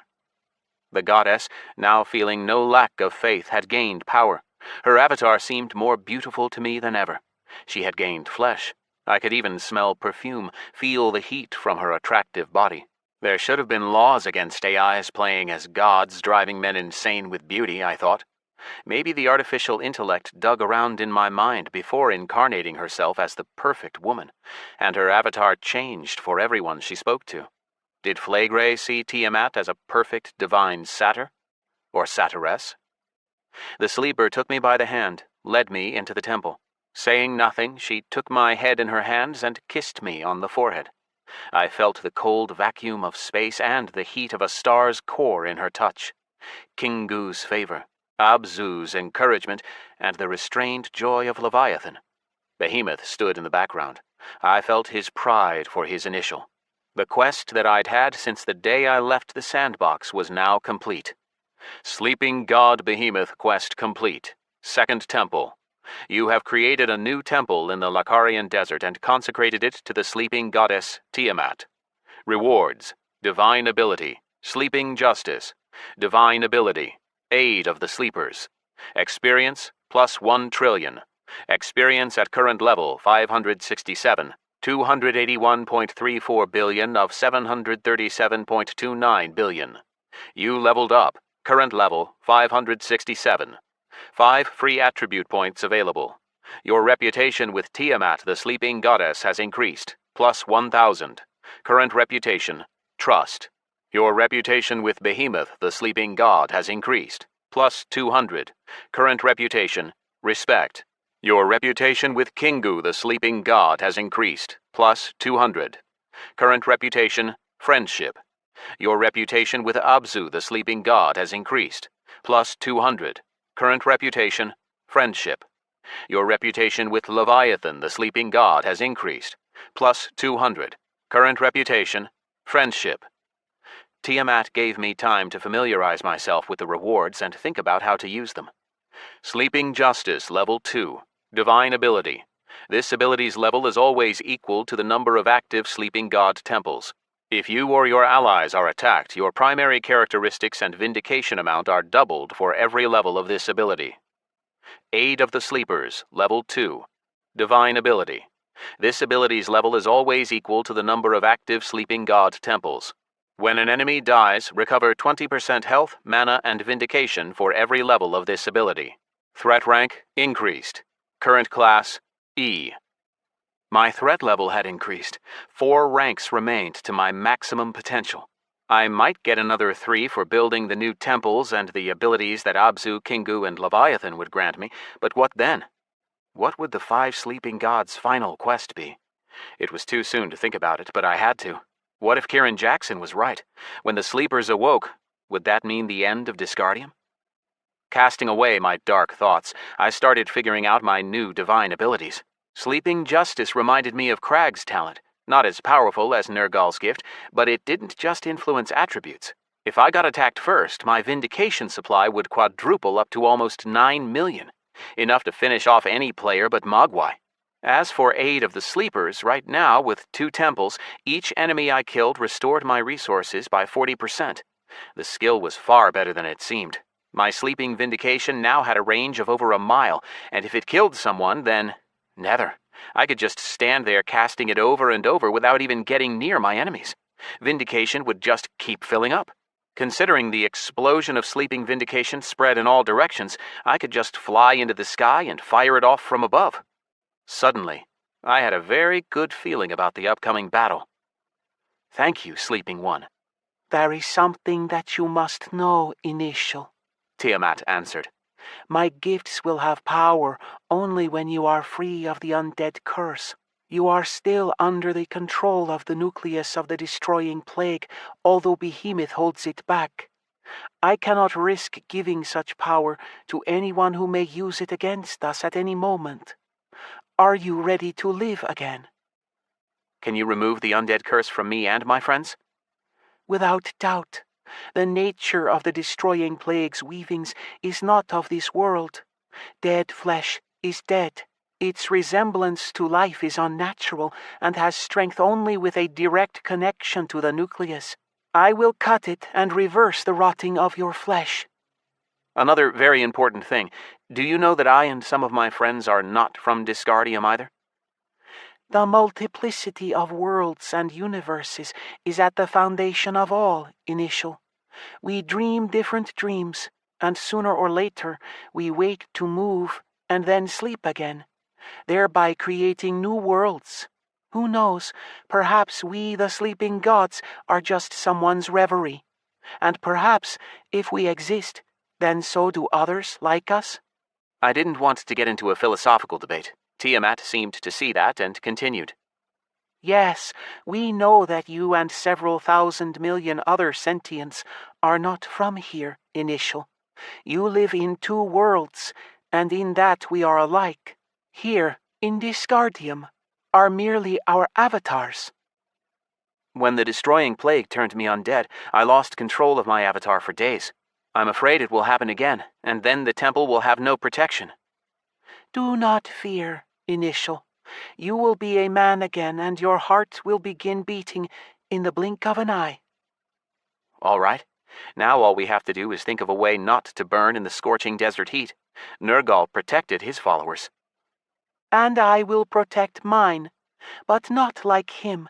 Now that we have more followers, I have the power to give life to this burnt patch of land. Now go. Carry out your plans, and when you return, the temple will be surrounded by a flourishing oasis.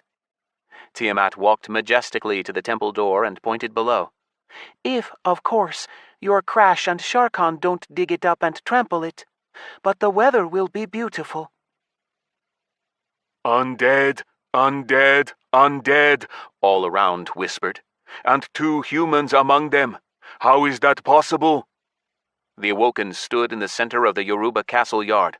All except me were looking around, heads up. Gyula was pressed against Patrick, but the old soldier felt uncomfortable too, surrounded by enemy non-human races. Everyone, including Crawler, was waiting for the catch. Hey everyone, Irita waved, cutting through the atmosphere. How's it going? The boys summoned their needlers just in case, which caused a new wave of whispers. Yemi greeted each of us, told Francesca to give the boys and Gyula and Patrick a tour round the castle. He stayed behind with me, cast a dome of silence above us. Success. Yep, and I disabled Terastera's debuff in a small area for a day. I don't have much time, so the flight from Shadowrung is setting off right now, and there are only 3 seats left. Who's coming with you? Babangida and Francesca, Yemi said. Are you sure you can't bring more, Initial of the Sleepers? Don't your friends have this same group teleport spell as you? They have it, but that isn't the problem. A battle is approaching with Nergal's army. I can't slow down my fighters' leveling by bringing more people along. We will fight in the battle, the mage declared. The Orcs of the Broken Axe clan have added 6,000 attribute points to each member of Yoruba, and to you and your people, incidentally. Unity was passive and didn't notify me of any new bonuses for adepts, so my eyes widened in surprise. I whistled, then smiled, imagining the shocked faces of the Corinza miners when they all suddenly realized their new strength. And Tissa, who could now capture all of Tristad solo. The sleepers are grateful, Yemi, but no, I will only take 3 to Terastera. The mage didn't stop arguing for more spaces, but I held my ground. Yemi! A huge orc approached us with a broken right fang and thick gray braids on his shoulder pads. He glanced at me and nodded. Chosen one of the sleeping gods, Saranos sees you. And Scyth sees you, Saranos. Welcome to the ranks of the Sleepers, Chieftain. Saranos, Orc, level 372 Chieftain, Broken Axe Clan. The Orcs of Broken Axe have accepted the priest Yemi's offer to join the sleeping gods, the orc said. He spoke the common tongue, but his characteristic orcish growl made every word sound like an order. The ancestral spirits bless the clan's return to the ancient sleepers, although I have heard that the false gods have declared a holy war against you. The Orcs of the Broken Axe are willing to provide 3,000 elite warriors to protect the Temple of Shining Tiamat, the legends of whom have been passed down from mother to daughter for generations among the Uruk peoples. As in the Yoruba clan, Yemi said firmly. Anyone capable of holding a weapon will protect the temple. But tell me, Scyth, how do we and Saranos warriors get there? We're about to find out, I answered the mage, activating Kusaralix's coin. A hole formed in space, and the goblin woman poked her head through it. The Dark Ones are a bad influence on you, kid. What you got, another castle? Yoruba? I'll give you 20. No need for an inspection, and that's my final offer. The castle is not for sale, Yemi growled, but Kusaralix ignored him. Mrs. Kusaralix, I nodded. Grokushweed and Gruselix said that the resources of the Goblin League are at my disposal. I need to get 8,000 sentients to the Lacarian Desert from 2 different points.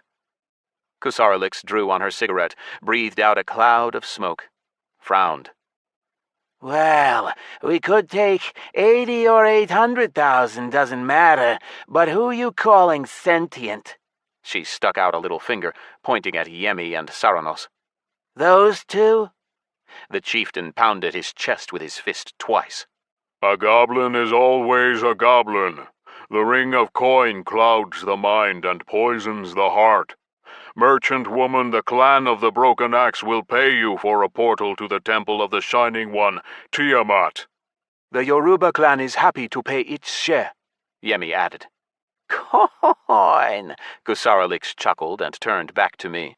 We're always interested in money, but if I understand you right, these 2 ignorant assholes are planning to fight on your side in the war, right, Scythe? Yes, Mrs. Kusaralix, but they aren't the only ones I need in the desert. There are others, too. Don't fret, kiddo. Consider it done. The Green League will pay. Come see me, I got words.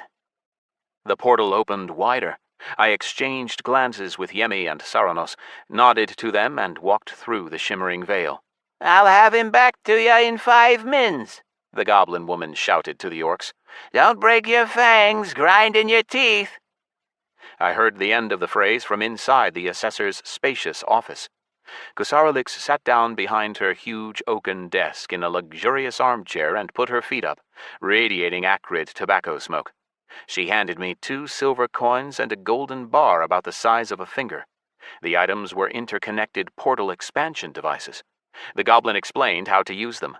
"Stick the beacon where you need to unload your troops. The coins are one-time use. They open a great portal to the destination." "Thanks." "That's not all." She drummed her fingers on the table. "When do you expect the fight?" "Any moment. As I understand it, the leaders of Nergal's army are waiting for all their troops to arrive." "Yeah, I got the same intel, although the Alliance could be bullshitting. Better keep your guard up. Anyway, if it starts, whistle. The Green League will deliver 1,000 experienced mercenaries and the best gladiators from the arena to defend the temple if you help us get the protection of the sleeping gods. Can you do that?" "That won't be hard," I answered. "But I have to warn you, Nergal's army will use Armageddon spells. Few will survive." "We'll give the Centurions Maglubiet's umbrellas. It's a one-time use thing, so it won't protect against everything, but it'll save them from one Armageddon." "I doubt that's all our enemies will use." "What? You think our boys are just gonna sit and wait for them? By then they'll be mixing with the enemy forces and wrapping other people's guts round their swords. Any more questions?" "Yeah, my clan needs builders to construct a castle." "I'm not sure the Goblin League can do that for free." "I'll pay." "But the Green League can hire you some people who know what they're doing. We'll help out with materials, too. Are you going to open one of the portals to the castle site?" I nodded, barely holding back a smile. Alex Shepard, a good boy from a good family, was now rubbing shoulders in Dis with the undead, necromancers, the wild races, and now the goblin mafia. Add the thugs and bandits from Yoruba to the list, and we have a full house. "When you open it, I'll send you some builders and haulers with materials. Anyway, what about the sleepers?" Like I said, that's easy. Grinning, I touched her by the hand, and the sleeping gods had their 6th priest, Kusaralix, the gobliness. The assessor's huge green eyes widened when the power of over 8,000 attribute points dropped down on her. She looked younger, taller, and even beautiful thanks to her skyrocketing charisma. With a brightened face, she slowly rose, moved, smiled, and approached me. Standing up on her tiptoes, she pulled me down and kissed me full on the lips. She didn't even grimace. "Huh?" "Do you know what you've done for old lady Kusaralix, you handsome man?" She spun her head, grabbed a huge marble paperweight, and clenched her fist. Stone chips fell to the table. "Mendacious Maglubiet, who gave this young fella so much power? Scyth, my boy, think of it. Anyone you agree to make a priest of the sleeping gods will shower you with gold." I never looked at the priesthood like that. "Emperor Kragos and King Bastion aren't likely to betray Marduk and Nergal, but there are other rich people, and the most influential of them never come out of the shadows. How many priests can you have?" All right, keep it to yourself. The fewer the better, anyway. More exclusive. I gotta set up an urgent meeting with Graco Swede," the goblin woman muttered, deep in thought. Wait, what, you're still here? Do you need something else? Don't be shy, ask for whatever you want. Her words reminded me of a certain still unfinished matter. "Tell me, Mrs. Kusaralix, does the castle that I sold you still belong to you?" "Do you want to buy it back?" "Not exactly." She listened to my request and smiled like a hyena bearing gleaming white fangs. "That's the least I can do for you, chosen one of the sleeping gods." Chapter 19. Terastera. The undead faction showed off its neutrality again. Yemi the Orc, Francesca the Vampire, and Babangida the Ogre joined my party of 5 dead men and 2 humans without issue. We were 9, the limit for a non-raid group. The mages covered us in buffs. Everyone but me drank a few battle elixirs with an hour-long duration and ate a few raid dishes, including my own. "Ready?" I asked. Everyone nodded, and I took the group to Tarastara. We reappeared in the place of power within the area of effect of Isis's blessing. Yemi stared glassy-eyed at his interface, tense. Once he saw no debuff, he sighed with relief. The others relaxed too. I gathered everyone into a circle. Everyone unfamiliar with our tactics, listen carefully. Do not go beyond the bounds of the place of power. The creatures here are so dangerous that you'll die if they sneeze on you. There might be ranged mobs here, so don't even approach the edges. I've only seen barakatas. They're like big cockroaches. They fight at melee range. We don't have any healers, but we don't need one. If you get hit, you will die.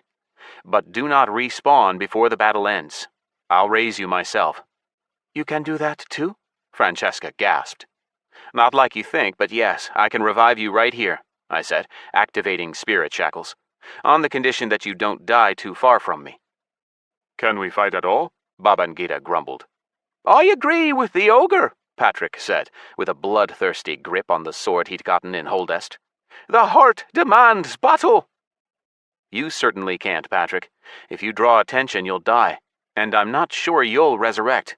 You're not a player. Everyone else, you're all adults. Use your best judgment. Get ready to power level by doing nothing, folks." Everyone smiled. The tension faded. I heard the boys joking around, but as soon as I went out under the acid rain, the voices faded. A barakata appeared in the place of power and nearly took out the whole group. And the problem was sleeping invulnerability. Diamond Skin dropped off. Immortality hadn't yet activated, and as soon as the cockroach put its mandibles into action and smashed into my ribcage, invulnerability absorbed 40% of the damage. The remaining 60% was split between my group members in proportion to their health. Low-level Patrick and Irita took 1.5% of the damage between them, but that was enough. Everyone got hit bad. A single bite from the barakata had nearly killed the whole group. Francesca's vampiric cunning buff saved us, allowing us to avoid deadly damage. When I saw my friend's nearly empty health bars, I left the group and waited for immortality to activate before I came back. The Destroying Plague ability absorbed damage completely, so we shouldn't have any more problems of that kind. Once sure that everything was going to plan, I flew to the stone forest and gathered a few dozen cockroaches from all over with a sleeping Vindication explosion. Each had over 100 million health, so Vindication without justice only annoyed the mobs. They crowded closer, the stamping of hundreds of legs grew louder. Soon I was buried beneath a giant pile of cockroaches. I wasn't worried about my friends within the place of power, but I still set off sleeping Vindication after the cooldown ended to keep aggro on me. I didn't use Plague Fury. It would kill Patrick and the others among the living. It took more than an hour to work my way through the pile, and when the pressure of cockroach corpses finally lifted, I stood up and saw a sight to behold. Babangida the Ogre waved his huge hammer as he tried to deal at least a single point of damage to one of the barakatas hanging off me. Next to him, Bomber was doing the same, standing just as tall as the ogre. 2 dolls also poked the cockroach with red-hot needles. A straw doll and a rag doll, both around half a yard tall, familiars of the Juju shaman Yemi. This was the first time I'd seen the class in battle. The Yoruba leader's magic was based on sickness, curses, and strong familiars. Right now, Yemi was leveling up his weakest skill tree. However funny it looked to see the dolls fighting mobs over level 1000, they were dealing damage. Obviously, the familiars ignored penalties from differences in level. Patrick, in the knowledge that this death might be his last, had weaseled a low-level bow from Irita and was leveling up his archery from a safe distance. The ranged attackers clustered by him. The undead gnome Crawler, leveling up his weaker schools of magic, the battle mage and vampire Francesca alongside Yemi, the demon hunter Gyula enthusiastically teaching himself new crossbow skills. While I laid the path to Tarastara, Irita equipped him with powerful bolts. It was fun. We even had music. The guitar riffs that in fact dropped on the barakatas dealt no damage and caused on-slow effects like they were supposed to, but they helped me aggro mobs from all around. The bard had learned the important artful prelude skill, which redirected aggro onto whoever he wanted, and he chose me as the target. All I had to do then was stand under the acid rain and hit those pesky cockroaches in the face with all the weapons I had on me. Unarmed combat froze at level 100, rank 1. I dealt damage with reflection, precise shots of plague energy, and vindication, so it would be silly not to use this opportunity to level up one-handed and two-handed swords, clubs, daggers, and spears, axes, and archery. My weapon skills didn't go up quite as fast as when we first started to conquer the Lakarian desert. It seemed the Barakatas weren't 10 times my level like those mobs were. Archery reached rank 1, and I kept to my traditions in choosing a path for it, path of justice again. Once I got level 1 in the new rank, I put my bow away. It wasn't easy to use from underneath a pile of Barakatas, and the acid rain quickly broke weapons. I had to change to a different weapon every 5 minutes. Somehow I managed to make some Plague Fury scrolls after all, but it didn't work with Sleeping Vindication. The Sleeper's abilities were in the list of available skills, but the chance of a successful inscription was 0. My bag filled up with innards, blood, and mandibles from the Barakatas. My magnetism, newly configured to pick up everything, was hard at work. Yoruba would get there third when it all ended. But most importantly of all, resilience was leveling up. The group also leveled up, and by the time the flow of Barakatas ceased, my main defensive skill that didn't depend on the gods was at rank 3, and I chose the path that I'd successfully tested in the Nether. Path of Equanimity. You completely ignore all damage for the first 3 seconds of battle. New sounds joined the hissing of the falling acid raindrops. Not trampling feet, but oil sizzling on a frying pan. Something huge was moving toward us. Stone trees rumbled, fell, and the culprit appeared. Devourer of Flesh, Giant Dalesma, level unknown solitoid. Local boss. "What a horrible beast!" Patrick spat, staring at the monster. The 30-foot-tall snail-like thing looked a distant relative of the cockroaches. The boss's shell split into 2 halves. A powerful segmented tail stretched up behind the beast and shot something, blowing a hole in my chest and taking out all my ribs. A ton of poison flowed through me, causing absolutely no harm. My spine alone held the top of my body to the bottom. "A boss!" Babangida roared. "The gods are generous!" "Don't get ahead of yourself, Ba." Yemi frowned. "Scyth might not be able to handle that thing." "Ha!" Bomber chuckled. "Time to play, infect." My friends and the trio from Yoruba had reached level 400 by now. Gula was over 300, and O'Grady and Irita were approaching 200. The ease at which we climbed through the levels stunned them all, especially the Africans, who were unfamiliar with our power leveling. No wonder they celebrated when they saw the boss and felt a first kill coming. Yemi cast his curses. Pulling down stone columns, the Devourer of Flesh spat out a long stream of sticky protoplasm that covered me like spit on a bug and began to slowly pull me back toward the monstrous snail's open maw. The jelly-like substance was far more acidic even than the rain. My bones blackened, thinned. I could survive it, but I had no idea how to escape. The boss seemed to just absorb damage from reflection. The pulling jelly had no health bar. I took a risk and fired off Plague Fury, and the plague energy just passed through the substance as if through air. The group survived thanks to Francesca's buff and started to desperately gulp down health potions.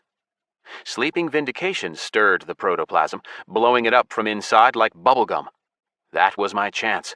I jumped to the stretched-out edge and tore through it with Hammer Fist, but before I could climb out, the energy of Sleeping Vindication vented as if from a burst balloon and flew into the sky in an invisible stream, breaking through the clouds for an instant. The toxic and springy mass enveloped me once more. Trying not to panic, I used all the offensive abilities I had. Ghastly Howl made no sound. Lethargy and Liberation did nothing. The monster was crawling away, and soon the others might be out of combat, which meant they'd lose the experience and achievement.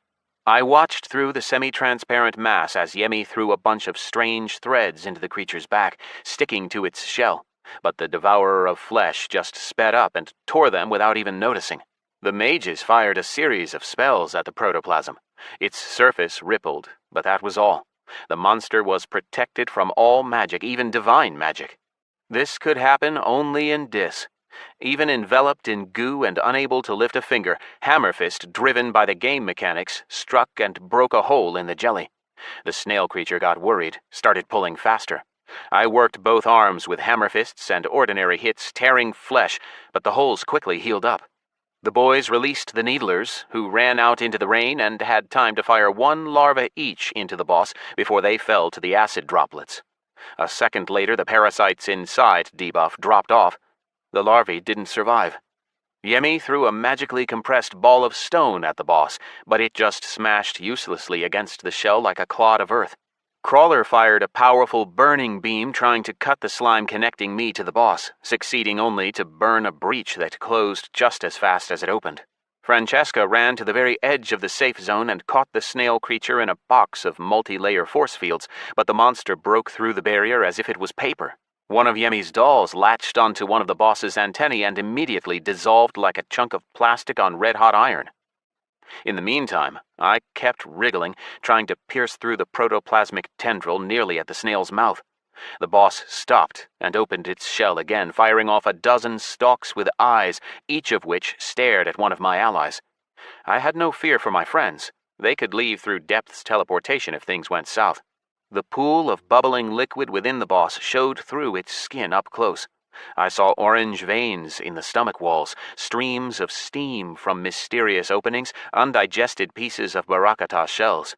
Even after 2 Ravagers and the Nucleus, I didn't like the look of this. My balancer was still on cooldown, and the Thunderbearer Trident with its 10 million damage would be like a toothpick against an elephant. The protoplasm pulled me up, the pot-like stomach opened up, and I was thrown inside. In the same instant, I saw the beast's health bar of 300 million and fired off everything I could. Destroying Plague, Immortality, Sleeping Vindication, and Combo. My bones, reinforced with the power of the Nucleus, thinned before my eyes. My hammer fists began to look less and less like a combination of closed fingers. My Plague Reservoir and Vindication bars filled up instantly, so from outside it must have looked like I was flashing with constant explosions. I watched with frenzied hope as the snail's health fell, slowly but surely. When it reached the red zone, 3 explosions were enough for the boss to die. It exploded, spraying out concentrated acid and scraps of crystallized flesh. I fell to the smoking ground. My sense of time had disappeared in the creature's stomach, but the timer showed that I had killed the Dalesma in less than half a minute. Unable even to stand up, I just lay there and stared into the sky with my empty eye sockets. Triumphant cries rang out from afar, but with my arms and legs dissolved, all I could do was lie and await my recovery. Devourer of Flesh, Giant Dalesma, dead. Experience, plus 116.3 billion. Experience at current level, 579. 281.69 billion of 733.46 billion. You got Dalesma Egg. Dalesma Egg. Legendary free pet. The Dalesma are a species of solitoids that are immune to magic. Even the most dangerous monsters of Terrastera fear their extreme toxicity and acid flesh. Attention! This type of pet belongs to the free category. It must be bound to a specific area. To hatching, 0 of 1 million experience. Next, I looked at the achievement reward and felt a little disappointed. We'd gotten depths teleportation for killing Mercus in the sandbox, not without the sleeper's help, I think. But here, unlocked achievement, first kill, Devourer of Flesh, Giant Dalesma. You are the first in the world to kill the local boss, Devourer of Flesh, Giant Dalesma. The Devourer of Flesh is an ancient Dalesma of the solitoid genus. For centuries it has grown in power, and with time it might have become the ruler of Terrastera, if not for you. Reward, Solitoid Terror perk. You deal 10% more damage to solitoids. Awoken clan level increased, +2. Current level, 6. Rewards, Gold Flow. When any member of the clan picks up money from a corpse, an extra 1% of it is created and goes to the clan treasury. Experience Stream. Increases experience gained for killing monsters and completing quests by 10%. The chat exploded with screams of excitement while I waited for my legs and arms to regrow. Aid of the sleepers helped with my regeneration, but my limbs still didn't grow back instantly. I even had time to get bored. By the time a Barakata approached me, I was glad of the company. Shame it killed itself quick, trying to gnaw on my blackened bones. The cockroach helped me finish off Path of Equanimity, and Resilience hit rank 4. I didn't hesitate to choose my next path. Path of Sacrifice. At the start of each battle, you absorb the total health of all your group members, plus a bonus 1% of that total, in order to take all the damage dealt to any ally throughout the battle. However, if you die, the entire group dies. The 1% bonus would be multiplied by 100 when I finished the rank 4 path. The important thing was that now I didn't have to worry about my friends as long as I was still alive. In addition, synchronizing Sleeping Invulnerability and Path of Sacrifice could be promising. I didn't know how the mechanic would behave. When I returned to the group, Yemi came out to meet me, congratulated me in my victory over the boss. Initial, none have any doubt that the egg belongs to you. It is only fair. I looked across them all, smiled, pulled out the loot. A temple to the sleeping gods will one day be built here. It's going to need a defender, and I suggest we hatch this pet right here. But I won't be the one to do it. I offered the trophy to Infect. Take it, Malik. You'll be the first player with a pet from Terastera. The others shouted encouragement, and the bard took the pet shyly. We'll just take out a Barakata and it'll hatch, I said, activating Sleeping Vindication to aggro some mobs. Yemi, Babangida, Francesca, Crawler, Infect, and Bomber passed level 460. Gula was approaching 400. Irita, fresh from the sandbox, and Patrick were both above 300. The top 7 players of Disgardium were now on Terastera. It was a shame I didn't quite reach 600, but there was still time left before Mogwai revived. I might make it. But I didn't. We put down a small pack of cockroaches and hatched the Dalisma, which started a little smaller than a kitten, and stopped farming. Nega contacted me through the comm amulet. We got trouble, boss. Crash is dead. On my way. Friends and allies surrounded me, listening tensely to the conversation. Yemi showed Kusalarix's coin. I've declared a clan-wide assembly. Yoruba and the orcs of the Broken Axe will be assembled within half an hour. Bomber and I will drop these guys off at their castle and then head straight to Corinza, Crawler said.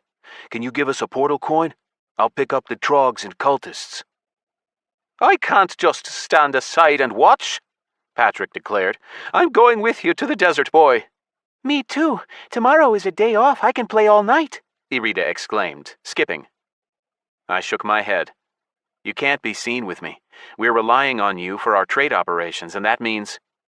I'll use a transformation potion, the girl insisted stubbornly. May the sleepers never wake.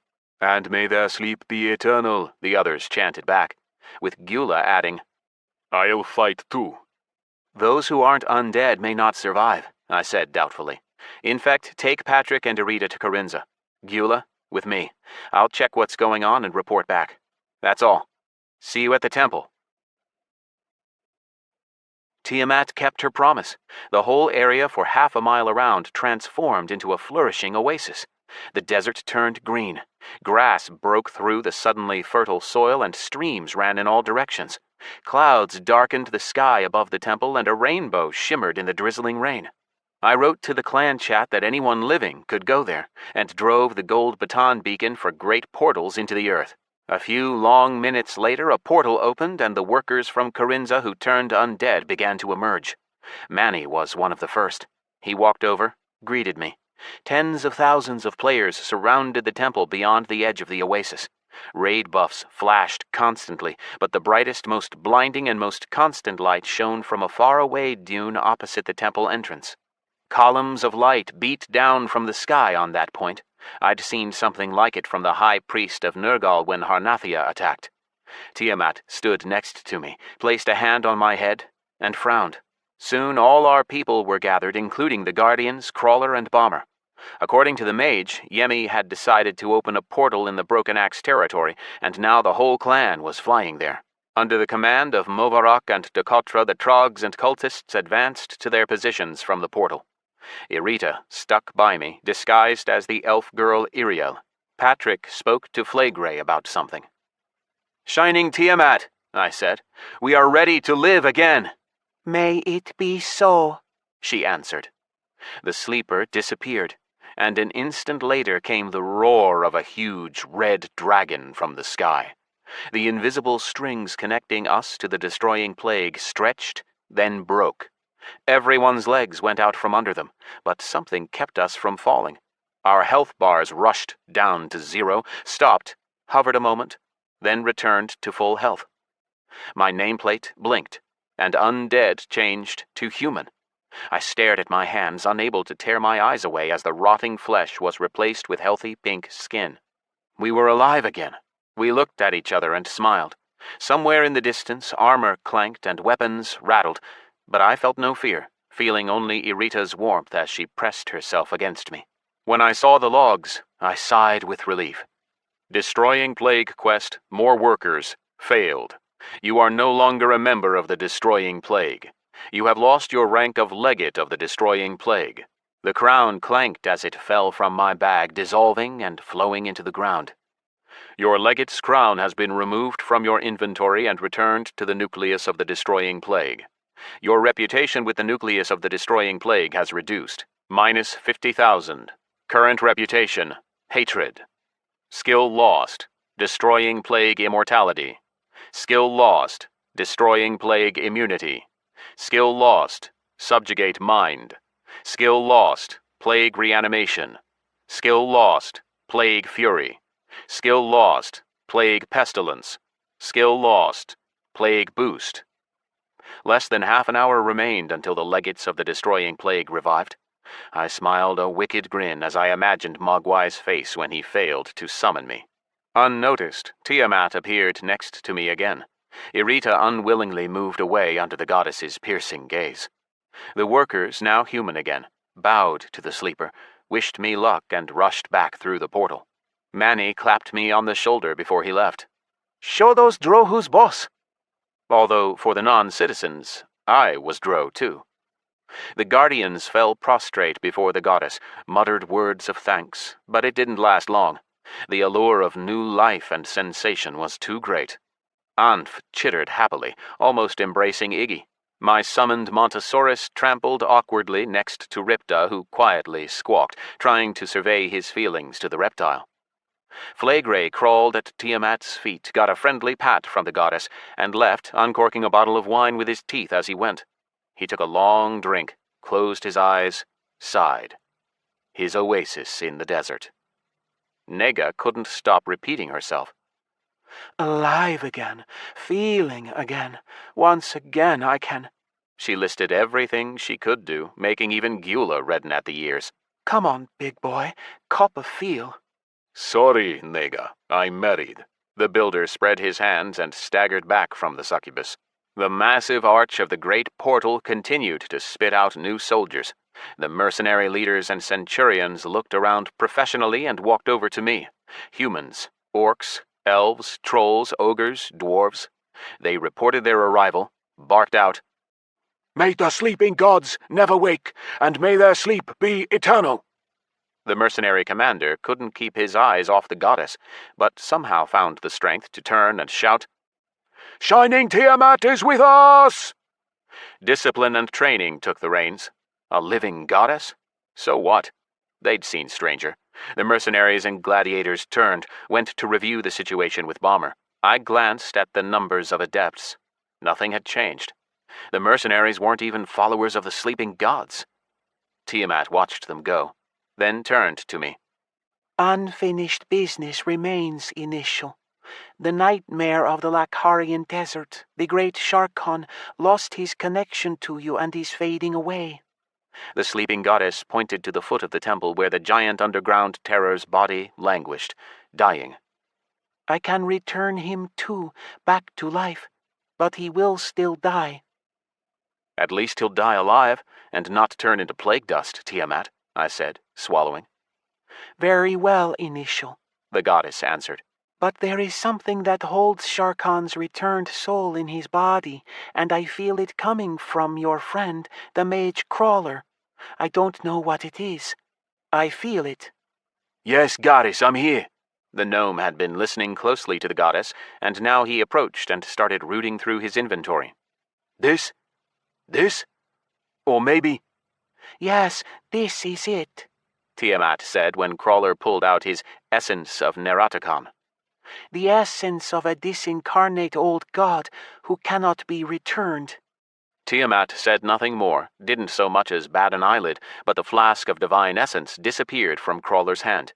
Sharkon's skeleton began to stir from the bottom, growing over with flesh. Sharkon, level 783 underground terror, has become your battle pet. There is another thread leading from you to a non-sentient creature, Tiamat said. Your fates are linked.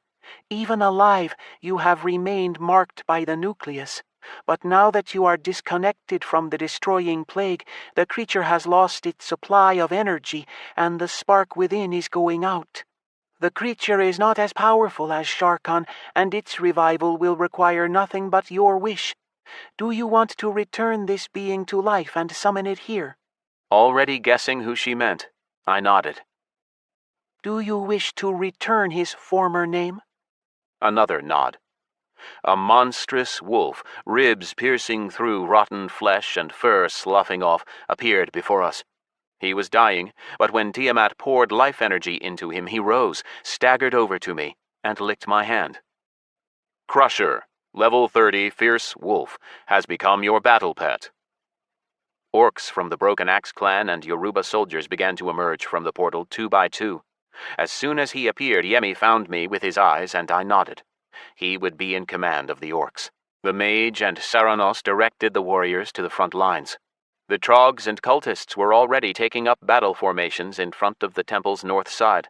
The orcs, Yoruba, and the mercenaries and gladiators from the Green League would cover the other 3 sides. I knew they were headed for a massacre, but without them, I had no chance against Nergal's army of so many thousands. Before creating a raid group and taking command of my guardians and pets, I glanced at my profile. There was no time left to use Grain of Transformation, otherwise I would have redistributed thousands of points of charisma, which would be completely useless in the coming battle, into endurance. Scyth, level 579 human. Hidden. Ranks: Dungeon Hero, Mightiest Punisher, Most Magnificent Avenger, Pioneer, Beast God Conqueror, Junior Gladiator. All hidden. Clan: Awoken. Hidden. Real name: Alex Shepard. Hidden. Real age: 16 years. Hidden. Class: Herald. Hidden. Primary characteristics: Strength: 2,229, plus 2,798. Perception: 2,162, plus 1,158. Endurance: 2,243, plus 1,318. Charisma: 4,069, plus 2,289. Intellect: 1,408, plus 1,158.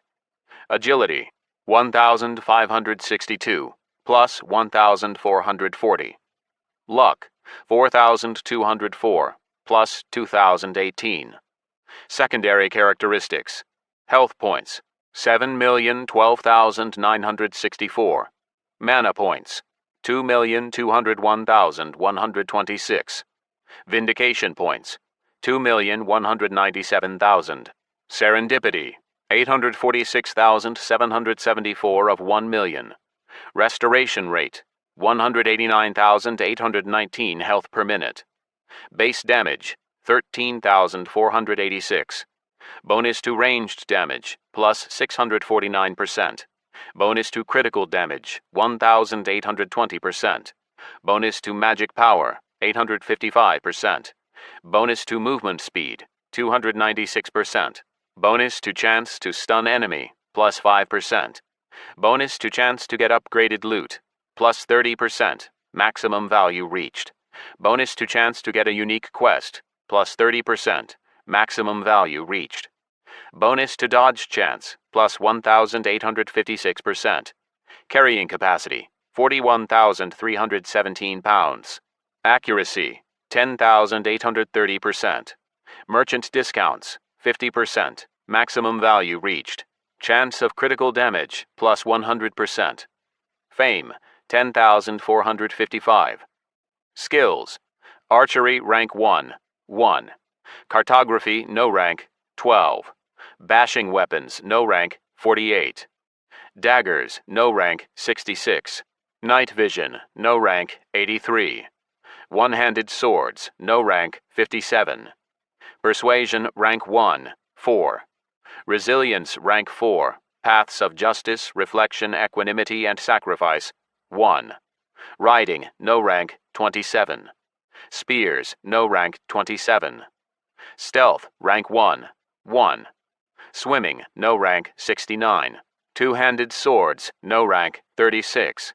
Unarmed combat, rank 1, Path of Justice, 100. Trades and professions. Cooking, expert, 488 of 500. Inscription, master, 76 of 250. Special skills and abilities. Depths teleportation, 16. Flight. Ghastly howl, 30. Spirit shackles. Perks. Beast God Conqueror. Drinker of the ambrosia of the sleepers. Dungeon hero. Fortune's gifts. Junior gladiator. Magnetism. Mightiest Punisher. Pioneer. Polar Explorer. Second Life. Snow Wanderer. Solitoid Terror. Strong Back. Class skills. Cloak Essence, 18. Divine Revelation, Spontaneous. Imitation, 15. Lethargy, 8. Liberation, 33. Divine Abilities. Aid of the Sleepers, 2. Sleeping Invulnerability, 2. Sleeping Justice, 2. Sleeping Vindication, 2. Touch of the Sleeping Gods. Unity. Auras. Most Magnificent Avenger. Achievements. Beast God Conqueror. Fearless Explorer. First Completion, Treasury of the First Mage. First ever, Just a Perfect Day to Die. First ever, Level 400. First ever, Level 500. First ever, Mightiest Punisher. First ever, Most Magnificent Avenger. First kill, Bone Chewer. First kill, Chuff, Queen of the Swamp Needlers. First kill, Crusher. First kill, Devourer of Flesh, Giant Dalisma. First kill, Karsanmai Queen. First kill, Mokrisa, Rock Queen. First kill, Merkis. First kill, Naratakon, the Sand Golem. First kill, Sharkon, Underground Terror. First kill, Shalgrasar, God of the Sarantopods. I came, I saw, I conquered, forever. I survived Distival 2075. I'm on fire. I am the fire. Just a perfect day to die. Mightiest Punisher. Morituri Tesalutant. Most Magnificent Avenger. Pioneer. That doesn't happen. The Lich is dead. Long live the new Lich. Treasury of the First Mage. Path of Courage. Divine Emblems. Shograsar's Protection, plus 50% damage resistance against insectoids, plus 100% poison resistance. Pets, battle avatars, and mounts. Iggy, level 564 Swamp Needler. Sharkon, level 783 Underground Terror. Storm, level 564 Storm Dragon. Crash, level 565 Diamond Worm. Crusher, level 30 Fierce Wolf. Montosaurus, level 909 Ancient Reptile. Spotted Mech Ostrich. Hidden status, E-class threat with potential A. Hidden status, initial of the Sleeping Gods. Money, 176,213,838 gold, 42 silver, 54 copper coins. Mark of the Valorous, 10. It was a shame I hadn't managed to find Supreme Grand Master Oyama. His lessons would have come in very useful, but I didn't have time to find his village in southern Lateria, and it wasn't a given that the teacher would agree to take me on right away. My thoughts broke off at the sound of the horns and drum roll of Nergal's army, but then the sleeping god interrupted them. Do not be angry at those fooled by the parasite and usurper that calls himself a god. They come here for loot and glory, but they will find only disappointment. Tiamat's inspiration. You feel no anger or pain. You do not fear death. You know no fear. All the defenders were as if wrapped in a gentle, divine embrace, and when the colossal figure of Nergal rose up into the sky behind his army of light, all I did was smile and look for his health bar. Chapter 20. The Battle for Tiamat's Temple. While I soared above the temple to assess the battlefield, time seemed to slow. The enemy's army was like an endless, billowing sea, with our troops a grain of sand in the path of a tsunami. Nergal wasn't the only one to come and support his followers. His ancient rival had joined them, the god of darkness, Marduk the Somber, whose avatar towered above the clans of the empire as they advanced from the south. Stark against the piercing blue sky, the shadowy figure of the god of darkness looked like an ink blot. Nothing human about it, just two holes instead of eyes and divine arms spread above his troops like storm clouds. Nergal wasn't particularly anthropomorphic either. A vague, shining silhouette filling half the sky, a burning sun in place of its head. The beacon of light seemed to be approaching the planet. It grew to 3 times its size, and now wisps of light could be seen around it, creating the impression of moving hair. The light of the Radiant burned the eyes even through closed eyelids. Neither god made an attempt to take on a form friendlier or more familiar to sentience. I had no idea what the god's presence meant. Would they take part in the fight? Could they be defeated? Tiamat took on the form of a giant ethereal 2-headed dragon, shrouding the temple with her body. One head turned to Nergal, the other to Marduk. The sleeping god didn't move, but I somehow knew that she was resisting an invisible pressure from the new gods, above whose avatars were no names and no health indicators. I waited for Behemoth to join Tiamat, but I couldn't feel his presence. The forces of the Commonwealth advanced from the north. The Empire's troops approached confidently from the south. From east and west came smaller bands of neutrals. They approached in no hurry, at a steady march. In the enemy's vanguard, I could clearly see perfectly triangular legions of troops in identical armor. So that's who the alliance of preventers was waiting for. I carefully examined the NPC army approaching from the north. The soldiers of King Bastian I marched under a standard of blue and gold. Dwarven battle groups followed human cohorts, and behind them stood elvish archers and self-propelled gnomish battle tanks all along the front line. The less numerous races of the Commonwealth were scattered here and there among them. Fearsome loafers and titans pulled catapults. Miniature fairies fluttered and buffed their allies with magic dust. A cavalry of human knights covered the flanks, reinforced by hobbit sling-shooters mounted on centaurs armed with long spears. None of them were over level 350.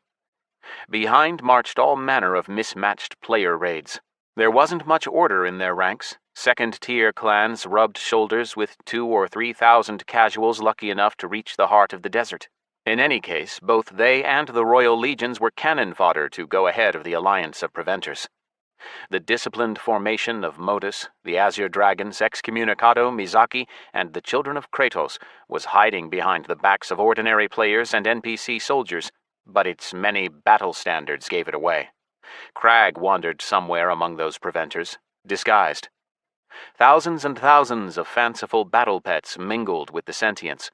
I saw spectral tigers and chimeric scorpions, war boars and fire deer, 3-headed hydras and steel golems. The entire mass shouted, screamed, clanked with armor, growled, chittered, screeched, and roared, eager to crush the scant defenders at the Temple of the Sleeping Gods. 3 priests of Nergal formed the final line of troops on the northern front. They were surrounded by 7 crystalline structures that bent the light in strange ways. Aspect of light, level 679 reflection of Nergal. You see those 2, Scyth? Crawler's voice squawked from the comm amulet. The aspects of light. The last time they appeared was during the Swarm War.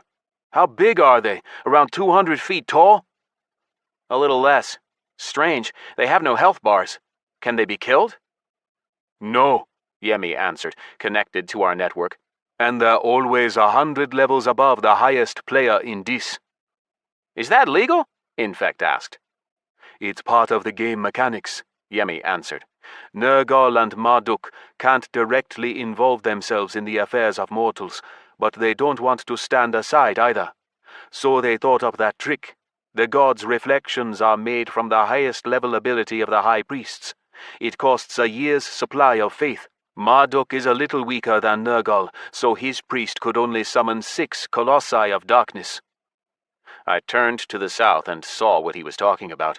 The colossi of darkness were the same level as the aspects of light, but there was one less of them.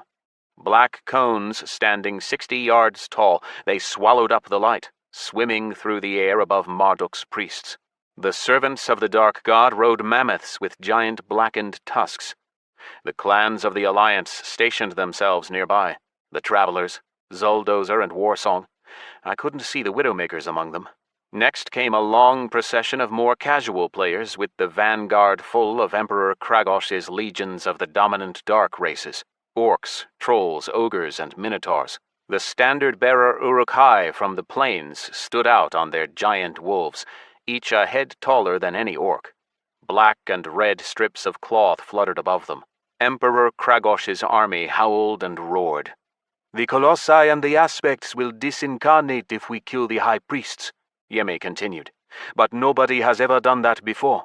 We don't have a chance." "Why are you here if you think we are going to lose, mage?" Bomber asked. "There's no honor in the strong defeating the weak. There's no shame in losing this battle, even if it'll hurt.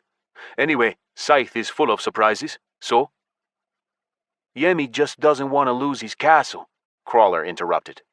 The mage laughed.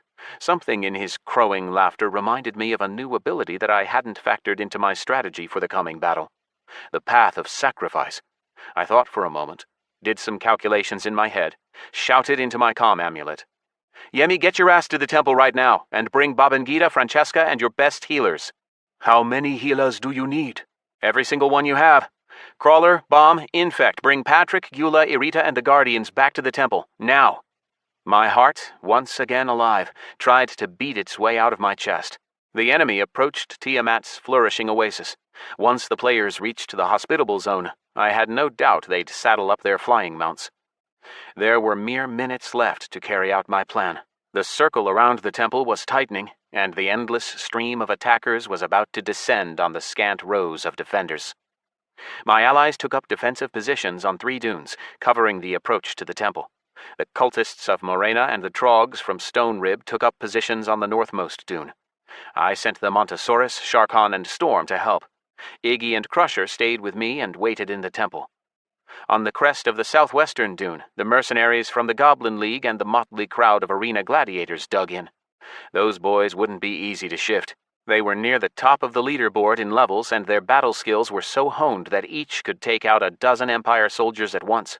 The third dune in the east wasn't as large as the other 2, and Yoruba's soldiers occupied its peak. They were fewer than the Trogs and cultists, but when they died, they could come right back into the fray after reviving at the clan graveyard and passing through a portal that would still be active for 40 minutes. If it got tough, they'd retreat to me at the temple, where I'd cast spirit shackles. My thinking was that we had no chance at all against an army with 20 times our number. But I could balance the scales by knocking out the siege legions of Bastion and Kragosh, and maybe some of the players. Sleeping Vindication didn't work the same as Plague Fury, which dealt the same high damage to everyone within its area of effect. Vindication hit with full force only against the closest targets. It lost roughly 1% of damage per 20 yards, that is, with my current level of perception.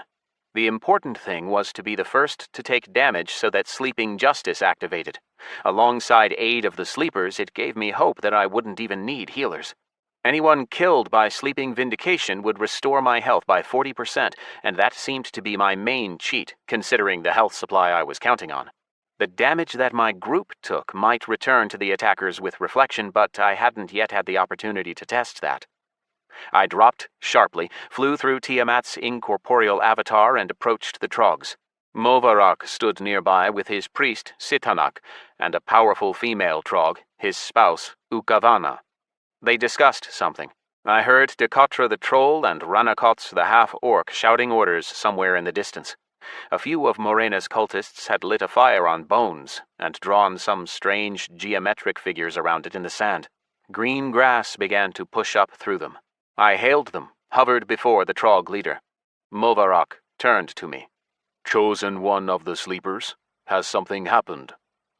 Changes to the plan. I waited for Decotra and Ranakots to come up, spoke to them all. I can redirect the wounds of sentience in my group to myself.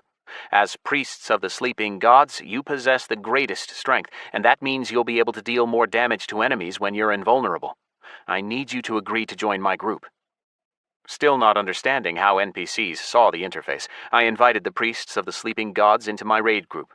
A few seconds later, their portraits were added to the raid. One of you must go ahead and let the enemies attack you, I said. This is really important.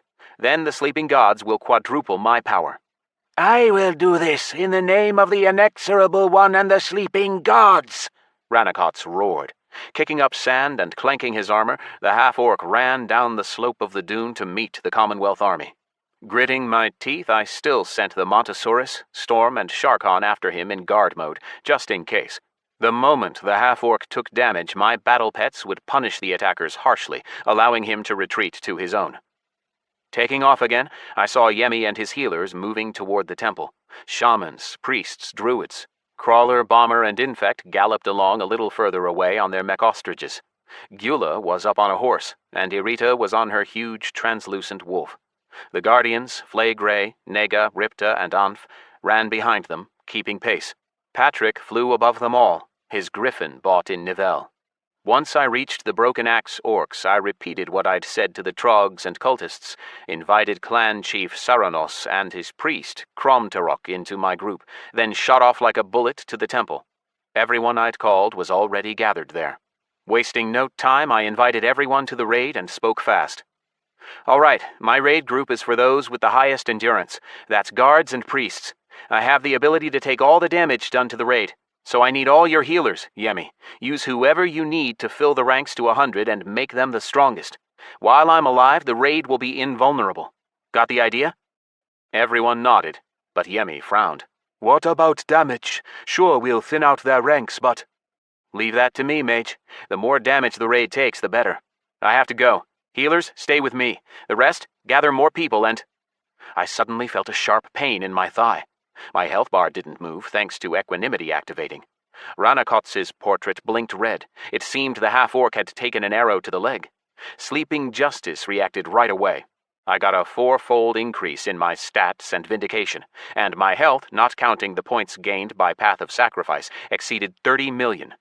The trumpet roar of the ancient reptiles sounded off in the distance, alongside peals of thunder from my dragon. I really don't know what's going on, boss, Nega drawled, but I raised a hand, interrupting the succubus. And so as not to waste the resource coming in from aid of the sleepers, I fired off Sleeping Vindication. Strange. The bar didn't restore. Had nobody died? As I was saying, boss, the succubus continued, undeterred. I don't really know what's going on, but I get that we're invulnerable while you're alive.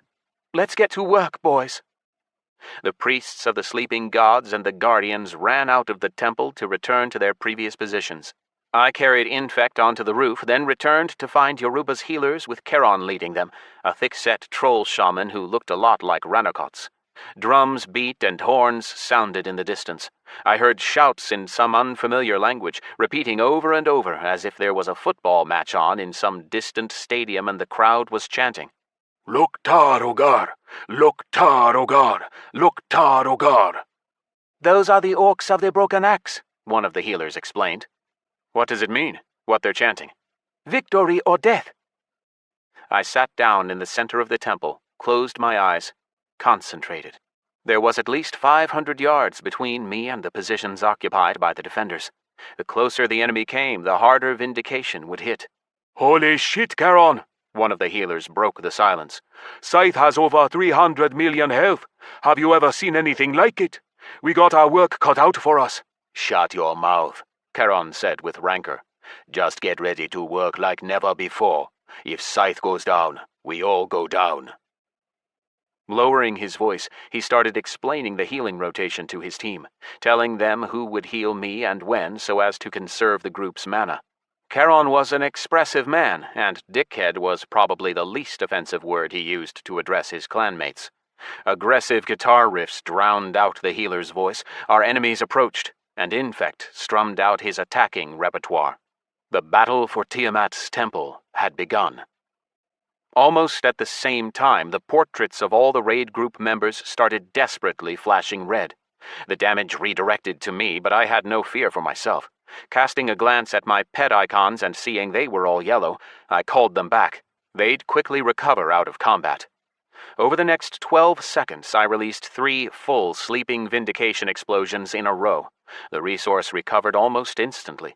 But then a bug came up that I doubted the developers could have foreseen. The damage against me started to loop. The raid was still taking damage, and the 20 Yoruba healers were already sweating, just trying to slow down my falling health, let alone keep me fully healed. It was a disaster. I didn't have a calculator to hand to work out the numbers, but roughly speaking, Sleeping Invulnerability absorbed 40% of incoming damage. The rest got split among the group, was intercepted again by Sacrifice, and returned to me. Then the absorption from Invulnerability kicked in again, and so on until all the damage was fully absorbed. All the features of resilience factored into those calculations somewhere, but a panicked shout from Crawler interrupted my mathematical exercises. His voice cracked from the comm amulet across the temple. Scyth, this is useless. We're retreating. We can't hurt them. Why not?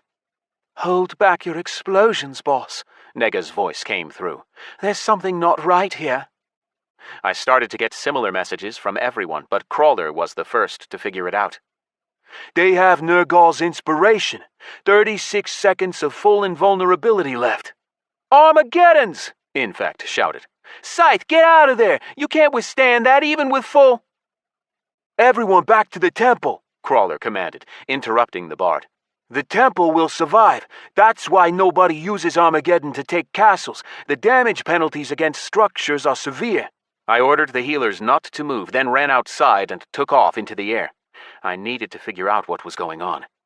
9 meteorites were descending toward the temple at once from the north and south sides of the slope, leaving trails of smoke behind them. Around 30 more seconds left until they landed.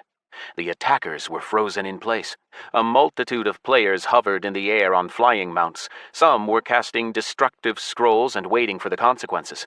Our mercenaries and gladiators with Maglubiet's umbrellas deployed above them rushed down to clash with the attackers before the meteorites landed. Roaring, the 2,000-strong army of Trogs also ran straight at the enemy, brandishing fearsome hammers and clubs. Morena's cultists finished their summoning ritual. A shimmering silhouette of a gigantic ghost appeared above them, bleeding out streams of mist. The mirage enveloped the attackers, and when it retreated, nothing remained of them but their bones. It seemed even Nergal's inspiration couldn't protect against the deadly mist. The orcs of the Broken Axe clan were cut down in an unfair fight. Nergal and Marduk had gifted their followers with a short period of invulnerability, which decided the outcome in advance. Even the bonuses from Unity couldn't save the defenders of Tiamat's temple against such an overwhelming force. They were simply crushed by the masses.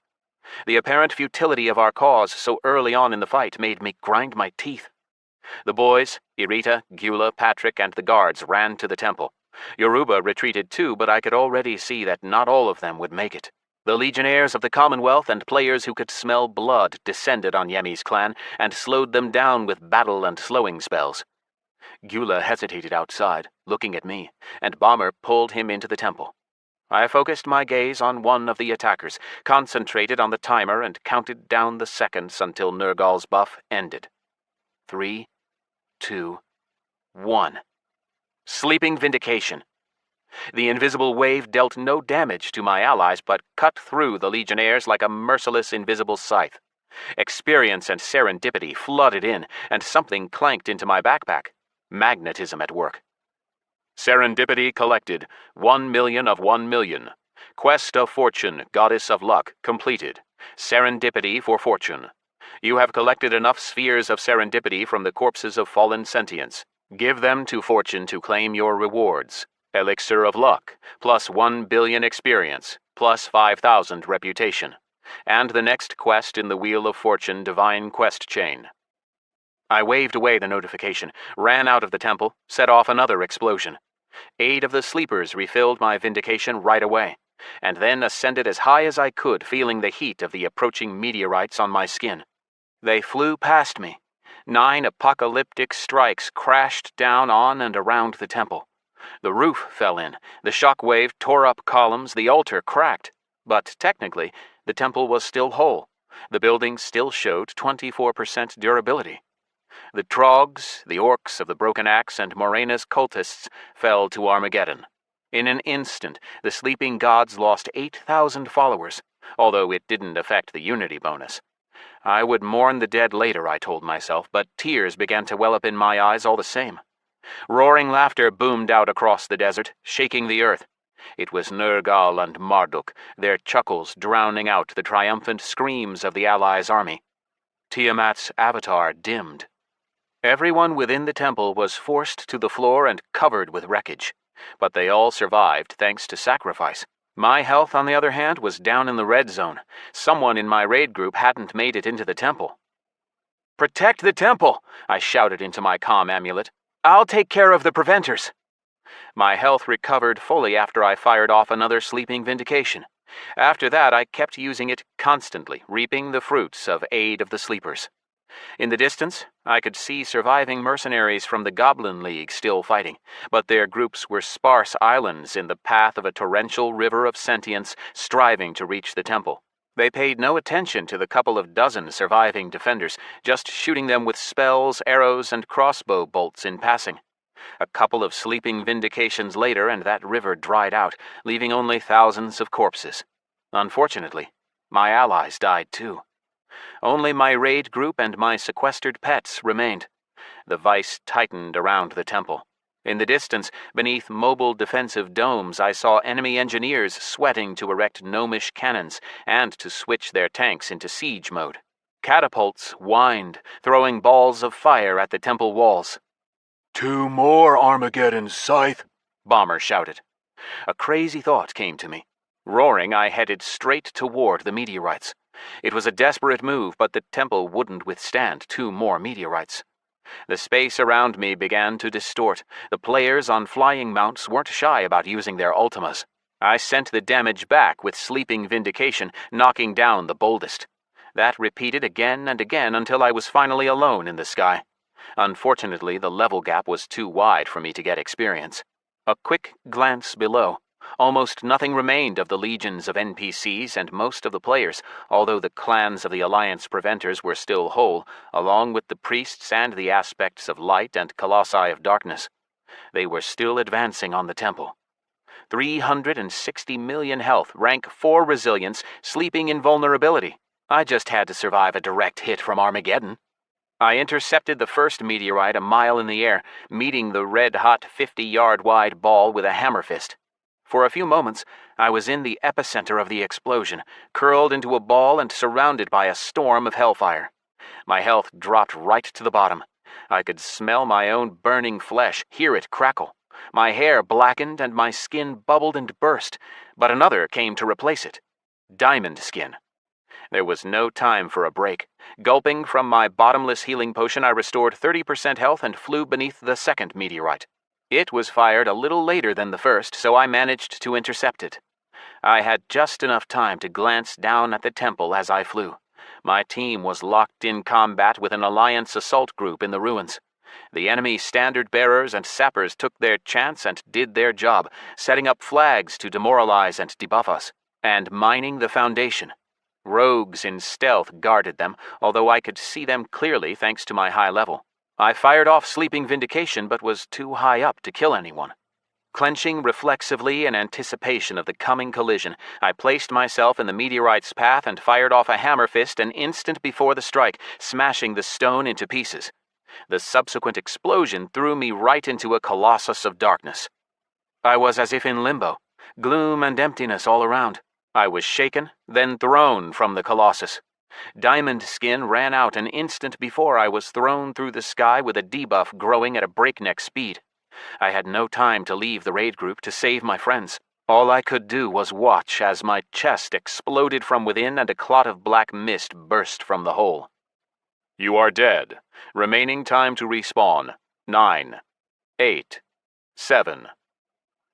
While my corpse fell, I saw a flickering black and white image. The sky, blinding in the north and dark in the south, the towering avatars of Nergal and Marduk, the huge figures of the aspects and the colossi, the battle unfolding at the temple walls, and the portraits of my raid group members, all covered with skulls, including Patrick and the Guardians. Subconsciously, I was ready to lose my NPC friends, but to go through it for real, I wouldn't wish it on my worst enemy. My grim, hopeless grief turned to fury and a desire to take vengeance. A few yards before I hit the ground, a notification flashed up. Second life. You managed to dodge death. I came alive, activated flight to slow my fall. I looked around and began to quickly descend, reviving my friends and player allies where they'd died. I waited a few seconds to make sure that we were attacked first and Sleeping Justice activated, quadrupling my stats. A high priest stood on a flying disk of light in the distance, his cassock gleaming. I headed there, preparing to summon all my pets at once. By then, Crash had respawned, and I sent the Diamond Worm to wreak havoc among the ranks of the Travelers and other Dark Ones from the Alliance. As I flew above the raid of the Light Ones, Modus, the children of Kratos, and the rest, I summoned Monty, Iggy, Storm, Crusher, and Sharkon. The reptile grew to its former magnificence in combat and trampled through the panicking preventers, swallowing some of them whole. A heavy hit from Yari caught his attention, and he opened his mouth wide, turned his head, and breathed out a stream of white-hot flame. My huge wolf careered along beneath Monty, while the Dragoness supported the terror with constant strikes of lightning. One after another, the many layers of magic shields and force fields fell, and Modus's second leading man left the ranks of Nergal's army. Sharkon, the underground terror, crashed through the Earth's surface and appeared next to a raid group consisting of women in gleaming armor that barely covered their bodies. By some irony of fate, they were the White Amazons, with the Ochre Witch at their head. I felt some satisfaction when I saw Elizabeth's character disappear into Sharkon's maw, and I followed it up with a flash of sleeping vindication. When the High Priest of Nergal saw me, he pointed at me.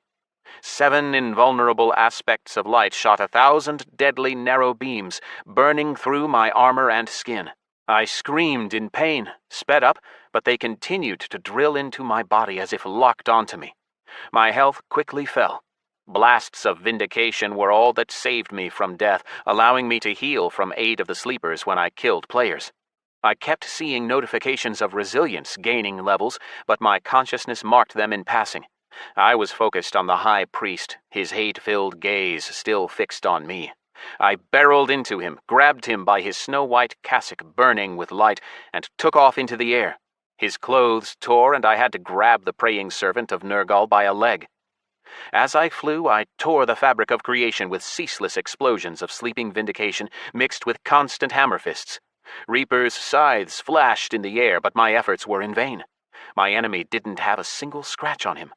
The priest, just like the aspects of light, was 100 levels above me. He had the strongest divine magic and layers upon layers of shields. Nergal's direct gaze bestowed particular power upon him, but he was still human. A mortal creature with a health bar of 110 million, which hadn't so much as trembled while the divine shield was active. Half a mile up in the sky, the beams from the aspect of light stopped burning holes in me, but I was still taking damage from shining, an aura of deadly light like the one that surrounded the great portable altar, but with a smaller percentage increase. Apparently, the High Priest was relying entirely on his shields and hadn't bothered learning any combat moves. When his defenses fell to my reflection, shining ended as well. One combo charged with vindication was enough to deprive Nergal of his most zealous follower. A gigantic column of light covered the desert where Nergal towered. It took a while for the enraged deity to fall silent. Blood flowed from my ears, but his scream ended eventually. The radiant god disappeared, and with him went the aspects of light, too, dissolving into thin air. I wiped the blood from my face, out of my eyes, found the other 2 priests of Nergal. I locked on target, sent Monty after them. "Sick 'em, Monty!" The priests burned me with their eyes and hurriedly tried to cast some sort of high magic. Monty approached them from behind, caught them unawares. The dinosaur bit the first follower of the radiant god in half, swallowed him down. The second priest screamed at the sight of his colleague's death, raised his staff in a defensive gesture. But there was nobody to defend the priest, and the ancient reptile dropped a gigantic foot down on him. There was a crunch. Blood sprayed out, shining at first, then dull. Black droplets rained down on the sand. Adrenaline coursed through my veins. Forcing Nergal off the battlefield had given me a second wind. I licked at the blood flowing down my face. I should try that trick again, I thought, and zoomed off for the High Priest of Marduk. My sharpened vision allowed me to see what was happening below. Having exhausted their Armageddons, the remnants of the Alliance fought against my pets. The temple durability had dropped to a pathetic 8% and continued to go down under the barrage of miniature black holes firing from the Colossi of Darkness.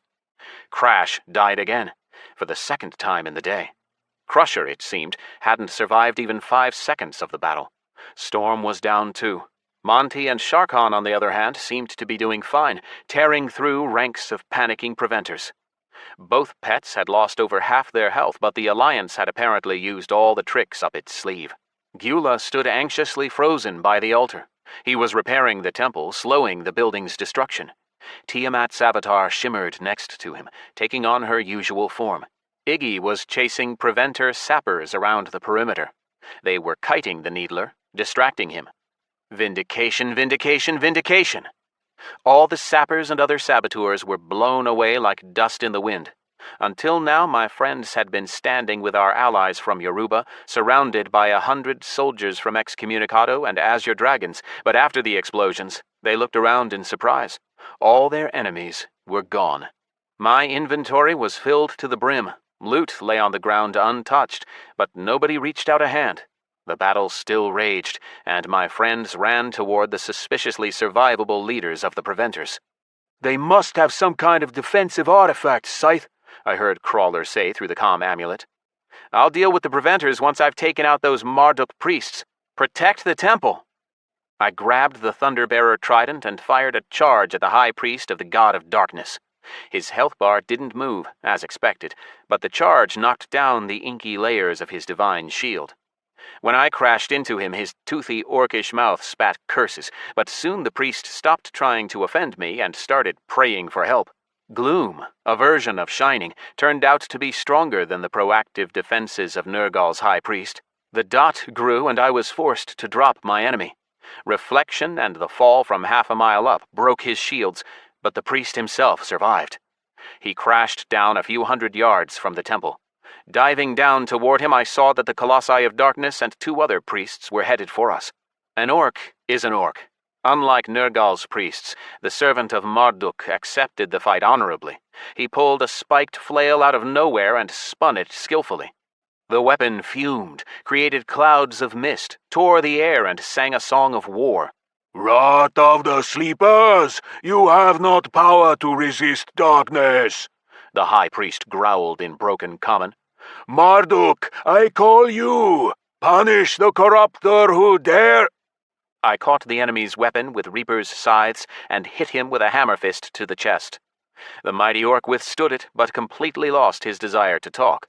The blades of the first weapon curved with predatory thirst, feeling yet another life unlived. A jerk of the hand, and the now hook-like blades of the scythes broke through the priest's rib-cage and tore out his still-beating heart. "Vile fool!" the priest forced out along with bubbling blood. The sky darkened for an instant, and all fell into darkness. When the mist dispersed, the Colossi and Marduk were gone. Both the remaining priests ran toward me, bearing weapons, but I didn't quench their thirst for battle. I was in a hurry.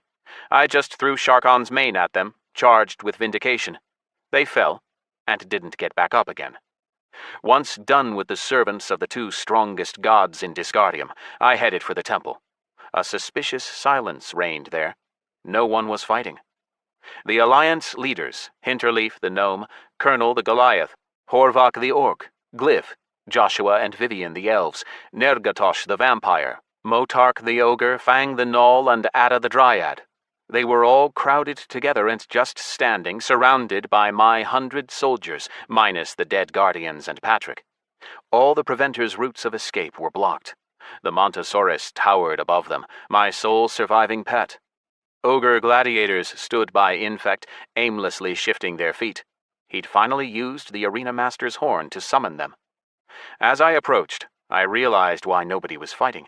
Hinterleaf held a gleaming crystal in a raised hand, creating an impenetrable force field around the preventers. I could see them talking, but I heard nothing. When I stood with my friends, I felt Irita's touch. She clung to my arm. I squeezed her hand firmly, kissed her on the cheek. I wonder how long it'll hold, Francesca mused, watching as Babangida tirelessly beat his hammer against the barrier. I wonder who'll break first, the barrier or Ba? Yemi chuckled. They're done, and they know it. Why don't they just teleport away? Irita asked. 2 options, Crawler answered. Either the barrier is impenetrable in both directions, which means they can't leave it, or they're getting ready to do something. I heard measured hammer strikes behind me. I turned, saw Gyula casting repair on the temple. The structure's durability had either reached or fallen to 3%. Well, the temple was active. All was not lost. Scyth, look! Irita pulled at my sleeve. The leaders of the Alliance stood in a circle, leaning on each other's shoulders. Hinterleaf remained in the center, crystal in hand. Suddenly he raised his second arm. A glass flask gleamed within it. He clenched his fist, and a viscous liquid like melted gold flowed down his palm. The others pressed close to Hinterleaf, causing the substance to flow onto them too. A moment later, it had enveloped each of them. Then the group sculpture began to melt. We stood and watched the process open-mouthed. None of us had ever seen anything like it. The barrier fell, and the liquid along with the melted preventers formed a ball around 8 yards in diameter, which quickly transformed into the humanoid figure of a giant. Conjoining of Souls, level 4597 meld. Separation in 10, 9. A second into the existence of the conjoining of souls, events began to unfold at lightning speed. The giant, with a combined level of all the melded preventers, smashed through Monty's chest with its gigantic fist and snapped his spine, then swept away my friends and allies with a single wave of its arm, sent me flying with a kick across the blackened crater, and then rushed toward the temple. It took no damage from reflection for the simple reason that it was immortal. It didn't even have a health bar. My health fell into the red zone, but I still flew back to try to stop the monster. The air rushed in my ears and the wind beat my face. I flew with all my strength to make it back, but there was no time. Mere moments remained until Tiamat's temple would fall. The scene to follow would go down as one of the most heroic deeds of Dis history. 2 seconds remained until the conjoining of souls dispersed. The monster took 5 steps and it was at the temple. But then Gyula stepped out, fired off his crossbow, and hit, in spite of the massive level difference. I didn't know what slowing or micro-stunning bolt the demon hunter had fired, but the conjoining of souls stopped for half a second, then wasted another half a second to sweep away Gyula, and that decided the outcome. The giant failed to hit the temple. The conjoining of souls fell apart, dissolving back into the 10 preventers. The experienced fighters, still the best of the best, immediately spread out and ran at the temple, avoiding combat. They tried to break through, but now there were 9 times fewer of them than us. To avoid killing the whole raid if I died, I left the group. Sleeping Vindication removed the remainder of the preventers' shields and defensive artifacts, and from that moment we rained down our entire arsenal of abilities on them. Infect fired off slowing songs, making our enemies' ears bleed. My ghastly howl forced them to run around in fear, but not for long. All the preventers had amulets to remove control effects. 30 Yoruba soldiers attacked Hinterleaf at once, so I headed for the closest to me, Joshua, leader of the Children of Kratos. I punched his teeth into his throat, then heard the hopeless scream of Nergal the vampire orc nearby. No! Bomber chuckled, and nothing came from the fallen war song leader but a wheeze and bubbling blood. Our Titan warrior had reached such heights that he could one-shot a top player. Joshua survived a moment longer than Nergal and had just enough time to throw a powerful bomb at the altar. It didn't explode right away, and Bolo the Minotaur from Yoruba managed to jump onto it, covering it with his body. Without the protection of Path of Sacrifice, the explosion obliterated Bolo into a bloody mist, but dropped the temple's durability by only 1%. Crawler successfully dealt with Vivian by surrounding her with a wall of flame. Joshua's spouse screamed in despair, tried to break free, decided to jump over the fire, but died, burning to a crisp. Yemi lit up the elf dragon fighter Glyph with brown flame as he fought one of the shaman's dolls. The leader of the Azure Dragons held a swollen green orb in his hand and was trying to reach the temple with it. When he realized he wouldn't make it, he threw the artifact at Yemi. The mage split into molecules and his doll familiar broke down to dust, but Glyph himself didn't get any further. By then, Babangida the ogre had just finished thrashing the life out of Colonel and switched to the Azure Dragon's leader. He waved his hammer and beat the dragon fighter down into the burnt sand. Standing back to back, Horvak and Motark tried to break through. They cut down Irita as she blocked their path, but Francesca, now 100 levels higher than the pair, easily demolished both the orc and the ogre. The two neutrals, Fang the Null and Ada the Dryad, summoned mounts and tried to take off, but someone from Yoruba threw a net on them and nailed it to the ground with metal shards descending from the sky. The neutrals didn't last more than 2 seconds after that. The only survivor was Hinterleaf. The gnome must have had Crag's buff. I couldn't see him anywhere, but nothing else could explain the Modus leader's huge supply of health. By now the mage had put down almost the entire Yoruba raid with a series of mass spells, but he hadn't reached the temple. He stood, assessing his chances, frowned. His eyes found me. Just a percentage and a half. Scyth and you others, remember that there is a reason for your victory. Greed. One of our allies kept back a spare Armageddon scroll. That damn Glyph kept his artifact that could destroy any building to the very end. If he'd given it to one of the stealthers, the temple would be destroyed, but no! Glyph wanted to complete Nergal's quest himself. If only... While Hinterleaf gave his speech on human greed, I looked at my allies. After just defeating the united armies of civilized Dis under the protection of the two strongest new gods, they listened to the famous Modus leader open-mouthed. Did they at least realize that they were famous now, too? Babangida was the first to get it. He laughed, cut off the mage. Enough, old man. You lost, and that's all we need to know.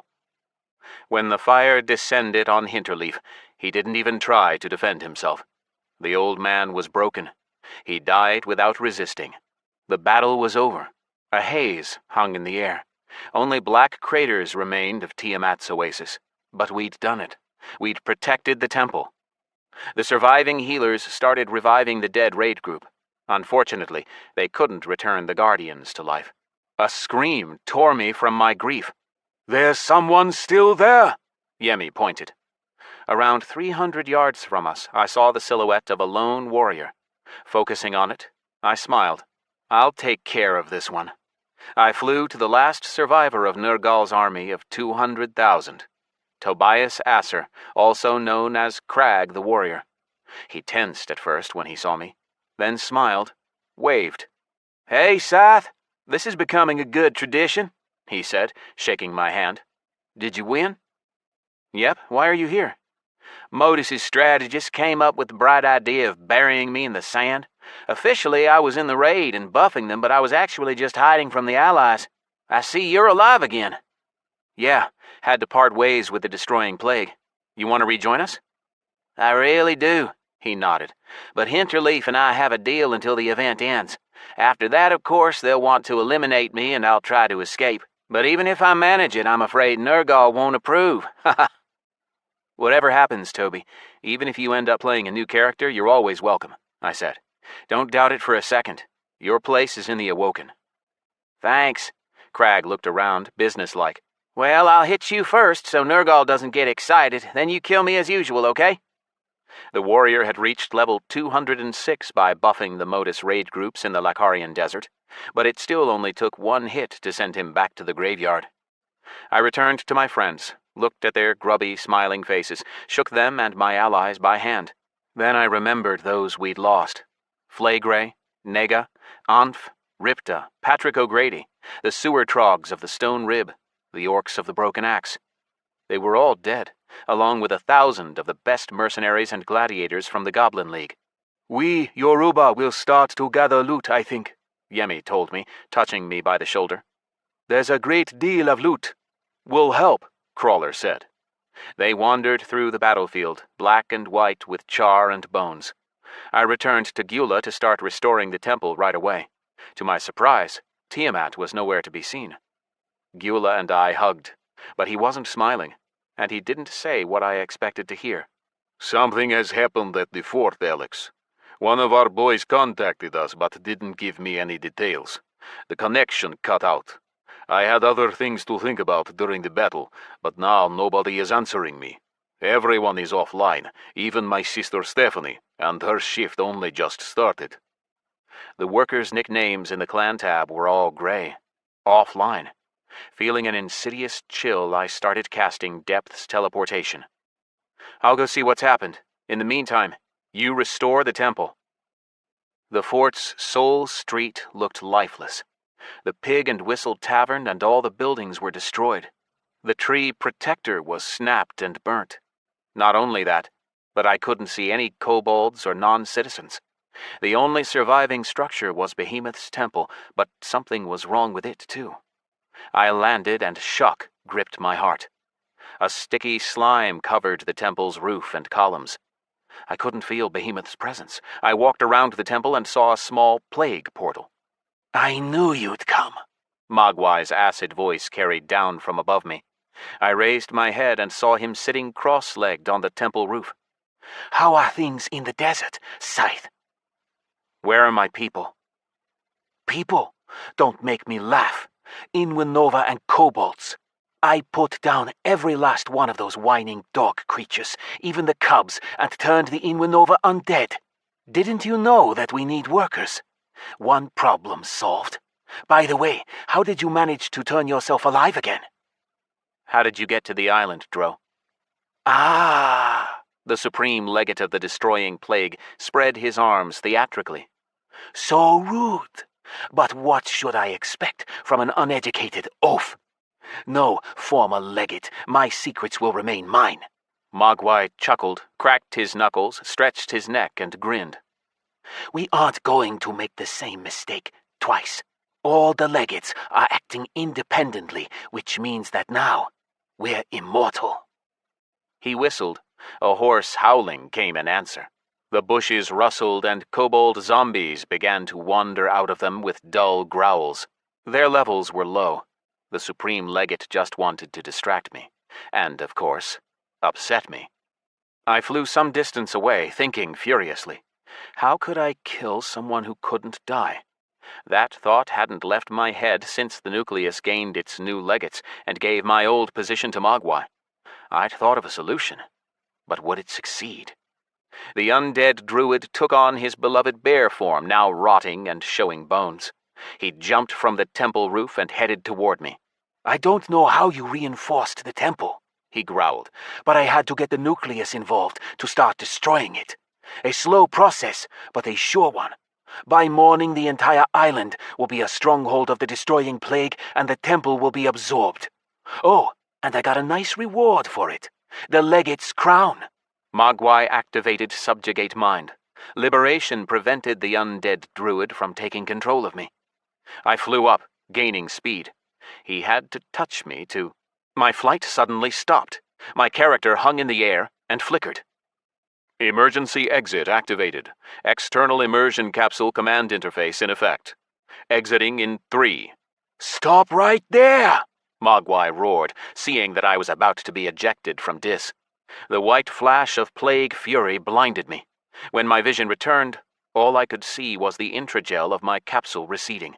A tall man stood behind the glass. He wore a stealth suit that made him almost blend into the background. Cargo found, the unfamiliar man said into a radio, pulling the capsule door open. Extraction. Confirming extraction, came the crackling answer. Chapter 21. New Hope. The man stretched out a hand and poked me in the chest. My eyes darkened, and the world lost its color. My vision fragmented and I closed my eyes. Spontaneous divine revelation activated. With my eyelids still glued shut, I felt dry desert air, heard the beat of drums and the challenging call of horns. I hung above the temple, surrounded by Nergal's army. The only thing different about this branch of reality was that Tiamat, the two-headed dragon, was no longer beneath me. You see those two, Scyth? Crawler's voice squawked from the comm amulet. The aspects of light. Last time they appeared was during the Swarm War. How big are they? Around 200 feet tall? I was back at the start of the battle. But how did divine revelation show what happened out of Dis? Which event was it that the sleepers considered critical and gave me a chance to replay? Yeah, something like that, Yemi answered for me. Those creatures are always 100 levels above the highest level player in Dis. Is that legal? Infect asked. Bomber's concerned voice interrupted the chatter. Hey, Scyth, are you okay? No, I'm not okay, I shouted into the comm amulet, finally realizing where and when this was. Everyone back to the temple right now. Fortunately, they didn't ask questions. I sprinted to the Trogs and Morena's cultists, and brooking no objection, ordered them to return through the portal back to Corinza. Next, I darted to the orcs of the Broken Axe and ordered them to do the same. Their chief, Saranos, struck his chest with his fist and roared that only cowards retreat, and the orcs of the Broken Axe were no cowards, but I threatened to remove them from the sleeper's protection. That worked. The orcs, their armor and weapons clanking, ran to the portal to Shadowrung. Our retreat provoked trills and joyous cries from the enemy. I didn't care. With great relief, I saw the Guardians and Patrick, alive. I couldn't repeat the battle anyway. I just didn't have time before Mogwai's attack, and if it really did happen, the Stranger's arrival on Alaska. And without me, the temple wouldn't survive. I took the boys aside and told them what threatened us. Their already serious faces now looked even more stressed. Veins were standing out on Bomber's head. We'll have to sacrifice Tiamat's temple, I reasoned. We're going to jump to Corinza, and all of you log out of Dis. Tell the security officers what I saw. In the meantime, I'll put an end to Mogwai. Are you sure you can? Crawler asked. No, but it's worth a try. After waiting for the mercenaries, orcs, trogs, guardians, and Yoruba to leave, I pulled the goblin portal beacon out of the sand. The spatial rifts leading to Corinza and Shadowrung drew closed. Right after that, the boys and I cast Depth's teleportation to the fort. They logged out to warn the security officers. I hovered above the fort, still whole for now, awaiting the supreme legate of the destroying plague. I sent the NPCs to hide in the jungle and asked the workers to log out of Dis. I didn't have to wait long. The smacking sound characteristic of Depth's teleportation rang out from right by the tavern. Just as I feared, Tissa appeared on Corinza, and on Mogwai's arm. Before they could get their bearings, I sent Tissa to sleep with lethargy, then shot straight down on the Supreme Legate like lightning, grabbed him and jumped with him to the former castle of the Widowmakers. Right into the basement where Eileen kept me prisoner. Mogwai fired off Plague Fury, but that just activated my equanimity. The explosion hit the walls, but they withstood. My extreme strength stats let me keep a death grip on the exploding druid. I dragged him into the cell where I once languished in the Widowmaker's care. Gangster-like goblins from the Green League were already leaping into action. What the hell are you doing? You can't kill me, idiot! Mogwai spat, but no matter how he struggled, his abilities weren't working here. I'll grind you into powder. Now I know where you're hiding, and I'll kill you all.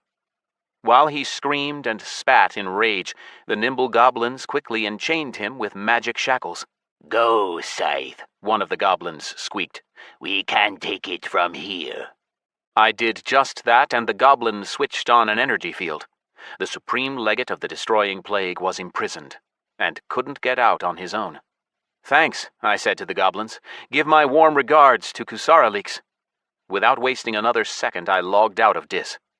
All the security officers except Willie were already waiting for me, fully outfitted and loaded with bags. As soon as I emerged from the capsule, Hyro spoke. Sergei hasn't detected any flyers, but we're not going to risk it anyway. We're leaving, Scythe. I fell to my knees, but Hung and Hyro picked me up. We went down into the house's basement, and there Yoshi opened a secret passageway leading into a narrow tunnel. We had to crawl along it. It took almost an hour. My elbows and knees were bloody, and I was a confirmed claustrophobe by the time we finally emerged from the tunnel. It was dark, and Hyro switched on a flashlight. We found ourselves in a small hangar with an old cargo flyer waiting for us under a canvas in the center. It didn't look safe. Battered, dented, rusty. Hung echoed my thoughts. You want us to take this wreck? Does it even fly? This ain't no wreck. Yoshi chuckled, getting in the driver's seat. It's a barracuda, just as good as a shark. The rust and scrapes are fake. It has a camouflage field and stealth cover, too. We'll fly invisible. Where to? I asked. Cali, Hyro answered. the base isn't done yet, but it's livable. Squashed in between my bodyguards, Raj and Maria, I fell asleep for a couple of hours. Then I woke up, drank some coffee from a flask, ate a warmed-up sandwich, and asked them to switch the news on. 1 sec, Yoshi said. How are Ed, Malik, and Pollyanna? They're in the air, Hyro answered. We're in touch. By the way, your vision, strange as it is, you weren't wrong. The security system missed both a perimeter violation and a forced entry into the house. We watched the security feed in the flyer. The assault squad traveled overground on skis. They fooled the system with a device that mimics reindeer life signs. They were wearing hollow masks, but we're sure they were triad mercenaries. Pros, no doubt about it. What stops them from getting into our base in Cali? I asked. No snow there? Sergei answered glumly. No reindeer either. Jokes aside, this was my screw-up, no doubt. But we didn't have enough equipment to properly debug the security system on the perimeter. This kind of thing won't happen in Cali. I guarantee it. After waiting for Sergei to finish speaking, Yoshi switched on the news and brought up a hollow cube in the center of the cabin. We watched as Tiamat's temple was destroyed. Well, the Nergal's summons event is officially over, a journalist commentated. The Temple of the Sleeping Gods in the Lacarian Desert is destroyed, and the Holy War is at an end. It is unknown what led to the embarrassing retreat of the Class A threat and his few allies, but experts believe that Scyth simply got scared. Until now, the teenager has never been defeated, but having lost the abilities of the Destroying Plague, use the voice command Scyth no longer undead to learn more and see an interview with Mogwai, Scyth saw the overwhelming forces of the Army of Light and simply gave up. Dr. Matti Kai-Maialainen, a specialist in adolescent psychology, has confirmed this, stating, I noticed my childhood friend Eve O'Sullivan in one of the silent windows. I jabbed a finger at it and the window expanded, swapping child psychologist Matti Kai-Maialainen to the background. Alex was always a coward, Eve said. You know how it is. He was always real obnoxious, too, always embarrassing himself with lame attempts to flirt. He wouldn't let you get away. It was a sorry sight. I didn't want to be friends with him, but our parents knew each other and I had to talk to him. Look at me and tell me, do you really think I could be friends with someone like Shepard? What a loser, not on your life. The image switched to a video of Tissa, turning away. No comment. An off-screen voice spoke. Melissa Schaefer has refused to say anything about her ex-boyfriend, but we did manage to get an interview with Karina Rasmussen, who broke up with Alex Shepard only days ago. Here it is. Screw this shit. Hung snapped and changed the channel. The view of the Lacarian Desert and Tiamat's destroyed temple switched to scenes of the stronghold of the Destroying Plague. Snowstorm has officially announced the opening of the fourth faction. The Commonwealth, Empire, and Neutrals have now been joined by the Destroying Plague. A journalist by the name of Axel Donovan commented on the latest events. Now players can choose the undead race when they create their character.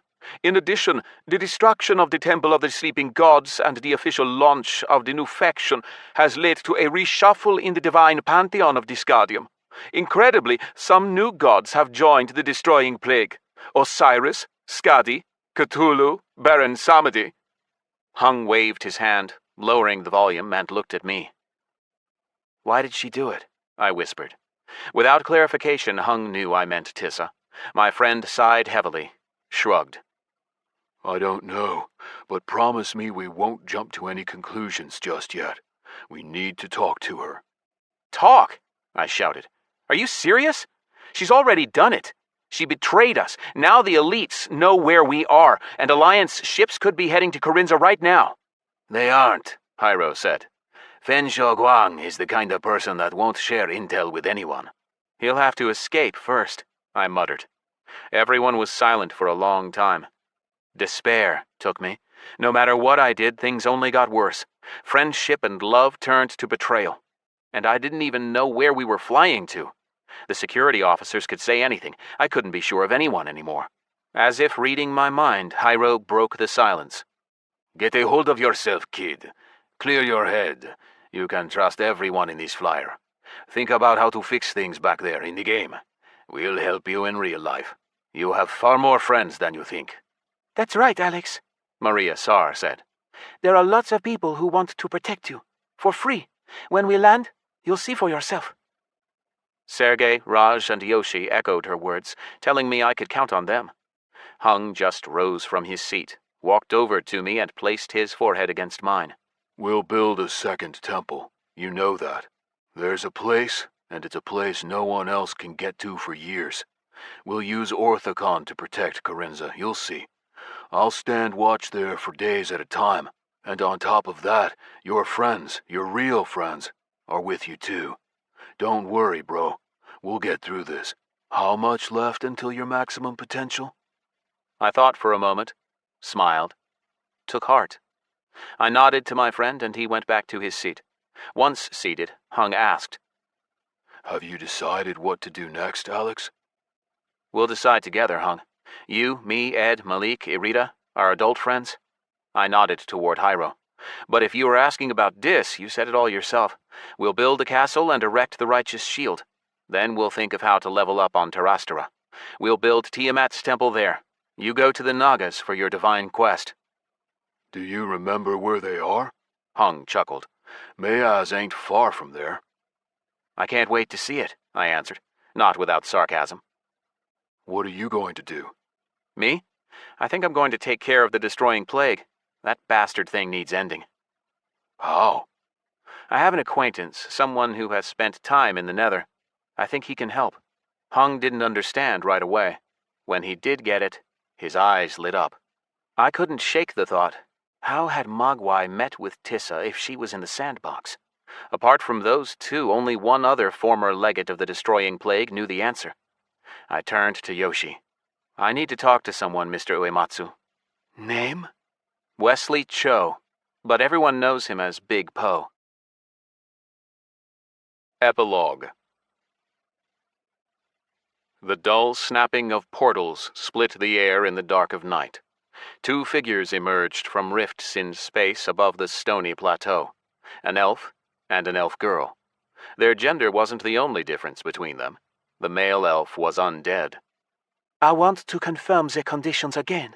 The girl whispered. The elites will pay for the cost of 3 Armageddons, and Mogwai will make me a legate of the destroying plague, right?